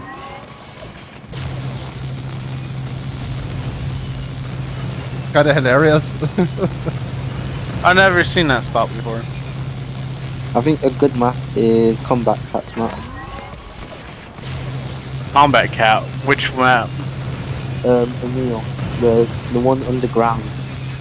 Do it like this. Oh. Because I think his map that changes the whole gameplay of the game. Just like that. Look how you do it. You're gonna go behind here below the metal, and then you're like jumping straight up. That's why you have to have the settings, gameplay, dash on double jump. So you're jumping normally first, and then you can like boost jump after. If you have this off, then it's boost jumping at the beginning, and then you're not jumping as far as you can, and you're not jumping like normally, like you see, without any power. Yeah, I know. But yeah, but just jump straight up and then like moving forward at the same time. And then you can get up here. It's kind of funny. It's when you have like discovered, you're feeling that you have been playing the game and there's nothing more than you're looking on the maps, finding a lot of broken stuff, hidden stuff, reporting some stuff, and some stuff are not fixed, other stuff kind of funny. But yeah, there have been stuff in the past that are funny. There have even been spots where you could hit a tank, but the tanks could not be killed below that thing, so you could take the tank when you needed it. There have been stuff, but I think that's one of the more funny ones to do. So just have the Osprey and then have a Generata or something like that, and then Desiree, and then go for it. Just kill everything. Yeah. Man. Can you get shot by a mech in the air that's flying? I'm not sure. No, maybe we should check. Be interesting. Just get shot. You like imagine Death Ring, a mech that's flying. Yeah, but you can hit the stuff in there, so it's actually possible. It's actually possible. That's kind of crazy. But there are stuff, and I have most likely forgot a lot of stuff because that the game did not become that sheer slim, and I feel that it was only going down. I feel that people was laughing when Happy and I become more fresh, but I mean, one of the things that I wish to see is there was a tournament and I was playing with Happy, then I will have used the light mines. I will use light mines. And how I will have used the light mines. This map are super huge. this map are super huge for it. Let's say that that there are an artillery war, and you have like 4 to 6, and the enemy have the same. It's kind of like a draw. There are a lot of healing units. Is both of you are dropping the light mines, checking some of the RC always, so all the artillery and stuff are getting fully healed here. Then the racket would focus on checking the light miners always, and I think if I remember correctly, it took like I've already, I've already tried that idea before. What? I already came up with that idea before. I don't know, it's super old, man, but there have not been a tournament to show it in. You know, Sadly. there was another idea I came up with Pro 4 with mines as well. You want to hear it? I don't know, but it's super huge. It's take like 4 seconds for a racket to get it rid, or always, and then it's not healing the other stuff. So I think it's kind of huge. Dropping bear traps inside armies. You know what else I tried Pro 4? I tried if you place heavy mines under units, and then bait when in front of say they're pushing, yeah. Mm-hmm. If you place like heavy mines under units, so they don't actually they wouldn't actually think it's there, and then the unit would kill the unit, but they wouldn't know about the heavy mine. Especially when people are spamming with Osprey. So if you have a Gemini there, they just kill the Gemini. They don't think there's the heavy mine under the Gemini, and then they just run straight over it. And it's I've tried it before. That's actually a good idea. It's the same. It's the same that you should never put the Harry mines like long away from your outpost. You should always put is there a spam? Always put them close to the outpost. So it would be like a surprise. But that's super clever. So you know the thing about the credit boxes, right? What you can use them to move units. No, yeah, that too. But they're giving a lot of XP. Oh, when you kill them. Yeah. Yeah, I've seen Kraken do it, but it takes too long. It takes a long time. It takes a long time, and you have to do it with your mech.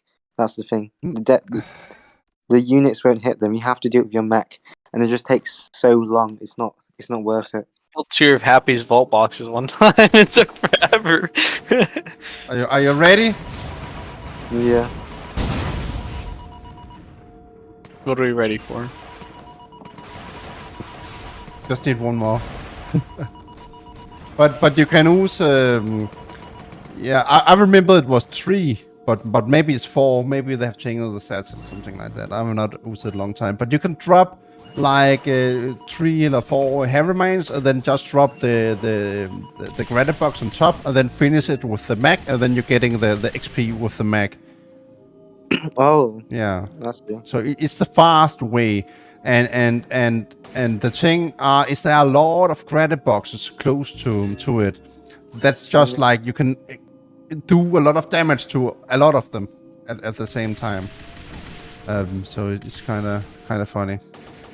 But that's the same thing about issue dropping like heavy mines or light mines on the socket, and you just know that the enemy sometime in the future he will maybe drop a whooper on one of the sockets or whatever, and then it's just exploding.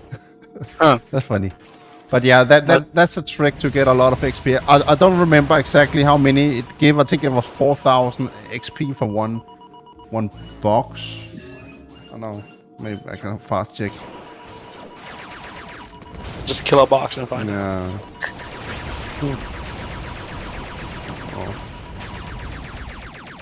Is it difficult to place socket units on the corner of bases on mouse and keyboard? Or is that just a problem with controller? Yeah, 3,600 XP. I mean, some outposts are more tricky than other. Bro, it's the hardest thing ever to do on Xbox. Place a unit. So much time. I know, right? Yeah. It's not. Is it? And the thing is, I watched mouse and keyboard do it effortlessly. Like they don't have a problem with it. You have to go like from the side. Like think that is across. Like almost half on, half off deal. Yeah. like, but on controller, right? Like, even if you're in that right position and you press the button to like drop the unit, it won't drop the fucking. Oh, it's so annoying.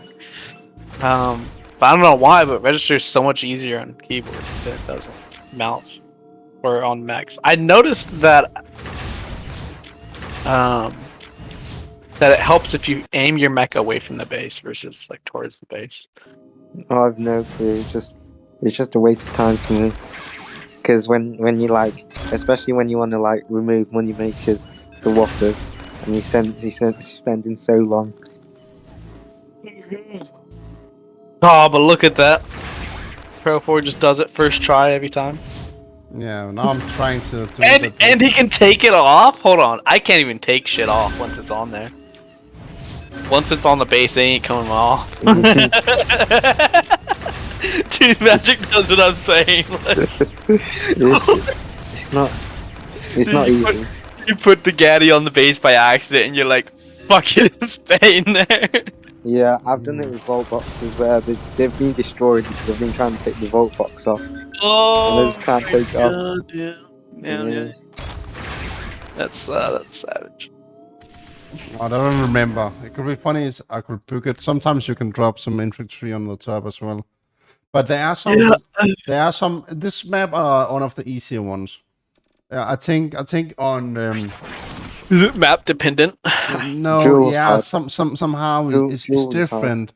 I think like Twin Peaks. Yeah, Twin Peaks and Duel had some stuff going on as well. Next one's pretty easy, not gonna lie. Nestorn? Yeah. I don't know, I don't try. But yeah. Where is everyone? Did you play some games? We were all on just about an hour ago, but What, actually playing there? Yeah, me, Pro, and Arcanist, and some other people. Yeah, I wasn't even into it. Pro was with Vitalian. Yeah, we're playing some 2v2.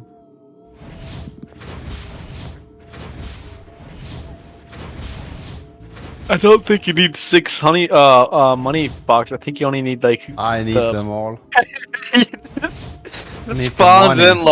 This spawns in all the money boxes. I need to be able to lose an outpost or still get the same amount as the enemy. Yeah, how much money does an outpost make again? Doesn't like 4 money makers equal an outpost, something like that? Oh. Yeah. I used to know. Maybe I have this set somewhere. I used to have the number somewhere, but it's been so long. I believe it was like 4 money boxes equals about an outpost.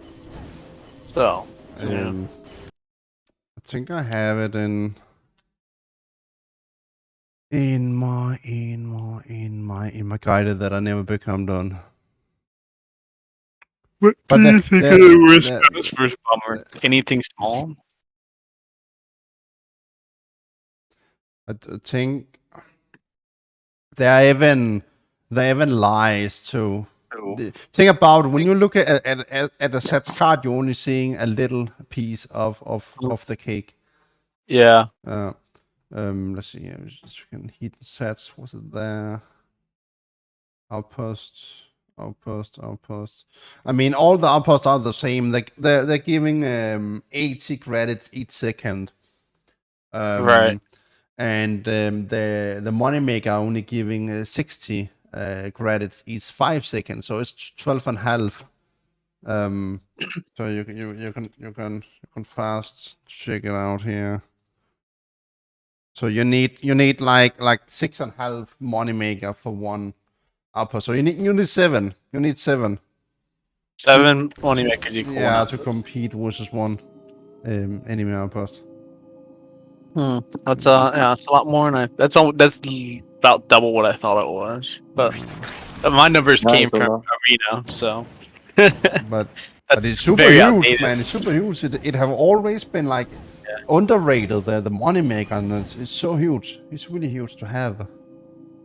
Same about the wall. Actually, one of my pet peeves with moneymakers is that you don't get enough money for killing them, or get enough XP for killing them. You get very little XP from killing them. That's the nice part, that that you're like dragging the enemy to kill them because somehow the enemy went to kill They them, don't give, and then you have the chance to kill them, and it's sometimes they're trying to kill them, they're wasting a lot of time, and then you can do something else. It's so nice, It's like a win-win. The only problem now is they are like trialing an outpost and you're getting stuck on upkeep. That's the problem. The upkeep is real, but if you're like, you can easily transition out of moneymakers into whoppers or something. I don't know. I think it's slept on a lot. I got a question. You give away all your diamonds. I have given away a lot of diamonds, but I still have some. Don't worry, I still have some. I have around 4 million back. Yeah. 4 million. Yeah. God damn. God damn. But it's still a lot. It's far from. He says it so casually, like it's pocket change. Oh, it's pocket change. It man. I could start my PC and farm, but it would just the power costs now are just so huge, man. That's another thing in the game that I have been blaming so many years on fixing the pirates, fix the pirates, and you know what I did in the end? I farmed the chest. I think I farmed like 20,000 pirates. Wow. Yeah, on 2 accounts. There was playing Masterland non-stop. Saucer, MCO 4 parts on the I think it's called Death Road, Death March. Death March. Yeah, the last one, or close to the last one. I can't be bothered to spend the time to get to Apocalypse level, and then it's just like I know it's worth it if you want unlimited diamonds, but at the same time I'm like, so much grinding. Then it's ridiculous. I mean, if you're looking at buying the diamonds directly from Copper Games, yeah, of course, it's worth it. It's worth it. But if you went to sell it to somebody, or whatever, use them. I mean, diamonds are not worth much. So it's kind of like going equally with the power, because you're using a lot of power and your equipment there, like it's going non-stop. You're of course getting a little bit heat in the room, so I mean, yeah, but a little bit of heat yeah, in the room. but yeah, you have to check sometimes too. You have to check it. What is the setup? Do you just set up big units and then your mech in Death March and just go AFK? No. It's on something they call. Why is not showing what it's called? Like, what's the meta for farming kudos for pirate crates? I mean, it's something they call the pool overs micro creator, and then they are like mail a script. Crystallizing expanded. Yeah. So you can just use. Yeah, you can just use cheat engine on Mech Wastelands. I don't know. Used to be able to. But mine called Saucer Farm. Death March, the towers. Sorry, I was talking Danish. Is taking the parts too. So it's killing all things at the end when it have got the max amount of scrap after one hour. Then it's taking the parts, and then it's resetting, and then it's going in again. So you're getting like... Isn't the max amount of kudos you can make? Because I heard that it used to be unlimited, but then they nerfed it. And it's but I think it's like 1 million scrap, and then it's giving like 900,000. 900,000 kudos for something like that. Yeah, then you can then you have another script to buy the the karate capsules on strike for 15,000 each. So then you have to open them, and then there are like a picture script, so it will pick the pirates, because if you don't have that, then you will get like an half. Then you get like only half the amount of pirates that you will get if you have that picture. And so it's actually know that's how the pirates is looking like that. So it's actually passing on it, because there are 2 choices. So it's not only picking the left side. Sometimes it's picking the right side too. Yeah. So, and then it just picks up the image. And then it's just at the end you just open all the chest. But then you have to buy the keys for 800 each, man. And it's just it's a pain in the ass. Really, I stop after some time. But I got. That's why I always say, when I first found out about pirate crates, it blew my mind. I was like, "How is this a thing? Why would they make this a thing?" Yeah, I don't know, man. The sets on the card, you will always get issue open like over 50, and I'm like saying you need to open my last 100. You are sure to get a profit if you're buying the key to 800. You're sure to get a 360 profit. Yeah, it's basically converting 800 diamonds into 200, and just doing some rough math. If you spend like 100,000 on diamonds, you'll get almost like no, I think it's less than that. I think if you spend 80,000 diamonds, you can get almost 200,000 back. No. No, I just told you that you're getting profit. Like 360 for each chest. Yeah. It's still based off of chance. So it's like 80%. But yeah, 80% still. I think it's 80%. No, right? it's not 80. It's not 80. Pretty So close. no, because you have to look at a key costing 800, but you can get like 1160. So you're paying 800, but you're getting 1160 back. Issue open like 100 in a row, because you sometimes are getting the 2,000, a lot of the 5,000, and then you're getting the shit. Yep. The shit gold apparent. Yeah. and the shit was actually worth a lot back in the days. That's funny. That's funny because right now it's like garbage. Absolutely, it's the most available pet right now, I think. Yeah. But, it would be so nice if you could change it to like a gold bar. Yeah, a gold bar. Man, what happened to the Nano Forge? And that thing fell apart. I don't know. I was never. The fucked it up. The Nano Forge is still a thing, you know. It's still a thing. You can still use it. But, like, all the items, items are like you can't get them. Like finite. There's so many stuff you cannot get, man. I'm feeling bad that people cannot get the paint.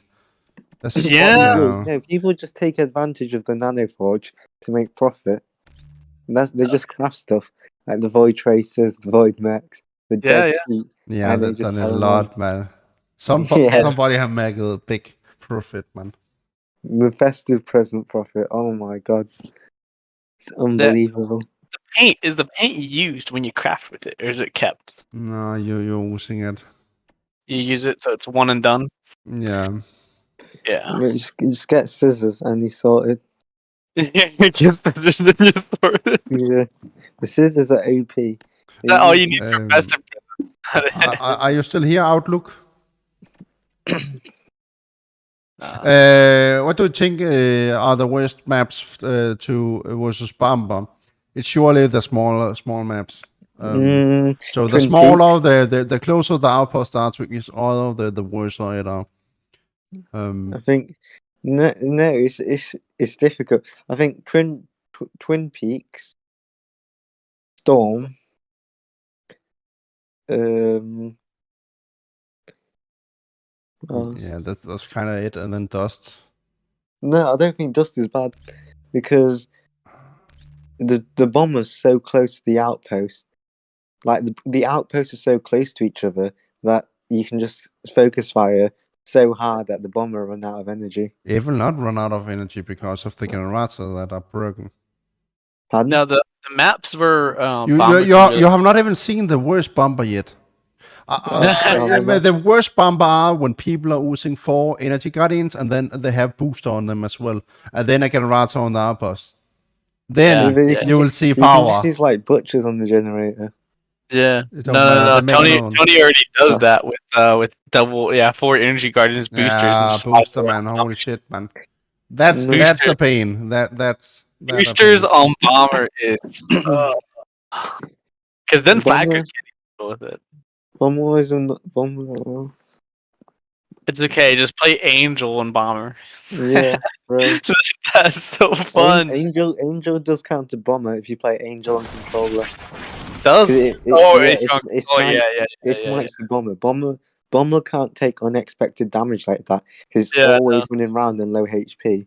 And when it just randomly takes that much damage, takes a chunk of it, yeah, it just can't get away.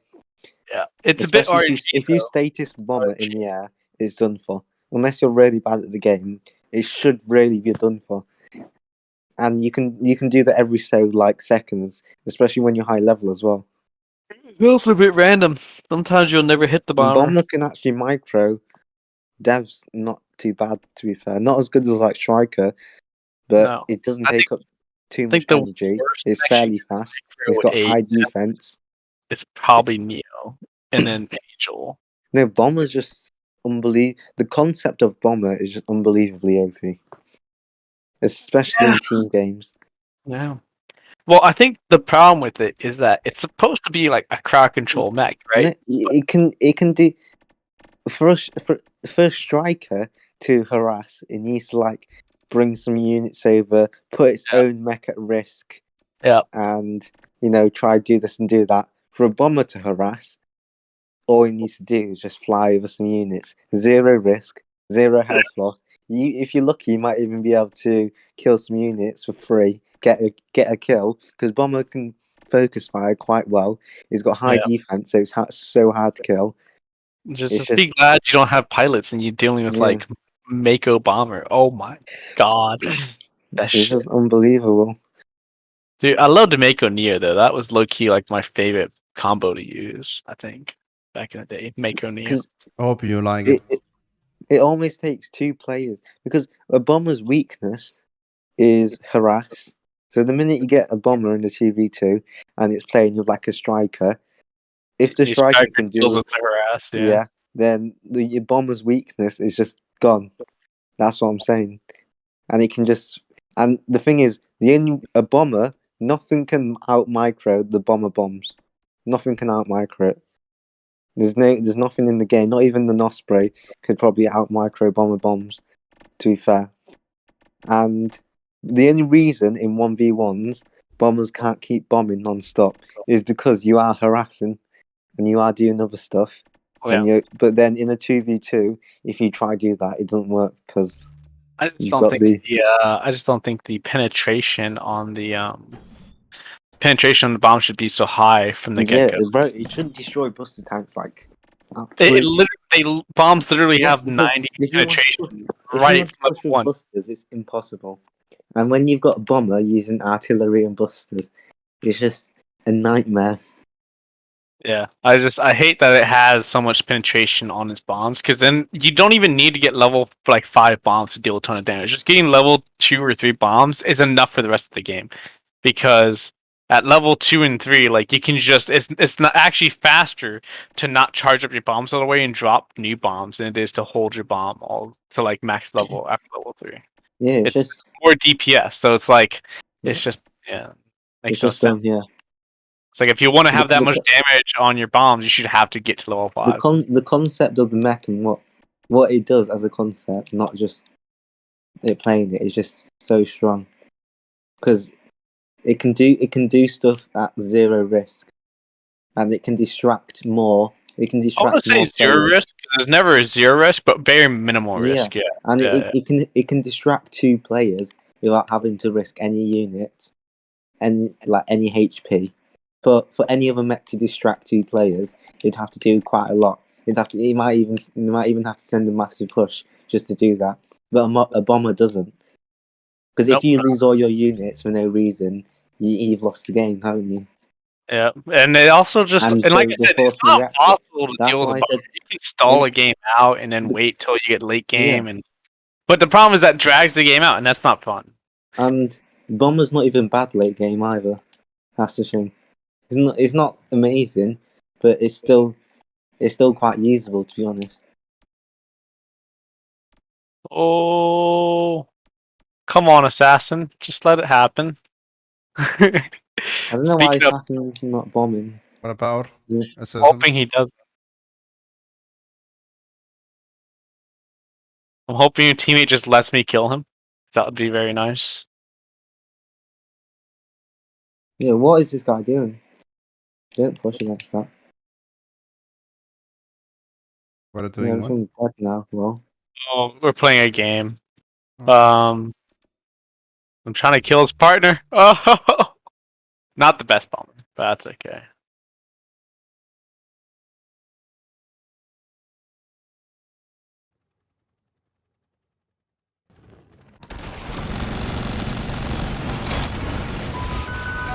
Here we go, here we go.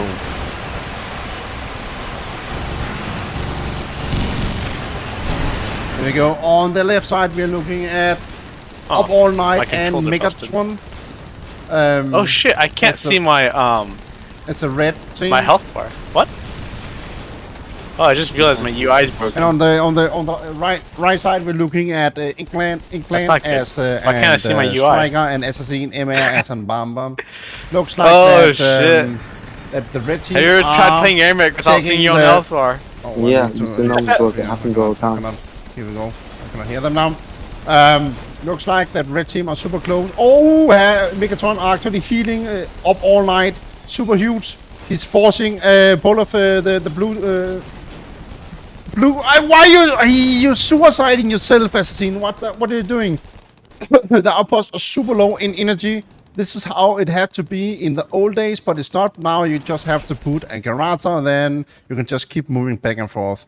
So back in time, you had to play wisely with the energy. Now you can, but now okay, red team are moving slowly forward. I don't get it why they're not taking the top. When it's like free, it's like losing credits when you're not checking it. And now England are he saw it. So, but they're also focusing on the army at the bottom. But I think England should just take the top because that Assassin are Bomber and he can easily win the fight. He can just drop the Generat and just fly back and forth and do the stuff. Okay, so blue team got the top. England have 2 butchers. He's dropping them on the side instead of on the back where the weak spot is have minus 50 armor in the back. So going from like 85 to only 35. So it's kind of huge to drop behind the tanks. And it's the same about the Vasta, the Goleth, all kind of tanks, a Modelo, Gemini and Longhorn, and even booster tanks. But booster tanks have only 55 armor, so if you're hitting it from the back, it's only have 5 armor. And that's why you are seeing a lot of times where the Kitty are just killing it super fast. You can use Sentry Tower, you can use creeps, whatever. It will kill them so fast. It's the same about the grinder. If you're hitting the back on the grinder, it was just getting melted down. But here we go. Looks super dark. It looks super bad for the red team. The red team are slowly dropping some. Kill 1 tank, dropping a Gitty. The Gitty are not doing as much like in the past. He's saving the Gitty, dropping back, but it's surely not enough. And this is where I think that the people, they kill the Osprey, and now it's just melting down. The Osprey have just mastered the units too close to each other. Up All Night are like, he's giving up right now. He's like, fuck it, man, fuck it. They lost it, even when they had it. They had the split. They just had to take the top, and from the top they could just force the blue team to like move back. Then they will still have this outpost here, and then they will have more creds on the longer run. But what I would like to see in the Futuri are surely another way to neutral the outpost. I'm seeing too many Kitty drops, and Kitty are doing nothing. It got niffled in the past live balance update, so it went down a lot. But what I want to see are surely a lot of damage, loss, a lot of armor piercing. If you are dropping something to neutral and outpost, and if you're looking at the search cards, only have 10, but then in the outpost, I think it was getting like 25. Then so it have 25 armor piercing. So all over that are doing fully amount. But what I like, I think Raiders are super underrated. I think Raiders are the choice is the enemy are using Perotus. I think it's super huge. It can counter a lot of stuff, but this is just the big boy counter. Same with the jumper. I think that's super nice to do. But it's surely over in like Jackal if you want to neutral something fast. The Gitchy are just he's not doing much. We are down to on the past one, like you can see here, it got reduced from 25 to 55, so it's only doing 45 of the damage that it should do, that the set card are saying is do. So it's surely not much. Yeah, but one thing are that another thing are that it could be so nice to see some beer traps try to look down on of the goblins right now in the game, or you can just like auto deploy the infantry and they will go in the outpost again. But if you have some beer traps, then they will not get in. So it's all about neutraling an outpost, keep it neutral, and that's surely a way to go.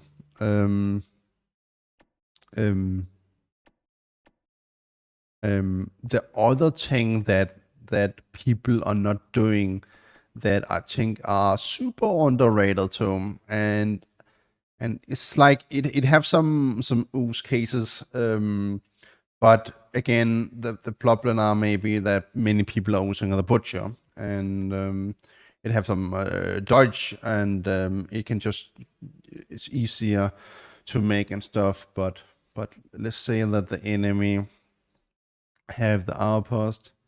Now it's so early, but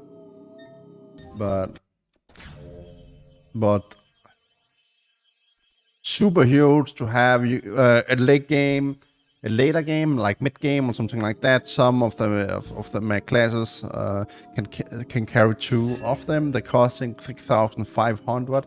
This paper is okay, nice enough to in a mid fight to just like do a little bit of damage and have a little bit of animation, and some people are like, fuck man, it's the same about the Pookie. Some people are like going panic, man. It's like too much for them, too much stress. But what they're nice with the paper are that it's dropping too, that it's dropping it. It's so fucking strong. It's melting the outpost. It's really strong, literally. It's even super strong versus like Devasters and late game units. It's really nice to use, but many are using the butcher and stuff. But I think that's a choice too, that you can drop the paper down. You know that it will not get distracted. It will not get killed that easy as issue dropping like butchers. That's another like many people doing. But I'm kind of like sure that butcher even have like minor sets, which is an outpost as well. But that's the thing that is I was playing in a tournament with a pool game. I will have one of the teammates to have the paper, just to take them, drop the neutral and outpost. Super huge. And the other thing are, let's say that it's super close to die. It have huge death blast damage. The area not that big, it's maybe like a little bit around, like on the map on the Mac here, like this. Same have the generator and stuff. So if you are, is the generator super low, and you just want to get rid of it, just drop it in the middle of an army, of the enemy army. It's same about this paper, man, because it's doing a lot of damage. We can even check it here. We can even for fun to check it, but and we don't want to have the weak ones. Let's just check the easy ones here.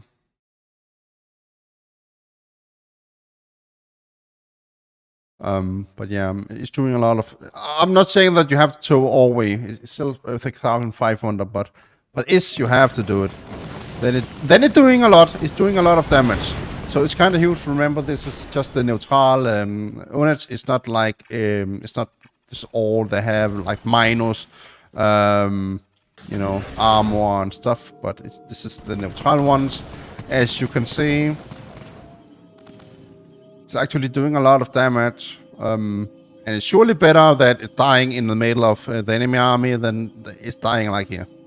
So that's the thing. If you want to always some stuff. I mean, you will most likely have seen it that people are throwing away the generator, and that's kind of the main thing when they're done with it. They have too many. Sometimes you have so many of them, you're just dropping them. Boom! It's dying. It's exploding, and stuff are dying. That's another thing. There are many units that have this plans, and it's surely a thing that have not been seen much of.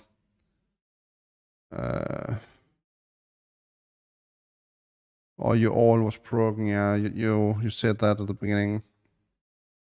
But yeah, there are hidden stuff still in the game. But yeah, the nice thing about the paper, you can control it. It's only shooting in that direction that it's actually saying. So that's nice. So yeah. Other than that, I mean, the good thing about the shooters are just that you can say, okay, go and only hit,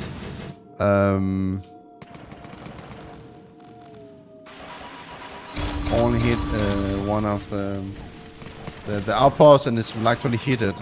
And that's another thing that you could do as well, is the enemy have not seen it and they don't have that bunch of stuff. Then you could drop it, so it will neutral it. It's also on a lot of maps. You can even do lower to higher ground on some maps. There are hidden spots that most likely you have not seen on some maps. It can be a game changer.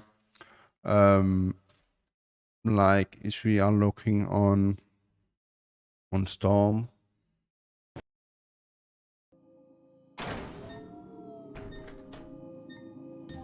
And there are still some hidden stuff on maps, but I think I have cleaned them, sadly. But yeah, the moment where you just there's not much left to do, then you do stuff. If I remember correctly, it was enter here, it was here. I'll try first here and see if it's working. Okay, it's working. It was not that one. It was here.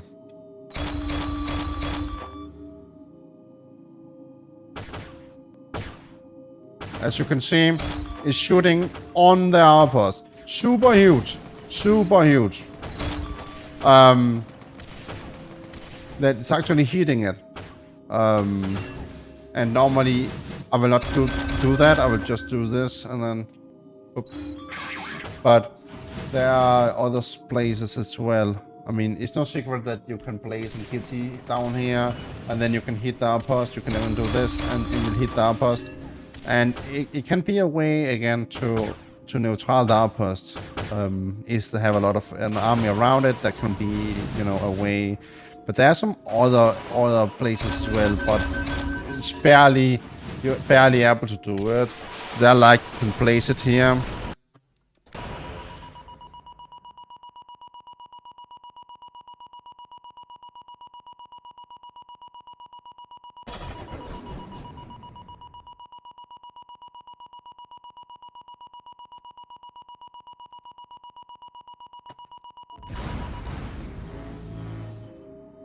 I think it was around here. Now we just need the metal outpost, so.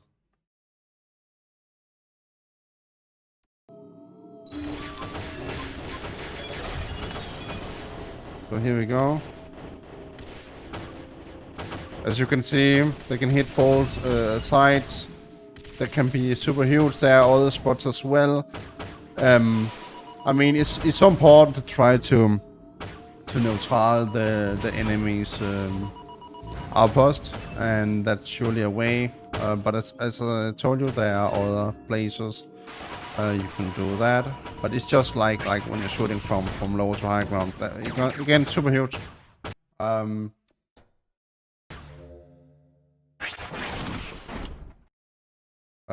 yeah.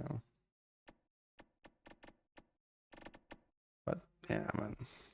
I think all know that you can carry like 2 boxes. But again, it's super huge to do that. There are just stuff that are super huge to do that people not doing that much of. I think the main thing that people surely should also more are assassin. Maybe tangos, just to a fast distraction. Moneymaker, people should surely use that some more. Boxer, Ratters, even rollers. I think that's another thing that should use some more. I think they should use Hero. I think Hero are so fucking underrated. Especially if you're gonna go all in on an outpost, let's say on Biohazard, enter at the top left or the bottom right. The hero can heal you where the enemy are close to their outpost, then you need to have something. And the generator are not always the choice. So again, super huge. Balloon, super huge. I think that's like a need on it. If you want to move forward, if you want to like make a lot of pressure, I think that's the choice. It's making the enemy a little bit confused sometimes when seeing it. As soon as I die one time, then they remember it.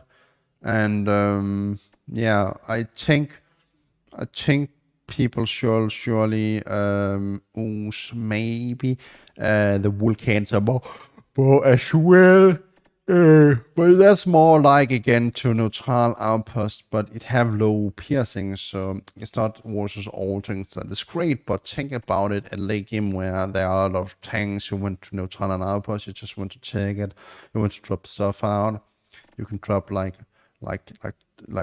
3 or 4 of them, and then you know, it will neutral outposts that are the mission. It's all about neutraling and keep it neutral.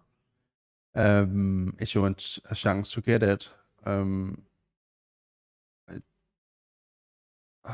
not really playing. I have to stop. I have to see some Valhalla, and then I have to eat some food. I should have eaten some food a long time ago.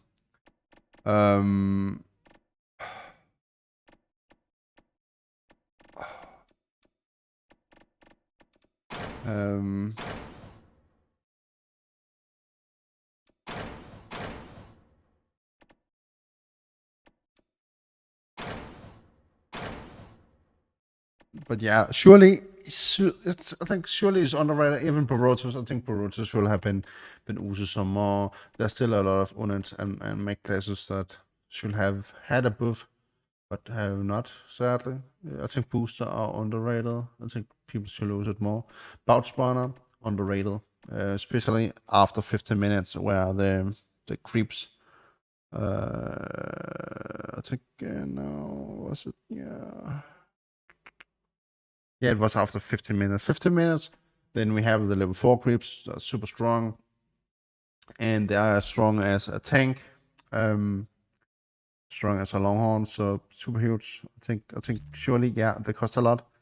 But I think it can make a pressure. You have more time to drop. There will be distraction. Of course, you're feeding the enemy with XP, but it don't really matter. You need a lot of XP at late in the game to level up, and it's so little amount you're getting. So that's a huge thing too. The RT again, super super.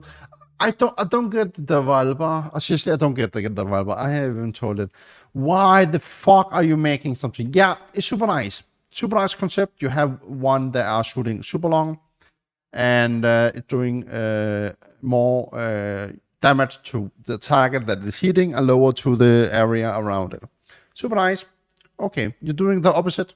Now you have something that are shooting lower amount, but it's doing more blast damage. Nice. Super nice. But why the fuck are you giving the one of them more armor piercing than the other one? It's just killing the water product. I mean, then you will not do as much as you should do. So the RG are more like for the light unit masses. Yeah, but it will not do the amount that it should do versus later game winners. Maybe it can do sometimes a lot of damage versus tanks, but then you have to eat the back. There of course a chance too with the RT, but that's again a concept that should not have been the level unlock. Super stupid that we have that. The other stuff. I mean, we don't have much stuff. We should look at it. We don't have much stuff. I think if we're gonna go deeper into AirMech and it's become more pro and stuff, and people will have a more spread out loadouts on both players. Then peer traps will be a main thing, and you don't always have the time to kill them. You can kill them by having butcher, but the only infantry that are not getting peer travel are the pooper, the meme, the only the pooper. I'm using normally, if I have the pooper, I'm using it as an vision because it's costing like 200 credits. It's costing nothing in the game, but you have a lot of area that are lighted up. So it's kind of nice. It's even nice to just match them and just send them and then try to get them behind the enemy army. Try to maybe put a turtle so the Gitty will hit that turtle and then you're dropping the sending the poopers, and then the poopers are taking all the tanks fire. It's super huge. Then the turtle will survive some longer. But yeah, I think that's underrated. I think people many times it's more like around the stuff. How are the stuff working? How long? Like the silo are taking like 1 minute before when it should, so it's reload like in 1 minute. And stuff like that. I think I remember. Now I cannot do it. I should not blame her. I cannot blame her. There are no people. I think I will finish it. Or England are there, but he's not living. Maybe he's living. Okay, maybe not. If I remember correctly. And now I'm just like, oh, do I remember it correctly? But now I cannot test it because, yeah, I cannot test it. That's just something sometimes that, that you can only test as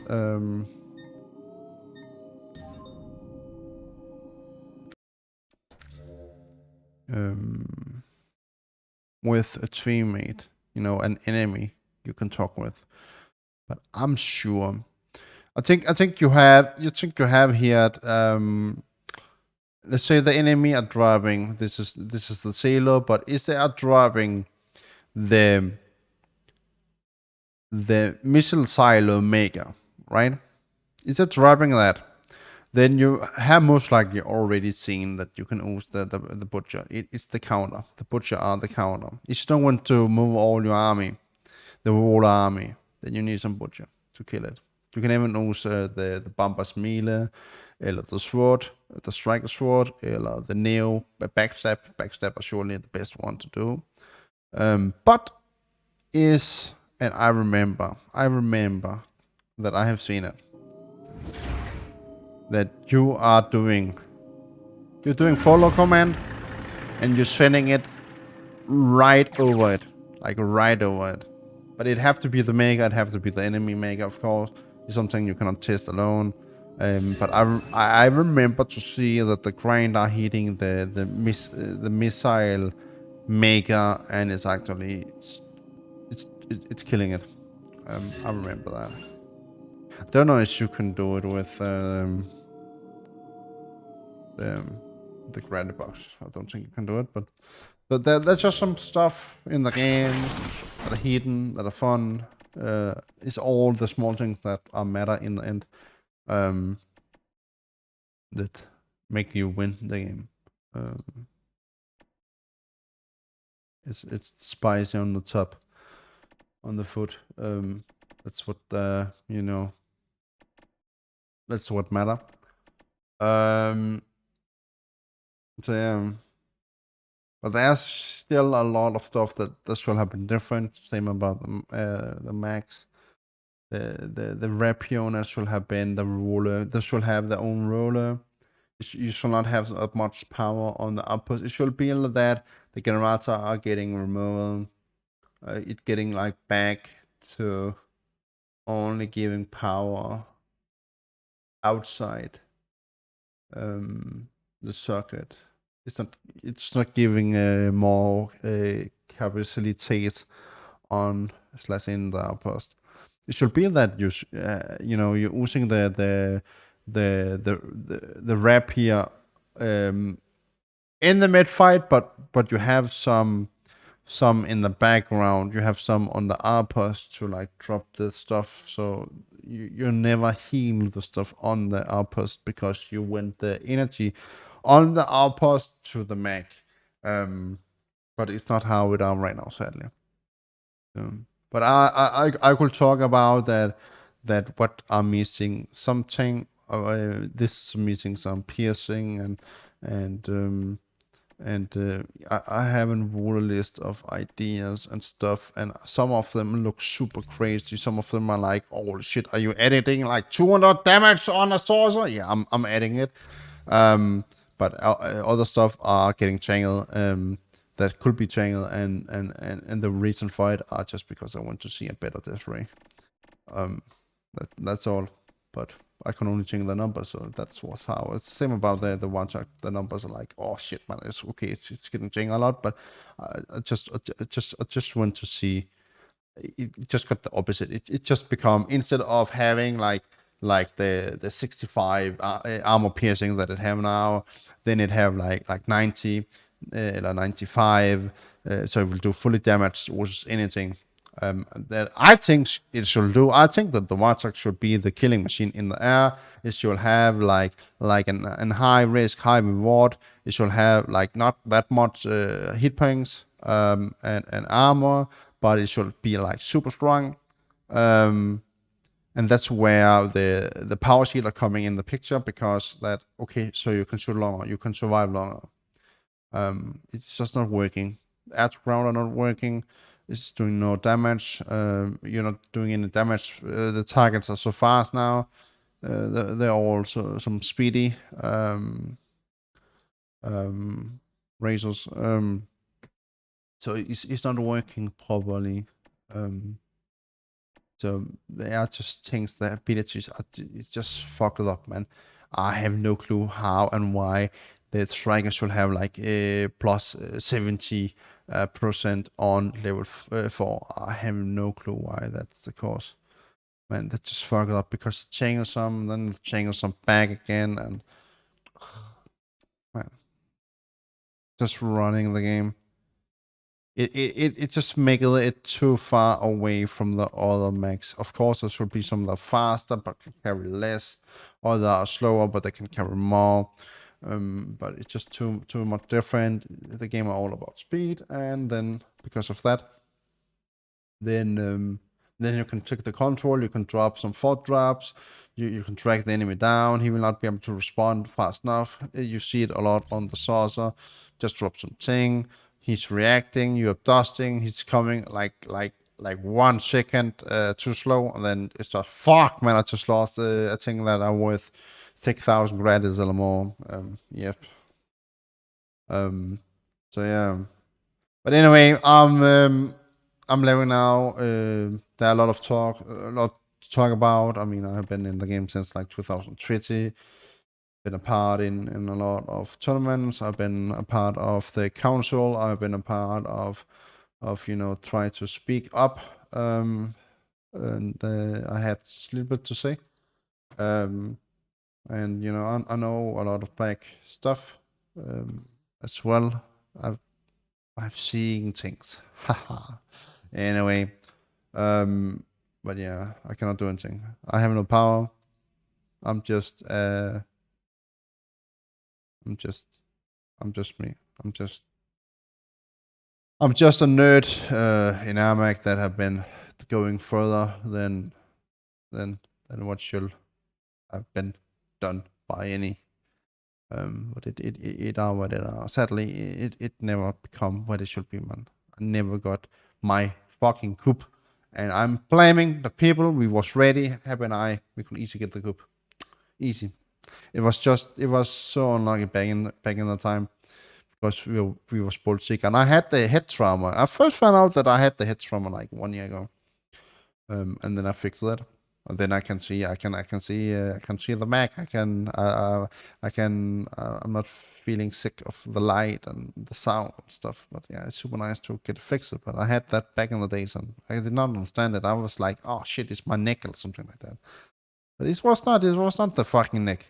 It was the head trauma. Like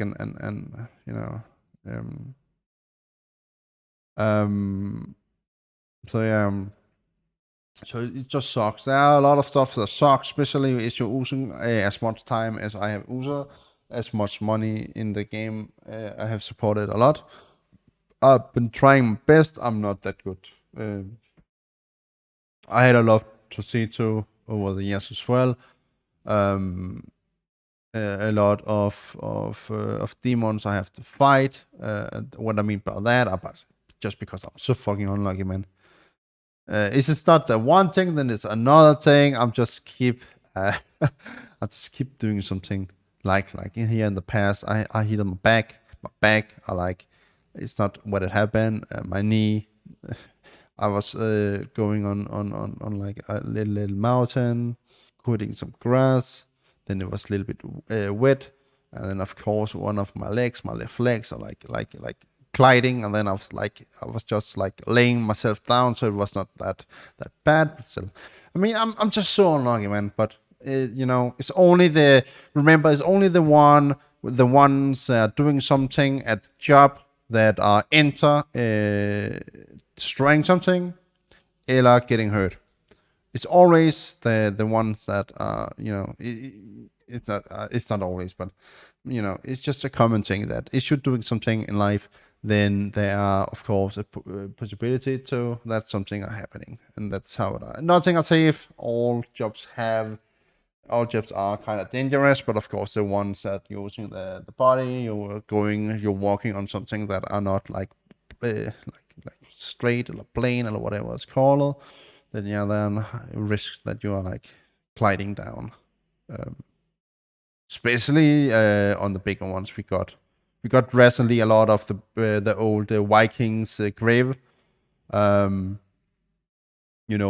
big mountains that are most made of stone and sand, and it's actually kind of interesting to look at because there are actually plants that are super rare that are growing on there, because it's like back. It's like the time have not changed on the Vikings Grave mountains. So it's kind of, but yeah, going and cutting grass there, man. Where there are a lot of holes from ravens. I think it's called ravens, right? The red kind of looking dog.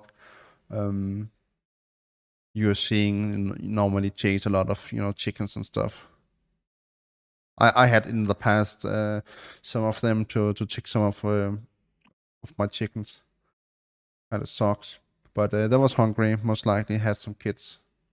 Yeah, that is just dangerous. But yeah, thanks for joining all. I hope that it was interesting. It surely was more than I expected. But yeah, it was actually 6 hours.